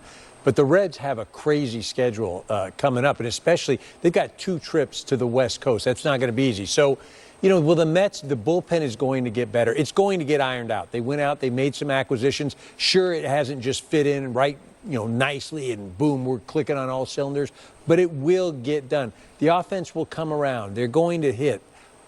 The starting pitching is a little bit suspect, but they're going to have enough to get in. They're going to be in the postseason. Well, McClain's going to have to turn into John McClain because this rookie is going to be dumped, and they're hoping that he puts a shot in their arm and adds some trusted depth. Very difficult for young pitchers to be in that situation. This is not being called up for the Marlins. You're in a pennant race and really in a wild card race. You have to be impactful. So far, so good. But if you look at that rotation, we kind of knew coming into this season it was a house of cards, and a lot of things had to go right. Well, the second half and really the total of the season, a lot of things have gone wrong, and so it's put a lot of stress on that bullpen, and so that's why you go get Helsley. He's yet to really settle himself in. He's an important arm in the back of that bullpen, but the bottom line is they need more consistency in that rotation. I love what I've seen from Peters, but you got to see more from Clay Holmes. This is tough. He's kind of in deep water because he hasn't pitched this much as a starter, and so you're looking at Frankie Montas. That project has failed, so they put him him in the back of the bullpen. So they're going to have to find some arms to get some consistency so they can take the pressure off that offense that's struggling as well. Here's the thing. You said they need John McClain because they are dying hard right now. I mean, they've lost 10 of 11. They're falling way back from the Phillies in the NL East. Getting to the playoffs may not be just enough for this team because they got to the playoffs last year. And they made a big offseason acquisition. You're right. Yeah. You're 1,000% right. But the bottom line is you only can fight what you can see. The bottom line is you're playing for your playoff life. Let's just get into the postseason, and then anything else can happen. Now what would be catastrophic is if they miss and really allow the Reds to catch them. Boy, you want to talk about those New York Minute in that newspaper? If they miss the playoffs, boy, it's going to be tough sledding in Cancun, especially all the money that you allocated to this roster and stuff like that. So I think they will get into the postseason. EK's 1,000% right about the Reds' little remaining schedule, but I just don't like the way they're playing baseball right now, so they have to worry about winning ball games and what's in front of them. Take away that T and add an S. It's a mess right now. They need to bring back Grimace or somebody, or one of them characters from McDonald's. Hey, speaking of good luck, Charles, it's Players Weekend, and Christian Yelich's Bob Uecker definitely brought the Brewers some good luck last night. Let's take a look at the Brewers and Reds. Brewers going for 13 straight, which would tie a team record. They were down 8-1 at one point, but Yelich had himself a night. Off of Scott Barlow, his solo shot, his second of the night. 4 for 5, 5 RBI, triple shy of the cycle. Brewers win their 13th straight win. How are they doing this, EK? Well, they don't strike out. They put the ball in play. They hit for a high average, and they're pesky. They were down 8-1. Yeah. A lot of teams, that's it. We're done. We're getting ready for the next ball game. But that's the culture that Pat Murphy has created. It is a no-quit. It is comprised also of a bunch of players that have been cast off, let go. They've got something to prove, and they are going to battle for their lives each and every pitch. They play sound baseball. They run the bases. They steal bases. They make things happen. It's constant pressure. There is no let-up.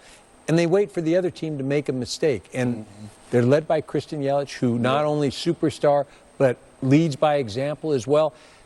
I think the culture is probably as important as anything, and that's not to discount the fact that they play good, clean baseball. But what Pat Murphy has created there, what that clubhouse has created there, I don't know that it's been duplicated anywhere else in baseball. You know, if you look at this roster, though, and I love what EK said about it, all of a sudden they pick up Andrew Vaughn, and everybody's screaming that they didn't do enough at the trade deadline. Well, Andrew Vaughn comes out of AAA for the White Sox, and now he's hitting the ground running. He's hitting .350 with 20 RBIs over the last 15 ball games. So they added some more trusted depth and power and protection for Christian Yelich. Christian Yelich hitting .377 with 20 RBIs and 6 home runs over their last 15 ball games. He's turned back the clock. He's Benjamin Button right now. You're going to start pitching around him. Also, Isaac Collins, he's propelled himself into the Rookie of the Year consideration as well, how impactful he's been. So these guys are scrappy. I agree with EK 1,000% about Pat Murphy building we can beat anybody in baseball culture up there, and that's one of the better environments, especially in that stadium. They get rocking and rolling, especially when they're playing very well baseball. But you look at their bullpen, as far as McGill and Uribe and guys like that, they have serious firepower once they get a lead, and they can shut anybody else in baseball down. We saw what they did to the Dodgers, and so they weren't afraid of the Dodgers, how well they played against them. So once you beat teams like that, especially late in the year, you start to feel like, man, not only we can get into the postseason, but we can do some serious damage against some of the better teams in the National League. You know what, Pat Murphy, I talked to him last week, and he made a comment to me that it's really stuck. He said, EK, we can get beat by anybody. And that's kind of odd, you know. You say, but I think it's that mantra of, like, we don't take anything for granted, and we don't think we're better than anybody. Anybody can beat us if we don't go out and play, and that's what fuels them each and every day is we're going to go out and play, and we are going to beat you. 6-0 against the Dodgers, 36-19 against winning teams this season. Of course, they had a 12-game winning streak last night. They had Mizorowski come back. Yeah. He got roughed up, and they still came back, man. Well, that says something about the grit of this team because Yelich even said he felt like even when they were down 7 runs, they were going to come back and win this game. And especially in that ballpark, I pitch in Great America Small Park. So, you know what I mean? No lead is safe, especially the way that their offense is rocking and rolling. It's something special up there. You can tell. Even if you're not a fan of the Milwaukee Brewers, you can tell their style of play, the way they believe in each other, and you can tell by the interviews right now, they're a very close-knit locker room, and that's something that doesn't necessarily go on the back of a baseball card, but that's very important in a locker room, that you care about the person next to you, and you'll run through a wall for them, and they're doing that right now for each other. On pace for 103 regular season wins. They've never won 100 games in the regular season ever in team history. See if they can do it in the postseason, though. That's what really matters. Hey, later be sure to catch Baseball Night in America. Most of you will see the Yankees visiting the Cardinals, while others will see the Tigers and the Twins. Coverage begins tonight at 7 p.m. Eastern on Fox. All right, let's talk about this. Aaron Judge had a historic start to the season, trying to win his third MVP in his last 4 years. Still having a solid season, good season. May be struggling a little bit since coming off the IL, but look at what Cal Raleigh's doing for Seattle over there, man. Leading the league in home runs with 46 and just 2 shy of the catcher's record. And looking good for that Seattle team that's in the mix in the playoffs. Both these teams right now in the mix with the playoffs, of course. We'll talk more about the Yankees momentarily. I know we will. But right now, it seemed like it was Aaron Judge's MVP running away at the beginning of the season. Yes. But Cal Raleigh has come and made it closer than Judge or any Yankee fan wants to right now. If you had to give it to somebody, who would you give it to right now? Cal Raleigh, for me. Okay. And, you go into the season and it's Judge in the American League, Ohtani in the National League, unless they lose it. But I don't even know that I would say Aaron Judge is losing it as much as Cal Raleigh has come and taken it. Right. And I think the best way to look at this is, I've talked to managers, I've talked to coaches, go in and say, I have a catcher that is a platinum glove winner, best defensive catcher there is, and also hits 46 home runs, drives in 100 runs. I have said outfielder that has an 1100 OPS, 38 home runs. What player do you take to start your club? Everyone I've asked says, I'm taking the catcher. Well, that catcher exists this year in Cal Raleigh. And right now, if I have to give an MVP award, it's Cal Raleigh. And it's not, he's earned it. Without him, Seattle is nowhere to be found. And I get it, without Judge, the same thing. But he's doing it on both sides of the ball.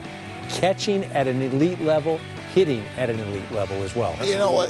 Playing good baseball at the right time. You know, you're Cal Raleigh, for me, what he does on both sides of the plate, the impactful home runs when they need it. One, and the other thing is, hitting in T-Mobile Ballpark is not easy. So for him to be doing that type of number and damage, he's really turned himself into the face of the franchise. We thought it was going to be Julio Rodriguez, and rightfully so. No disrespect to him because he's a phenomenal athlete. But what he does and the way his teammates speak about him, they all feel like unanimously he should be the MVP. If they get him into the postseason, he's going to win that award. And there's no disrespect to Aaron Judge, but again, Cal Raleigh and what he's done, 24 RBIs, 10 home runs over the last 30 games. They're starting to surge. And now as an organization, because you have a player like this, you're like, hey, we can build around this piece. This is a guy that we can propel us into the postseason. We get the right guys around him. They go out and get guys like Naylor and Suarez. Now they elongate that lineup. Now all of a sudden with that pitching staff, you're like, oh my goodness. With the Platinum Glove Award winner, catching and calling the game as well. And so Cal Raleigh right now, man, Aaron Judge is going to have to put some on that elbow because he's been struggling. You know what I mean? And we know Aaron Judge is going to. But his numbers are still great. Yeah, absolutely. We're splitting hairs here as far as two of the best hitters in all of baseball. But for a long time, the first 2 months of the season, he's hitting around 400. He's been a huge slump since coming off the IL. Nobody told him to put up those high school numbers the first 2 months of this season. To that point, is Aaron Judge kind of going against himself when it comes to the reputation? 3 out of the last 4 years trying to win the MVP award. You expect this out of Judge. It's almost like when Michael Jordan was playing, you expect him to win the MVP almost every year. But if he scored 23 points a game, then you're like, what's wrong with Michael Jordan? Well, there's a couple factors with that, though. The Yankees have been sputtering along. He's sputtering along, hitting 160 over his last 15 ball games. Thank God Giancarlo Stanton is starting to get his foot down, because if not, the Yankees will be even bigger trouble right now. They might be outside looking in. So if you look at that, you're hoping that he doesn't continue, because if he hits 160, 180 for the rest of the season, he might as well mail that MVP award back to Seattle, because Cal Raleigh's going to get them in the postseason. And we talk about like him being competing against himself. If, again, any of us were betting men here, everything says Aaron Judge, right? Everything still says Aaron Judge. OPS, batting average. Right. They still were going to pick him. And, I get back to if I'm a manager, which player am I picking? The catcher with these numbers or the outfielder with these? The catch. Is it voting? That is a really good point you make about the catches. Are you exhausted, though? Are you exhausted? Yeah. Is it a Voter Nokic type fatigue. thing? Yep. Are you fatigued from him? Because he's been that good for a long time. Yeah, I love what you just mentioned, Ryan. Still pick Aaron Judge. You can see Aaron Judge a little bit later on Baseball Night in America. As the Yankees take on the Cardinals. Hey, last October it was the Dodgers beating the Yankees and raising the World Series trophy. But where will they rank on Eric's list of top 5 contenders for this year? Will the Blue Jays be there? They have been winning in dramatic fashion lately. We'll show you if first place Toronto can keep it going against Texas. Limu Limo at your service. Here to help you save hundreds by customizing your car insurance with Liberty Mutual. Probably should have gone the other way. Only pay for what you need. Liberty, liberty, liberty, liberty. Dad, this guy says that we act like Gillette Labs is some miracle, but it's just another razor? Gillette Labs ain't a miracle, but it sure as heck ain't my old razor. It's Gillette's best shave. And with up to 30 shaves per cartridge, I'm spending less. Its ultra-sharp blades last 50% longer. And give you a fresh blade feeling time after time. Time after time after time. Gillette Labs, the best a man can get. Keeps getting better. You can get this fixed now and pay later. You can get this fixed now and pay later. And this.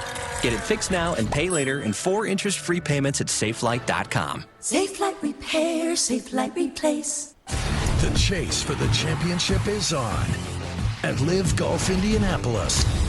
Magnificent! All the stars, one last shot at the title. The final round, tomorrow at noon Eastern, live on Fox.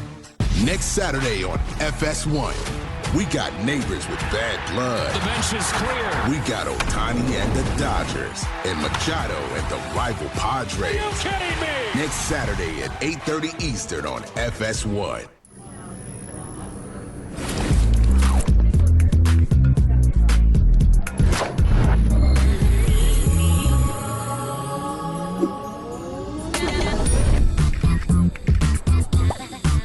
At Domino's, you can feed the whole crew with 2 medium 2-topping pizzas for just $6.99 each.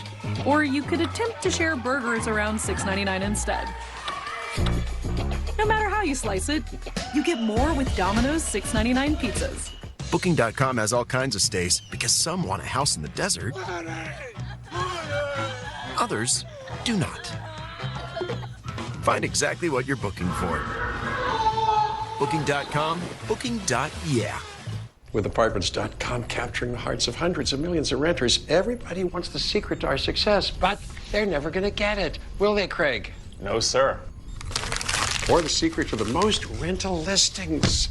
More? Not to mention our secrets for making renting easier with Matterport 3D virtual tours and online applications.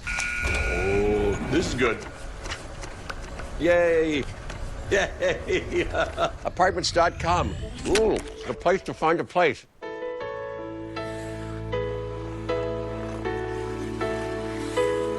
Heartburn makes you queasy?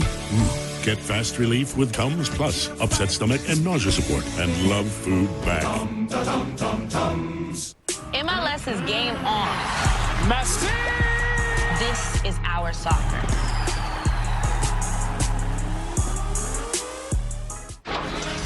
Updating you on the, okay, well, let's go to tomorrow. The NFL is back on Fox. We're kicking it off with reigning MVP Josh Allen. The Bills taking on Caleb Williams and the Bears.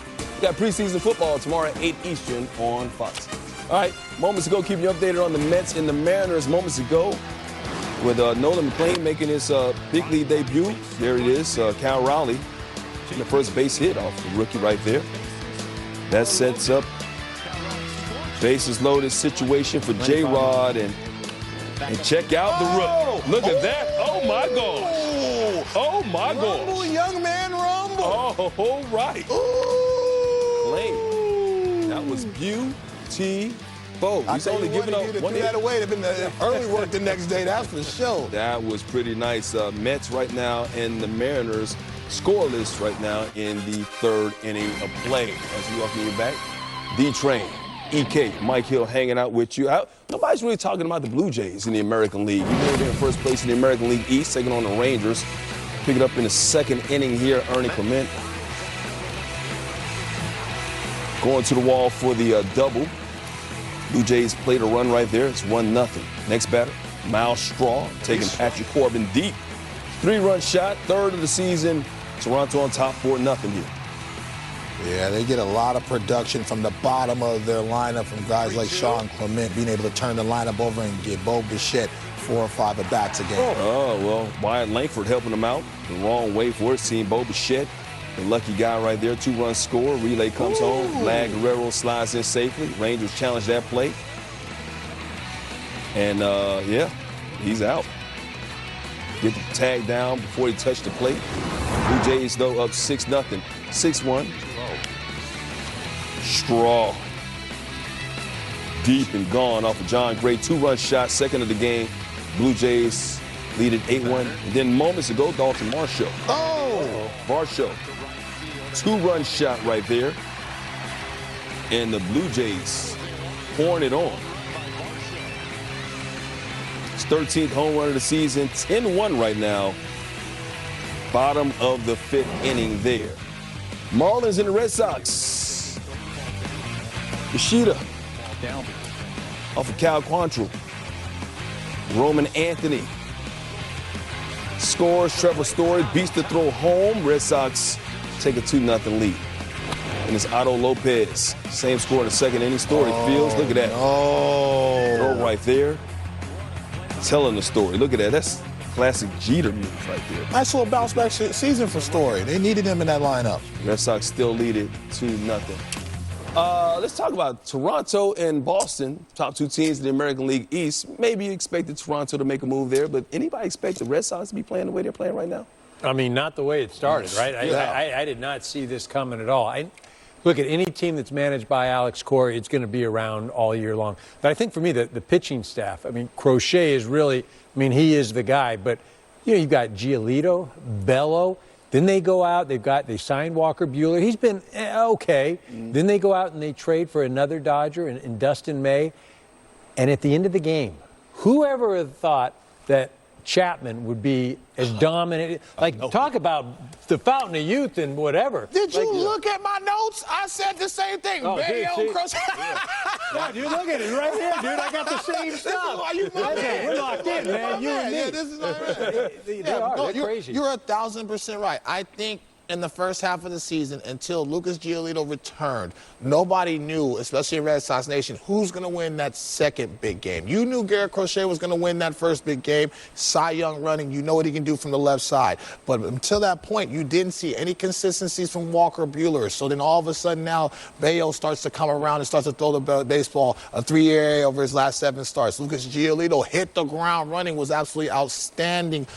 He has about a 3 and 5 ERA over his last 7 starts. So you're starting to see more consistency. They're athletic. They can run the bases very well. They can hit. It was almost like the culture changed once Rafi Devers got out of that locker room. And I don't want to disrespect Rafi Devers, but I'm just saying it seems like they playing more inspirable baseball. So all of a sudden, you know, and they freed up a lot of money to be able to sign that young man Roman Anthony. And so, you know, it's subtraction, and all of a sudden you add. But they're playing heck of a baseball, and they like seeing the Yankees struggle. So that right now, so they're playing inspired. And remember too, Bregman was out for a good part of the year. So like all these asking for extension while he hurt. Right.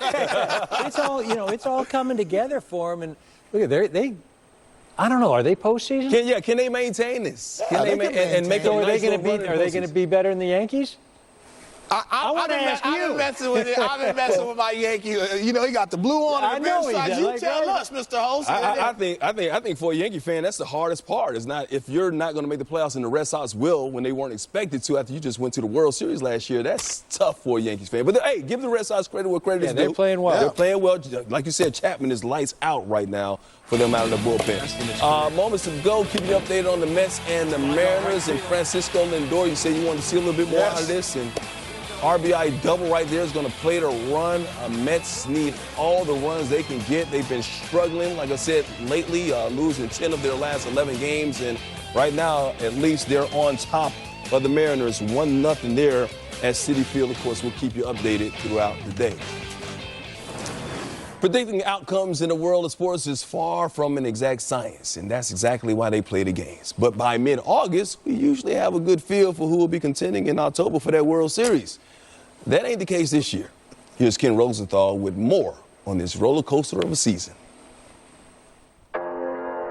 This is the 1 year, fellas, that is wide open. I have no idea who's going to go to the World Series, and that's a good thing.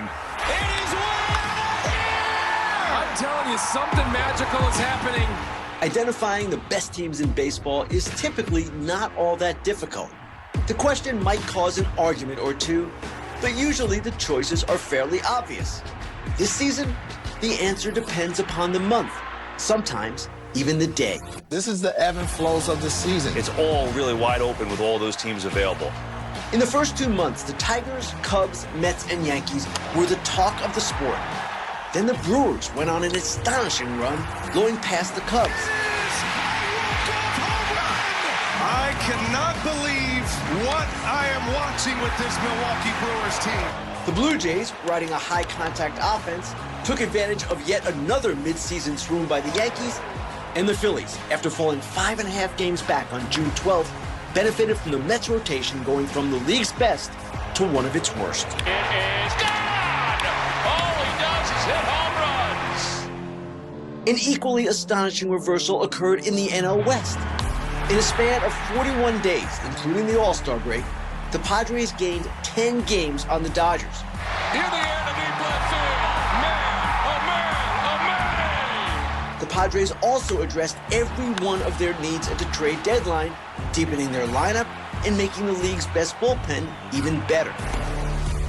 Finally, the Astros zipped to the AL West lead despite losing Yordan Alvarez in early May, but they too suddenly face a major battle trying to stave off a Mariners team that bulked up at the deadline. Here goes another one! Bombs away! So, good luck trying to figure out which teams are the best in baseball, and get ready for a wild October. D-Train, what'd you say during that piece? He named half the league. Yeah, it's kind of wide open right now. Coming down the stretch in Major League Baseball, but we can only have 5 for Eric's top 5 World Series contenders. So let's start with number 5. Yeah, it's tough, 5, because there are about 8 or 9 teams that I could make a case for. But I'm going to go down south. I'm going to go to San Diego, the Padres. You know, what they did at the deadline, bolstering that bullpen, and we saw what a bullpen can do. Won the Dodgers a World Series last year. Then you've got the superstars, Fernando Tatis Jr., Manny Machado. And then probably the most important thing, they don't scare. They think they can beat anybody. They don't fear anyone. The one issue I do have with that ball club, though, they don't hit for power, which is crazy because there is only one team in all of Major League Baseball that has fewer home runs than the San Diego Padres. You know, some of the ads I really like. I love that they got the right-handed batter, especially in Laureano. They all go get on Hearn. And also in the back of that bullpen, they go get Mason Miller, which I thought he was untradeable. So they elongate the arms and talent they have in the back of that bullpen as well. And like EK said, they're not scared, but they got to prove it against the Dodgers when it matters. At number 4, we got a team that might not lose again this season. Hey, you're not lying. It's the Milwaukee Brewers, and they've got the best record in all of baseball. You look at them and you say, well, how are they doing it?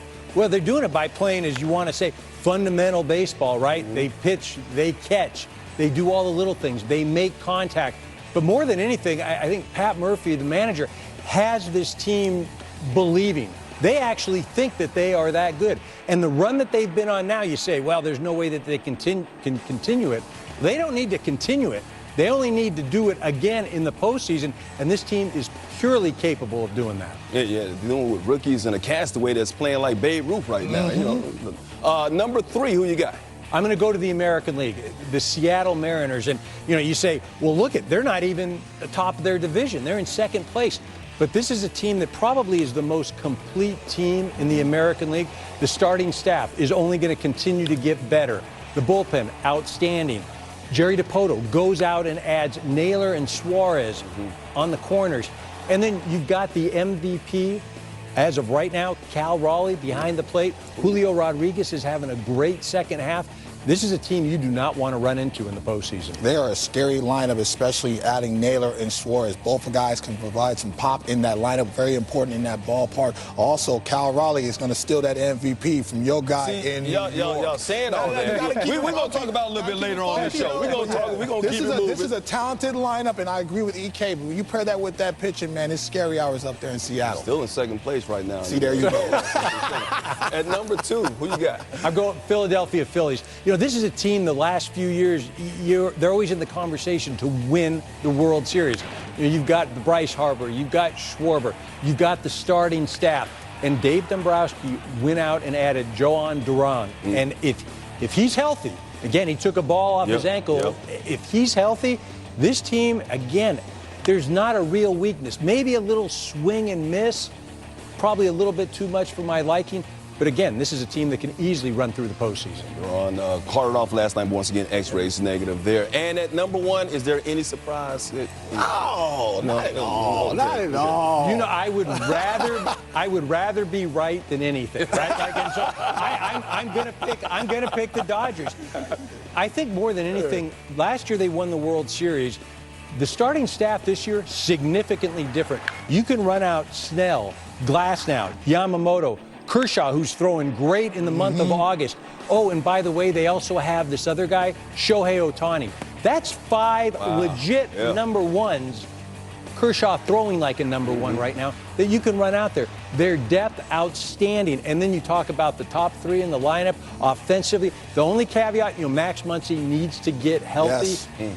Little oblique right now, but I love the Dodgers. You know what, Mookie Betts is finally seems like he's turning around this season, starting to hit the ball better on the screws. You know Shohei Ohtani is going to continue to propel, have another 50 home run season and win the MVP. Freddie Freeman has looked better over at the plate as well. The only thing I'm concerned about is the health of the back end of the bullpen in crunch time. But I agree with EK. You look at this rotation, it might take a lot of pressure off that bullpen because Doc's going to let those guys go 6-7 innings. You don't have to deploy as many people out of that bullpen and use many people out of the bullpen at critical times. Most strikeouts of any rotation in Major League Baseball this month. I'm looking at the list. I don't see no I see the Yankee blue suit, but I don't see no Yankees. Well, you know, I don't see no Yankees. I don't even think they deserve right now, but I only see one American League team. It seems like it's a little National League shit. National League is top heavy. Look, the Blue Jays could get to the World Series. The Yankees could get to the World Series. The Tigers could get to the World Series. Don't lie to him about the Yankees. They could all get there. Well, they got to go through the American League. But I still think Seattle is the team to beat. Cancun on 3.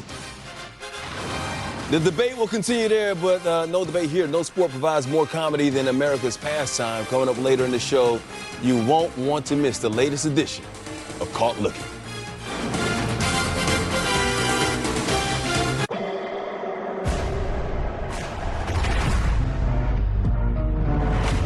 The story for this team has yet to be written.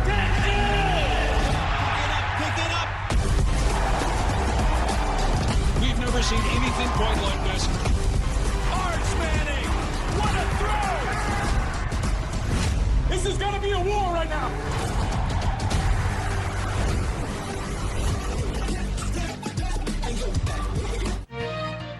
Are you one of the millions of Americans who suffer from an upset stomach after a big meal? Try Pepto-Bismol. Unlike some products, Pepto coats and soothes your digestive system to provide fast 5-symptom relief. Stock up on Pepto today. Come on, Charlie. Use your new door. Let's go. I said go! Silly dog. I'm gonna trade you for a cat. Red Bull gives you wings. So what are you thinking? I'm thinking about our honeymoon. What about Africa? Safari. Swim with elephants. Hot air balloon. Lions growling in the giraffes that come in through your window. Wait, can we afford a safari? Great question. Like everything, it takes a little planning. Or put the money towards a down payment. With enough room for a baby? Babies. Baby. Let's take a look at those scenarios. JP Morgan Wealth Management has advisors in Chase branches and tools like Wealth Plan to help keep you on track. When you're planning for it all, the answer is JP Morgan Wealth Management. Meet Aaron Judge. Aaron is the captain of the New York Yankees. What a great leader. He's won MVP 2 times. He's also the most dangerous man on the planet with a bat in his hands. Aaron signs every autograph and tattoos every baseball. Aaron Aaron foots the bill. They robbed you blind. Aaron's a good guy, the best. Unless you're a picture. I got this KitchenAid stand mixer for only $56. DealDash.com. Online auctions since 2009. This PlayStation 5 sold for only 50 cents. This iPad Pro sold for less than $34. Go to DealDash.com and see how much you can save.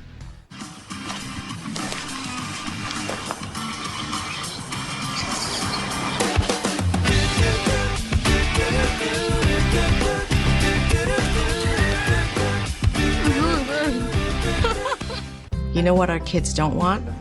Our spoon collection.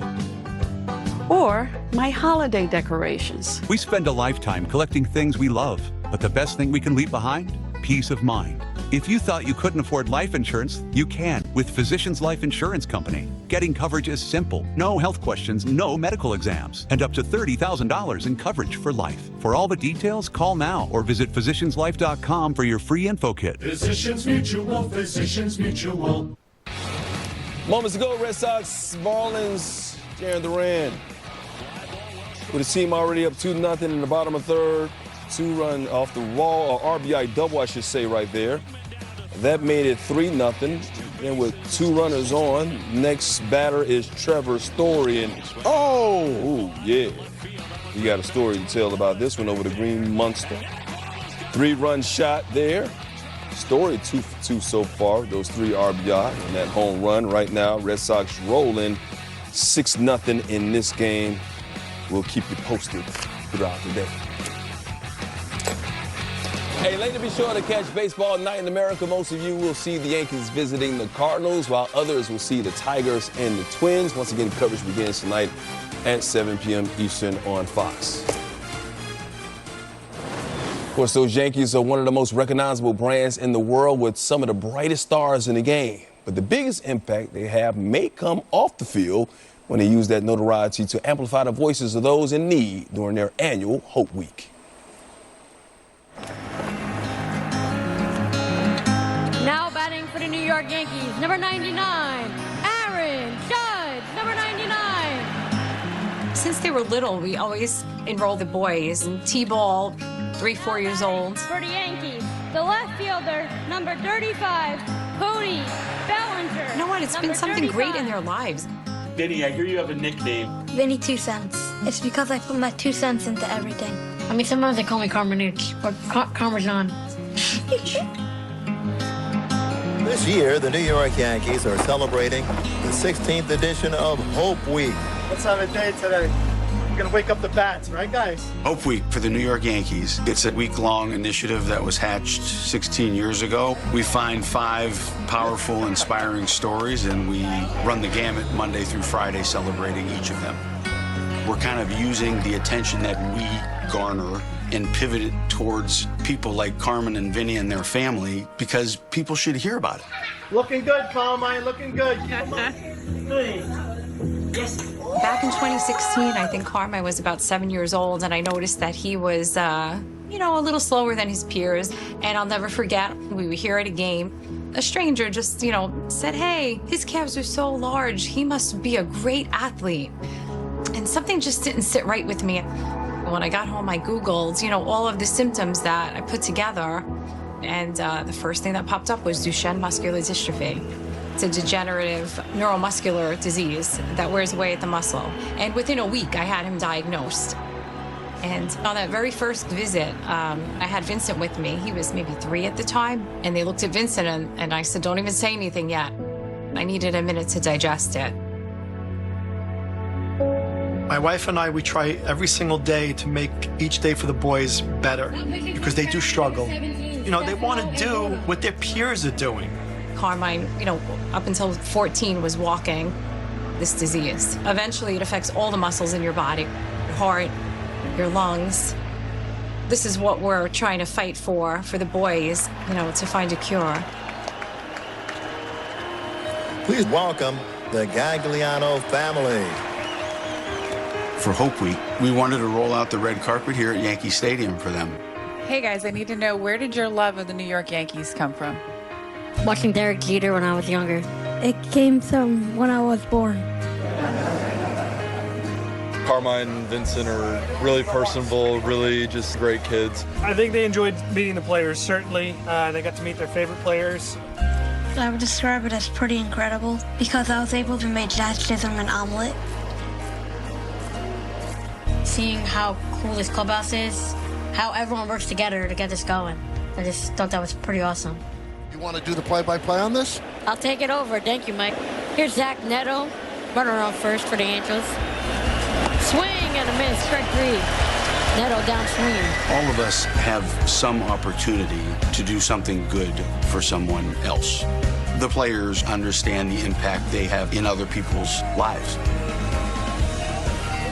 Today was inspiring to see these giants come over and show the compassion, the empathy to make my son's dreams come true. You know, it's a tremendous power to do that. It really was something special. Actually saw the broadcast of that game, and those kids did an excellent job on the play-by-play. A great initiative every year by the Yankees, as a matter of fact. And if you'd like to make a donation or learn more about how you can help the Gagliano family in the fight for a cure against Duchenne muscular dystrophy, visit thestrengthofbrothers.org. How about Clayton Kershaw turning back the clock for the Dodgers? A huge performance against the rival Padres. How will the West be won? We'll break it down coming up. It's Saturday night. You could watch a game, or you could go out, make some memories. But people make bad choices on a Saturday night. Blind dates, shouting what over bad music and get bumped by some guy named Chad. Or you could be at home. No bad choices, no regretful texts, just high-stakes baseball with Joe Davis and Smoltz giving the play-by-play like a bedtime story for grown-ups. If it's Saturday night, it's baseball night in America. Tonight at 7 p.m. Eastern on Fox. People, they're good for squad goals and squad. People are good for these kinds of cheers and these kinds of cheers. Jim Beam, best enjoyed together. Official spirit of U.S. Soccer. Booking.com has all kinds of stays because a city hotel is right for some, but not quite right for others. Find exactly what you're booking for. Booking.com, booking.yeah. Brandon Coley, Jablonski Auto Body, LLC. What'd she call Harper? Oh, we actually sold the Twins naming rights. You know, like stadiums do. Very lucrative. Oasis Breeze Tan and Spa. The right money moves aren't as absurd as you think. Turn it up, make it loud. Amiguita, esta noche nos fuimos. Bátelo, gózalo, enciéndelo, pásalo, quítalo. Hey! Turn up the flavor in every sip. Café Bustelo está aquí. And Doug. Okay, here's what you want to do. Save hundreds when Liberty Mutual customizes your car insurance. Are you a caddy? No, I'm a Doug, and that's a Limu. Okay, I'm gonna putt now. Okay, I'm gonna watch you putt. Oh! Nice birdie. Yes, he is a very nice birdie. Oh no, Limu! The cards! Only pay for what you need. Liberty, liberty, liberty, liberty. With less burning, itching, and pain from moderate to severe plaque psoriasis, imagine being a million miles away. With Tremfya, clearer skin is possible. Most people saw 100% clear skin that stayed clear even at 5 years. Serious allergic reactions and increased risk of infections and liver problems may occur. Before treatment, your doctor should check you for infections and TB. Tell your doctor if you have an infection, flu-like symptoms, or if you need a vaccine. Imagine being a million miles away. Ask your doctor about Tremfya. Oh, Cole's mom. If I buy both, am I spoiling her? At this price, you're spoiling you. Anyway, how about a football tee? I like a football tee. You can play football. You're a very good thrower. Yeah, she's got a lot of strength in her core. Dodgers moved back into a first-place tie with the Padres last night, getting the job done.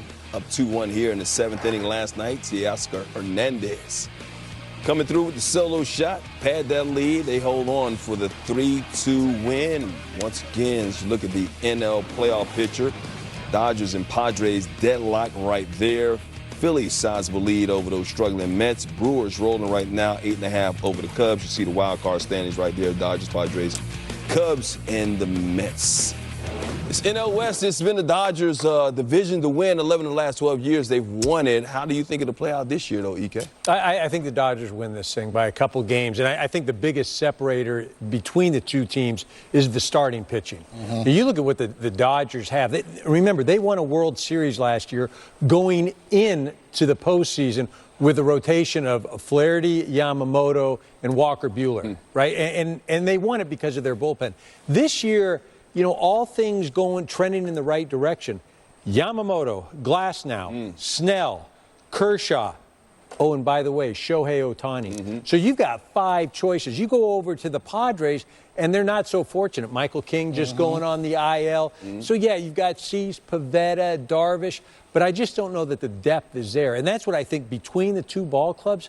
I mean, the Dodgers are going to have so many options, and the starting pitching will set the tone. You know what? And the Dodgers have been successful within the division. They're 20-7, and now they're 6-2 against the Padres. So the Padres have to start figuring out how can they score runs. You look at their bullpen ERA, they have a 2.90 ERA. That's the best in all of baseball. But runs per game, it's at 4.2. That's 22nd in all of baseball. So offensively, if you look at this roster, you figure they're supposed to do more damage than they've done. And so that puts a ton of pressure on the pitching staff to have to pitch perfect. Now, the only concern I have for the Dodgers is they've been blowing a lot of games late. 13 blown lead losses over the last 21 losses. So they have to start rectifying that in the back end of that bullpen. And EK said it in the pregame show. I think the starting rotation is going to pitch deeper in ball games because they're adding depth, they're adding health, and that's going to take a lot of pressure off the bullpen use because a lot of this year they've been deploying 4 or 5 guys a game to try to win a ball game, and that's very difficult. But bottom line is,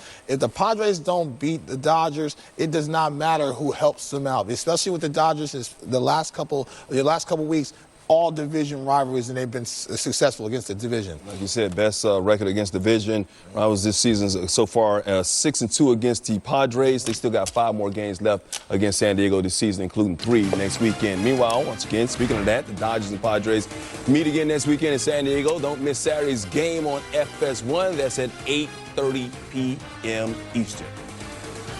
Well, after an historic first season with the Dodgers, Shohei Ohtani is now building an impressive legacy in L.A. He continues to amaze fans and torment opponents. But behind the scenes, his teammates tell us of his secret identity.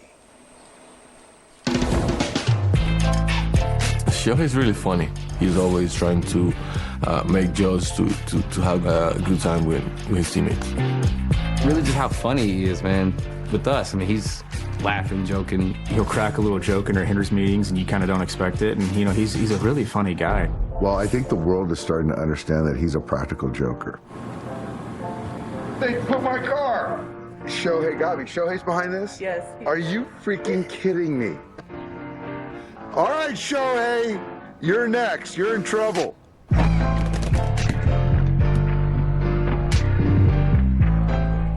Okay.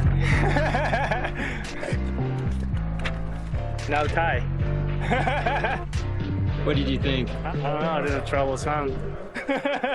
He has become more free and easy, more jovial, and I think he's starting to become the person who he really intrinsically is.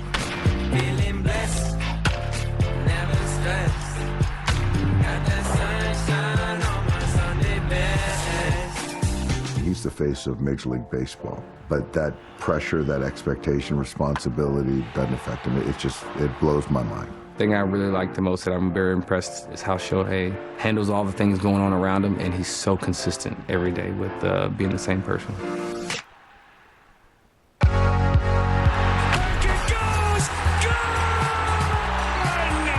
One-of-a-kind player, one-of-a-kind season. Shohei Ohtani starts the 50-50 club. And last year we had a historic year that nobody's ever done before. So I think he almost just got bored, and he's like, all right, let me try to find another way to affect the game. I'm still speechless. It doesn't make any sense. I don't know, he's just a freak. He's just bigger, stronger, faster than anybody.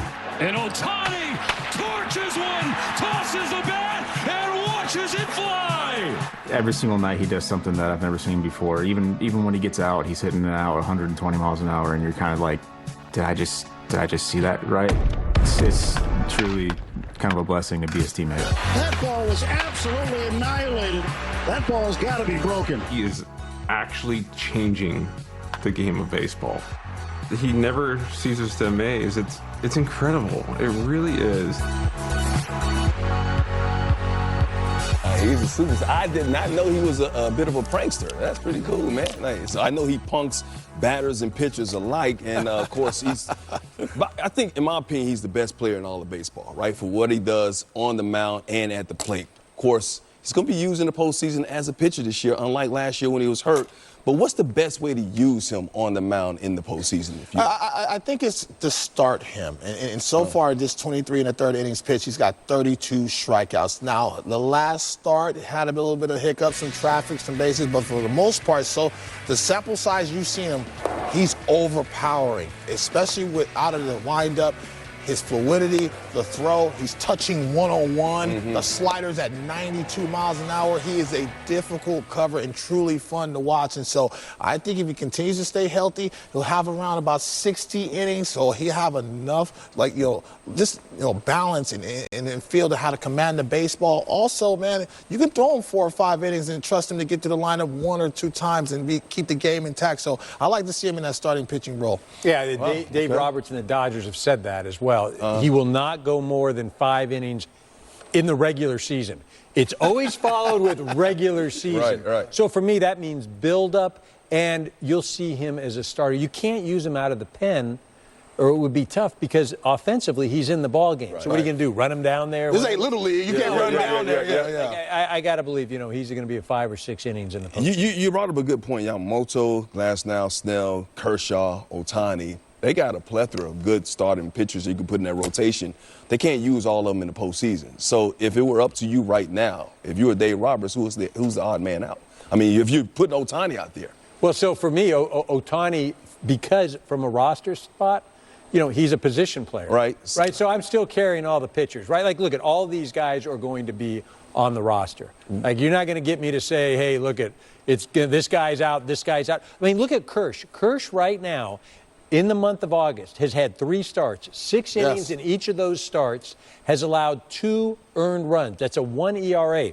Last night against the Padres, with an 89 to 90 mile an hour fastball, did not allow a hit against the fastball. But that's my point. Not being on the roster. Who's in your rotation? Who's in that 3-4-man rotation? Don't try to get us fired. What's going on, man? I keep forgetting. What's going on, man? We talk about it in the green room. Right when he was asked, I could see it. Yeah, man. I keep forgetting there's that side job. General managers over here, okay? Okay, I ain't trying to mess with nobody's money. Oh, don't do that. Keep it in your pocket. All right, we got much more coming up here inside our LA studios as we wrap up the day in baseball. Getting you ready for Baseball Night in America over on Fox.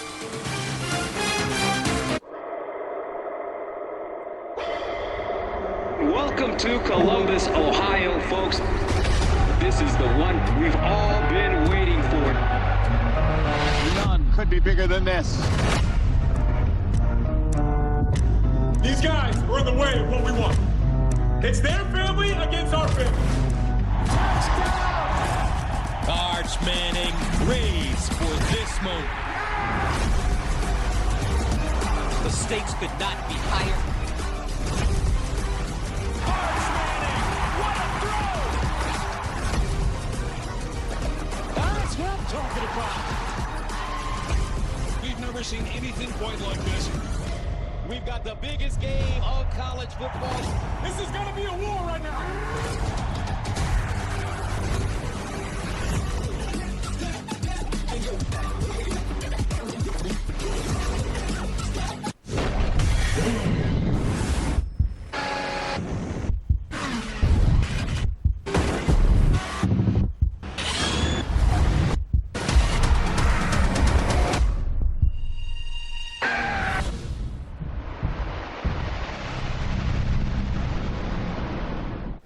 Which word below doesn't have an identical match?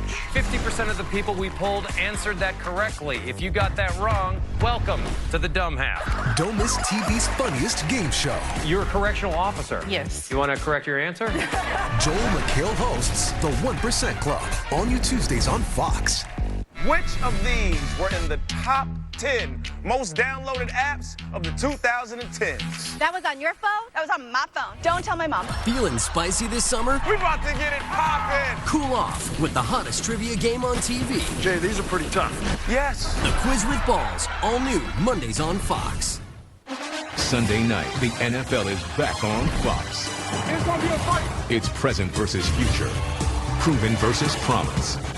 As reigning MVP Josh Allen leads the 5-time AFC East champion Bills into a Super Bowl or bust season. Touchdown! While Caleb Williams and the Bears look to cut their teeth on one of the league's best. Oh, what a catch!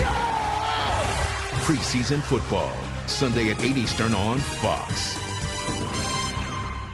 And they're off.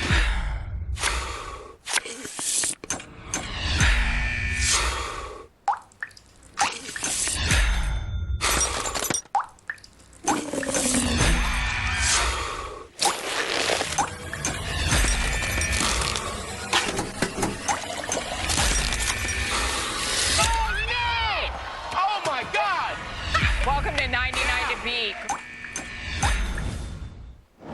Get some updates in here. Let's start off with the Nats and Phillies scoreless right here in the bottom of the fifth until James Wood comes through. Going to the wall. That's a 2-run double right there. And right now, the Nats on top of the Flying Phils 2-0 there, bottom of the 6th inning.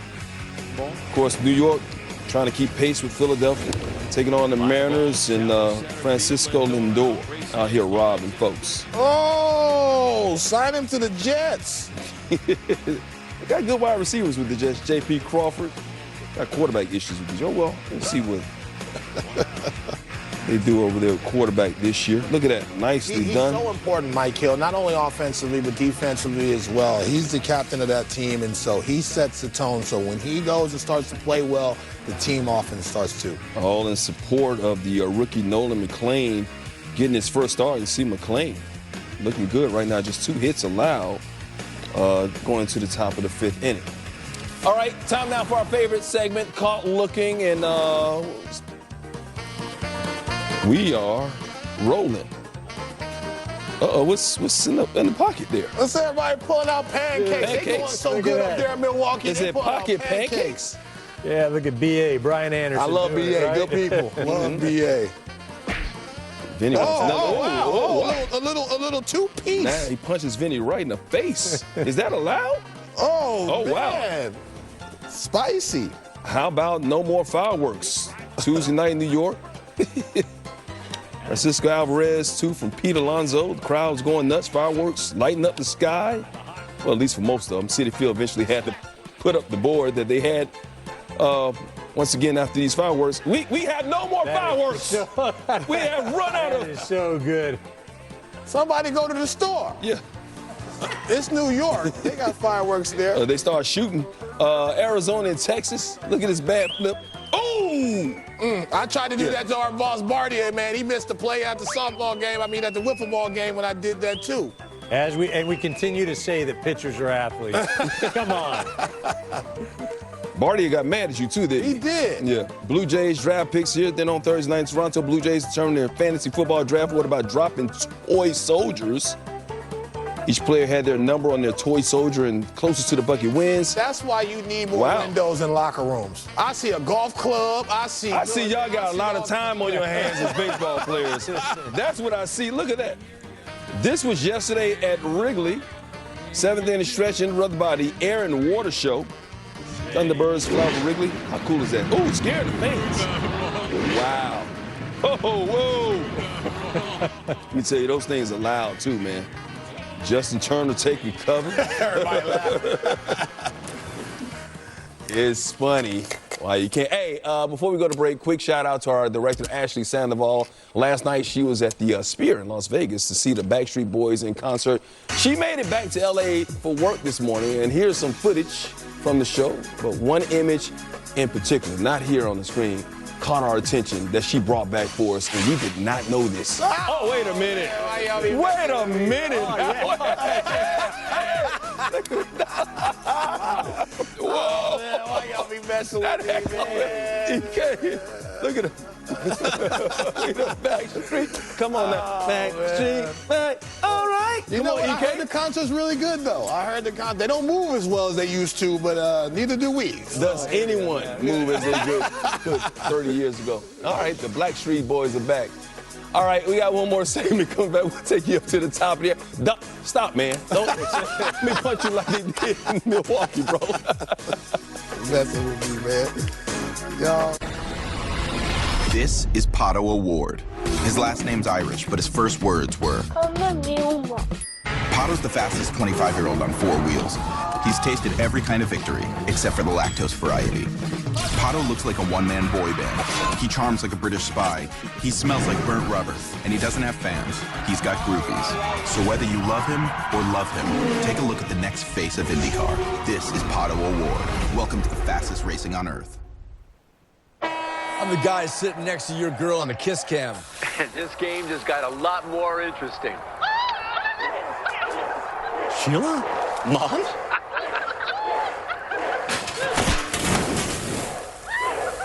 Fire! And if you don't have the right home coverage, you might have to kiss your savings goodbye.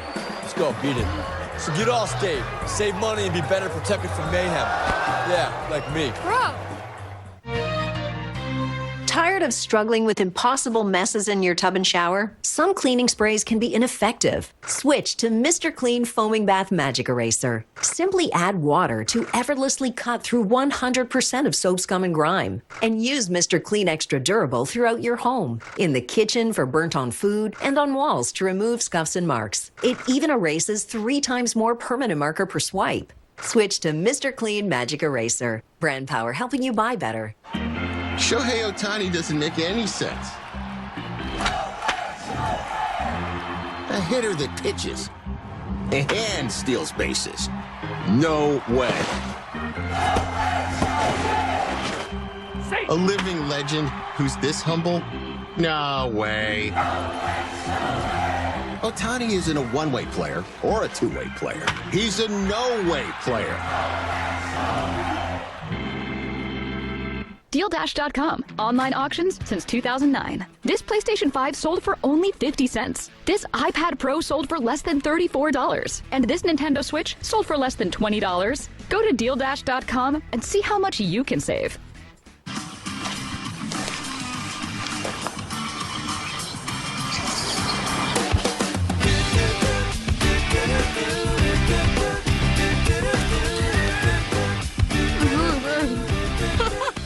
This is the one who can fix nearly anything and turns to Grainger, who has almost everything.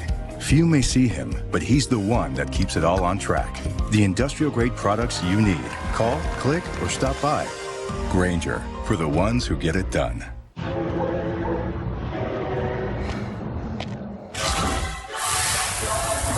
Transform your water and live hydrated. Care or live more with Liquid IV. This fall, Fox's critically acclaimed hit Doc returns. I need to be the doctor that I was. Doc returns September 23rd on Fox. Fellas, y'all ready for some college football? Next Saturday begins, returns as Fresno State battles Kansas. That's at 6:30 p.m. Eastern on Fox. The devastating wildfires that tore through Los Angeles in January left thousands of people displaced and reeling. Navigating new homes and new schools, the kids from the Pacific Palisades have found one bright spot to bring them hope and a little bit of normalcy. Baseball. Here's Tom Rinaldi.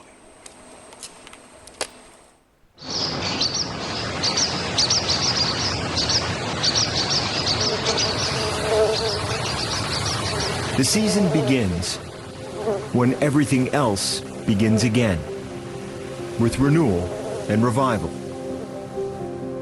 But for these players, this season is a gift that goes beyond the game. Baseball, it's kind of more about the team. It gives a better chance for everybody to contribute. It's really rewarding when you do make a good play because you only get like one chance in the whole game, maybe.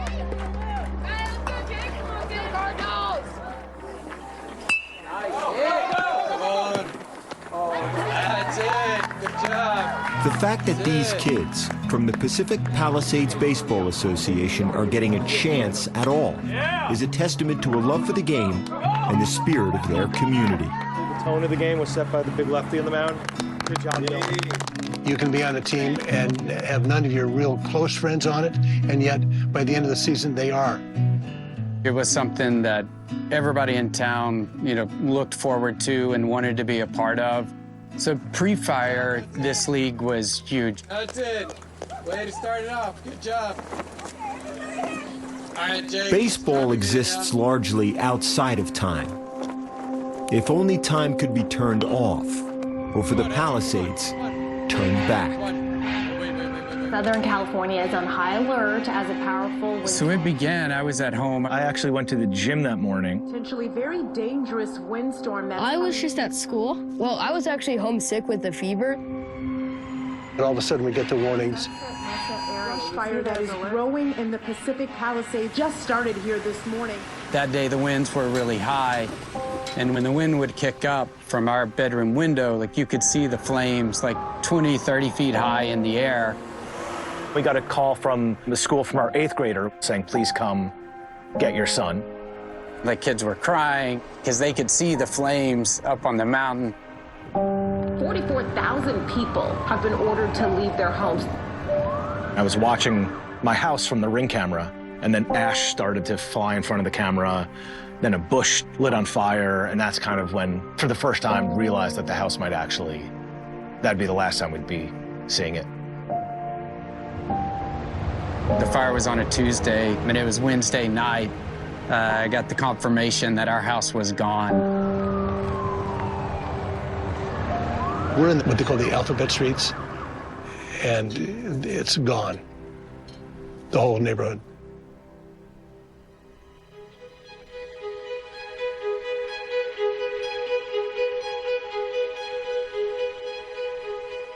The Palisades fire in Los Angeles would burn more than 23,000 acres, destroy nearly 7,000 structures, and claim a dozen lives.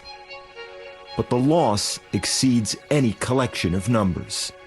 It's like the irreplaceable stuff. My dog's ashes or collars, and then my baby blanket.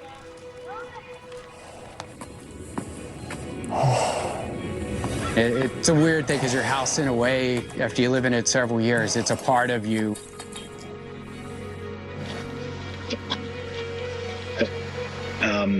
It was strange to see it without walls and everything, obviously, and see the footprint, but not the structure itself. The one thing that is gone for me is my community. It was a wonderful little town.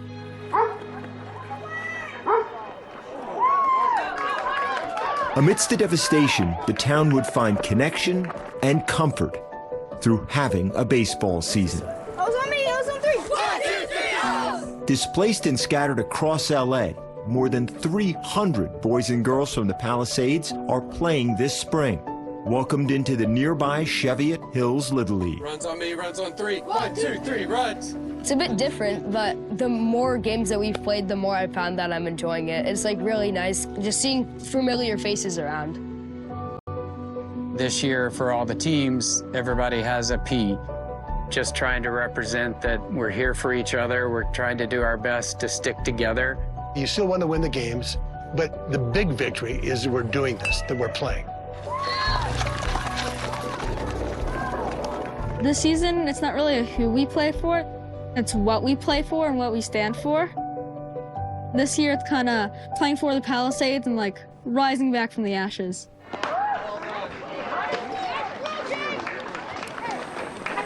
Great piece. Thanks to Tom Rinaldi for that. And back in May, the Palisades Orioles won the Bronco Division Championship in an extra inning walk-off thriller with Will Hoffman, who you saw there in the piece, scoring the winning run.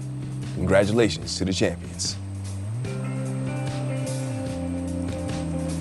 Shota Managa looked like a champion today. Stepped up for the Cubs in a big way. We'll reset our FS1 game with the Cubs defeating the Pirates. It's coming up next.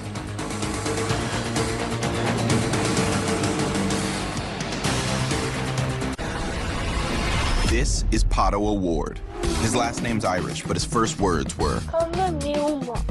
Pato's the fastest 25-year-old on 4 wheels. He's tasted every kind of victory, except for the lactose variety. Pato looks like a one-man boy band. He charms like a British spy. He smells like burnt rubber, and he doesn't have fans. He's got groupies. So whether you love him or love him, take a look at the next face of IndyCar. This is Pato Award. Welcome to the fastest racing on Earth.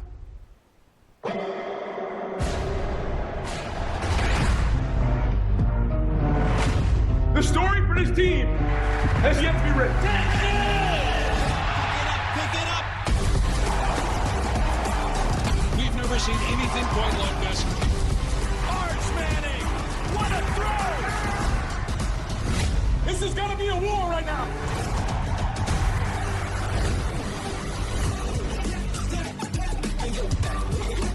Sunday night, the NFL is back on Fox.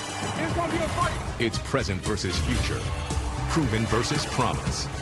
As reigning MVP Josh Allen leads the 5-time AFC East champion Bills into a Super Bowl or bust season. Touchdown! While Caleb Williams and the Bears look to cut their teeth on one of the league's best. Oh, what a catch! Preseason football, Sunday at 8 Eastern on Fox. Which word below doesn't have an identical match? 50% of the people we polled answered that correctly. If you got that wrong, welcome to the Dumb Hat. Don't miss TV's funniest game show. You're a correctional officer. Yes. You want to correct your answer? And you can watch anytime on Hulu. I can feel the sweat, and I can smell it a little. Joe McHale hosts It's this guy right here. The 1% Club, all new Tuesdays on Fox, and watch anytime on Hulu. And they're off.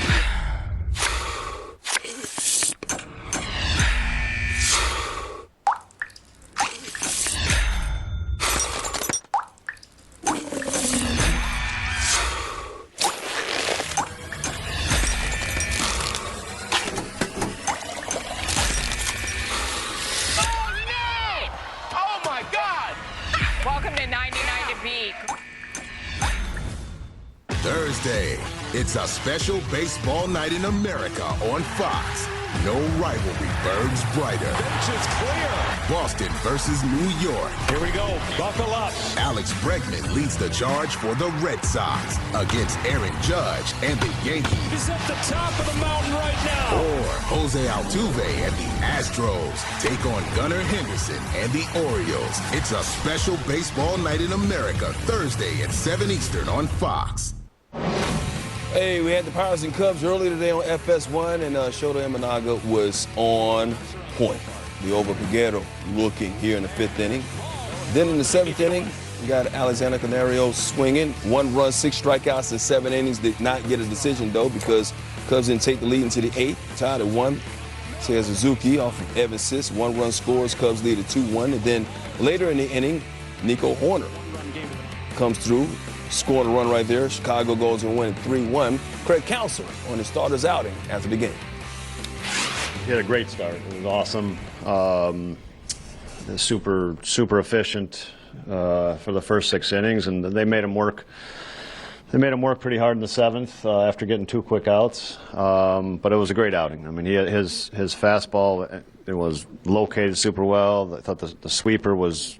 It was becoming really effective, and then the split was excellent today as well. So he just located stuff really, really well, and kind of kept getting him the fastball at the top of the zone, and they just it was a lot of kind of easy fly balls.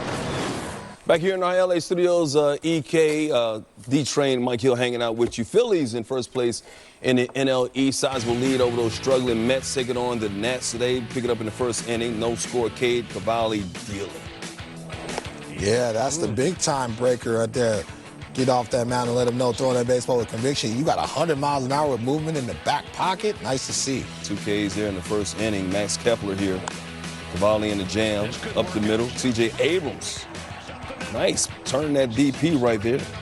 Keeping it scoreless. 5th inning, James Wood. I like this guy, EK. Yeah, he's starting to swing it. He went through a stretch where it wasn't happening for him at all, but seemed to have turned the corner. Nats go up 2-0 right there, and that's where we stand right now in the bottom of the 7th inning. Mariners and the Mets, Nolan McLean, star prospect for the Mets, making his first start. Big league start right there. You remember what that was like, D-Train? Absolutely, but I don't got that stuff. I've never had that type of breaking ball. Check that baseball, and nice to see the family fired up. Got some good stuff. Pitched well, too. 3rd inning, no score. Bases loaded for J-Rod. Watch this. Ooh. Come on. Look at McLean helping himself Now, that out. is athletic. Now, I will say pitchers are athletic. Okay, I'll give you a little something there. See, I would have threw that in the center field. McLean still no score. Bottom of the 3rd inning, Francisco Lindor. Needed him to come through, and he does. Waiting for those things to happen right there. 4th inning, McLean looking good. No nerves. You know what? They talked about his mound presence. They say he has a veteran presence, and with that breaking ball, I'm going to feel very confident on the mound as well. And he's out the game right now. Got pulled. He had 6 strikeouts right there. Of course, 3rd most by Mets pitcher in his debut. Just 2. He finished with 8 strikeouts, I should say. Look at the 3rd most by Mets pitcher in his debut. No earned runs. Did have a little bit control with his issues with his control with 4 walks there. Blue Jays and the Rangers. Miles Straw. Deep for the 3-run shot. His 3rd of the season. Blue Jays go up 4-0. Yeah, Blue Jays can flat out hit. 2-0. Then it's Straw going deep again off of John Gray. First in Major League Baseball in batting average. They don't strike out, and first in on-base percentage. They are an offensive team. They're legit. But I saw the top 5 contenders in World You're not Series. that legit. You're right there with the Yankees. Okay. The shade. Dalton Varsho takes good. Look at this. Telez, it's George Springer. Gonna get a little apology right there. Springer laughs it all. Okay. Springer just tries on the first.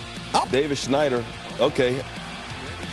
Dude, that counts. That goes on the back of a baseball card. That's a big league home run. Seeing the position players, man.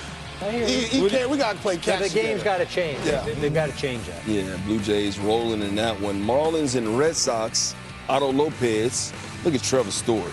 Ooh, nice little bounce back here. He's important, especially when he's healthy, looking like Derek Jeter over there. I was going to say. That was Jeter-esque. Wow. Red Sox leading 2-0. 3rd inning now. Jared Duran. Impressive on and off the field today. I'm glad they kept him. I'm glad they kept him, man. He's important. He's athletic as well. He had a good eye today, I should say. Story. Saw him in the field. There he is at the plate, going deep for his 19th of the season. Red Sox leading it 6-0 right now. They're rolling in that one. They even added to that lead. Hey, later be sure to catch Baseball Night in America. Most of you will see the Yankees visiting the Cardinals, while others will see the Tigers and Twins. Coverage begins tonight at 7 p.m. Eastern on Fox. Now, earlier, Ken Roseball caught up with former Cardinal Paul Goldschmidt. Thanks, Mike. Paul, you played here 6 years. You came back last night, got a warm ovation. What has it been like for you being back in St. Louis? It's great to be back. You know, there's so many memories, and really it's just about the people more than anything. There's so many lifelong friends I made here, the staff and players over in that dugout, the employees here, you know, with the Cardinals at Busch Stadium. So to be able to say hi to all them after being gone, and it's been really fun. Yankees have won 3 or 4. Paul, what is it going to take for the team to get back to where it was in late May when you had a 7-game lead in the division? Yeah, I think we just got to play solid baseball. I mean, we're a really talented team, and, you know, we just haven't played our best baseball over the last couple of months, but we have the talent here and just got to play solid the rest of the way and hopefully get in the playoffs, and then every team's got a chance. Paul, thanks a lot. Mike, back to you. All right, see what the Yankees do against the Cardinals later. The Yankees need some wins, man. They have been struggling. You see where they are right now, holding on to a 1.5-game lead for that final AL wild card spot. Hard to believe, even saying losing Soto in the offseason, going to the World Series last year, expectations always high for the Yankees to get to the playoffs. But right now, they can do what they did 2 years ago and not make the playoffs. Will they make it this season? Will you think when it's all said and done, they'll make the postseason? Yeah, I do. I mean, I don't think there's anything. Look, it's not exciting the way they're playing, and yes, you know, the sky is falling right now. But I think the bullpen, the acquisitions that they made, it's going to be solidified, and it's been better. David Bednar has been outstanding as of late, right? And so, you know, Doval is going to provide options. I think Williams becomes effective. Weaver as well. You know, the starting rotation, Luis Gil threw well the other night, serviceable. I think Max Fried is going to get back. At the end of the day, look, everything revolves. I shouldn't say everything, but a big part revolves, you know, Aaron Judge, right? Like, and is he going to stay down forever? No, you know he's going to come right back. But for me, yes, they're playing in the postseason. I think the schedule favors them. They have to play a ton of games against the White Sox. They have to play a ton of games against the Baltimore Orioles. They're either playing the St. Louis Cardinals. These are winnable ball games. Now, it can turn catastrophic. You hope now that it hasn't, especially you, Mike Hill. But the bottom line is they should get into the postseason. Fifth easiest schedule remaining. See what happens. That's all for now. Saratoga Live is coming up next on FS1. Enjoy the rest of your day, everybody. See you on Fox Baseball Night in America.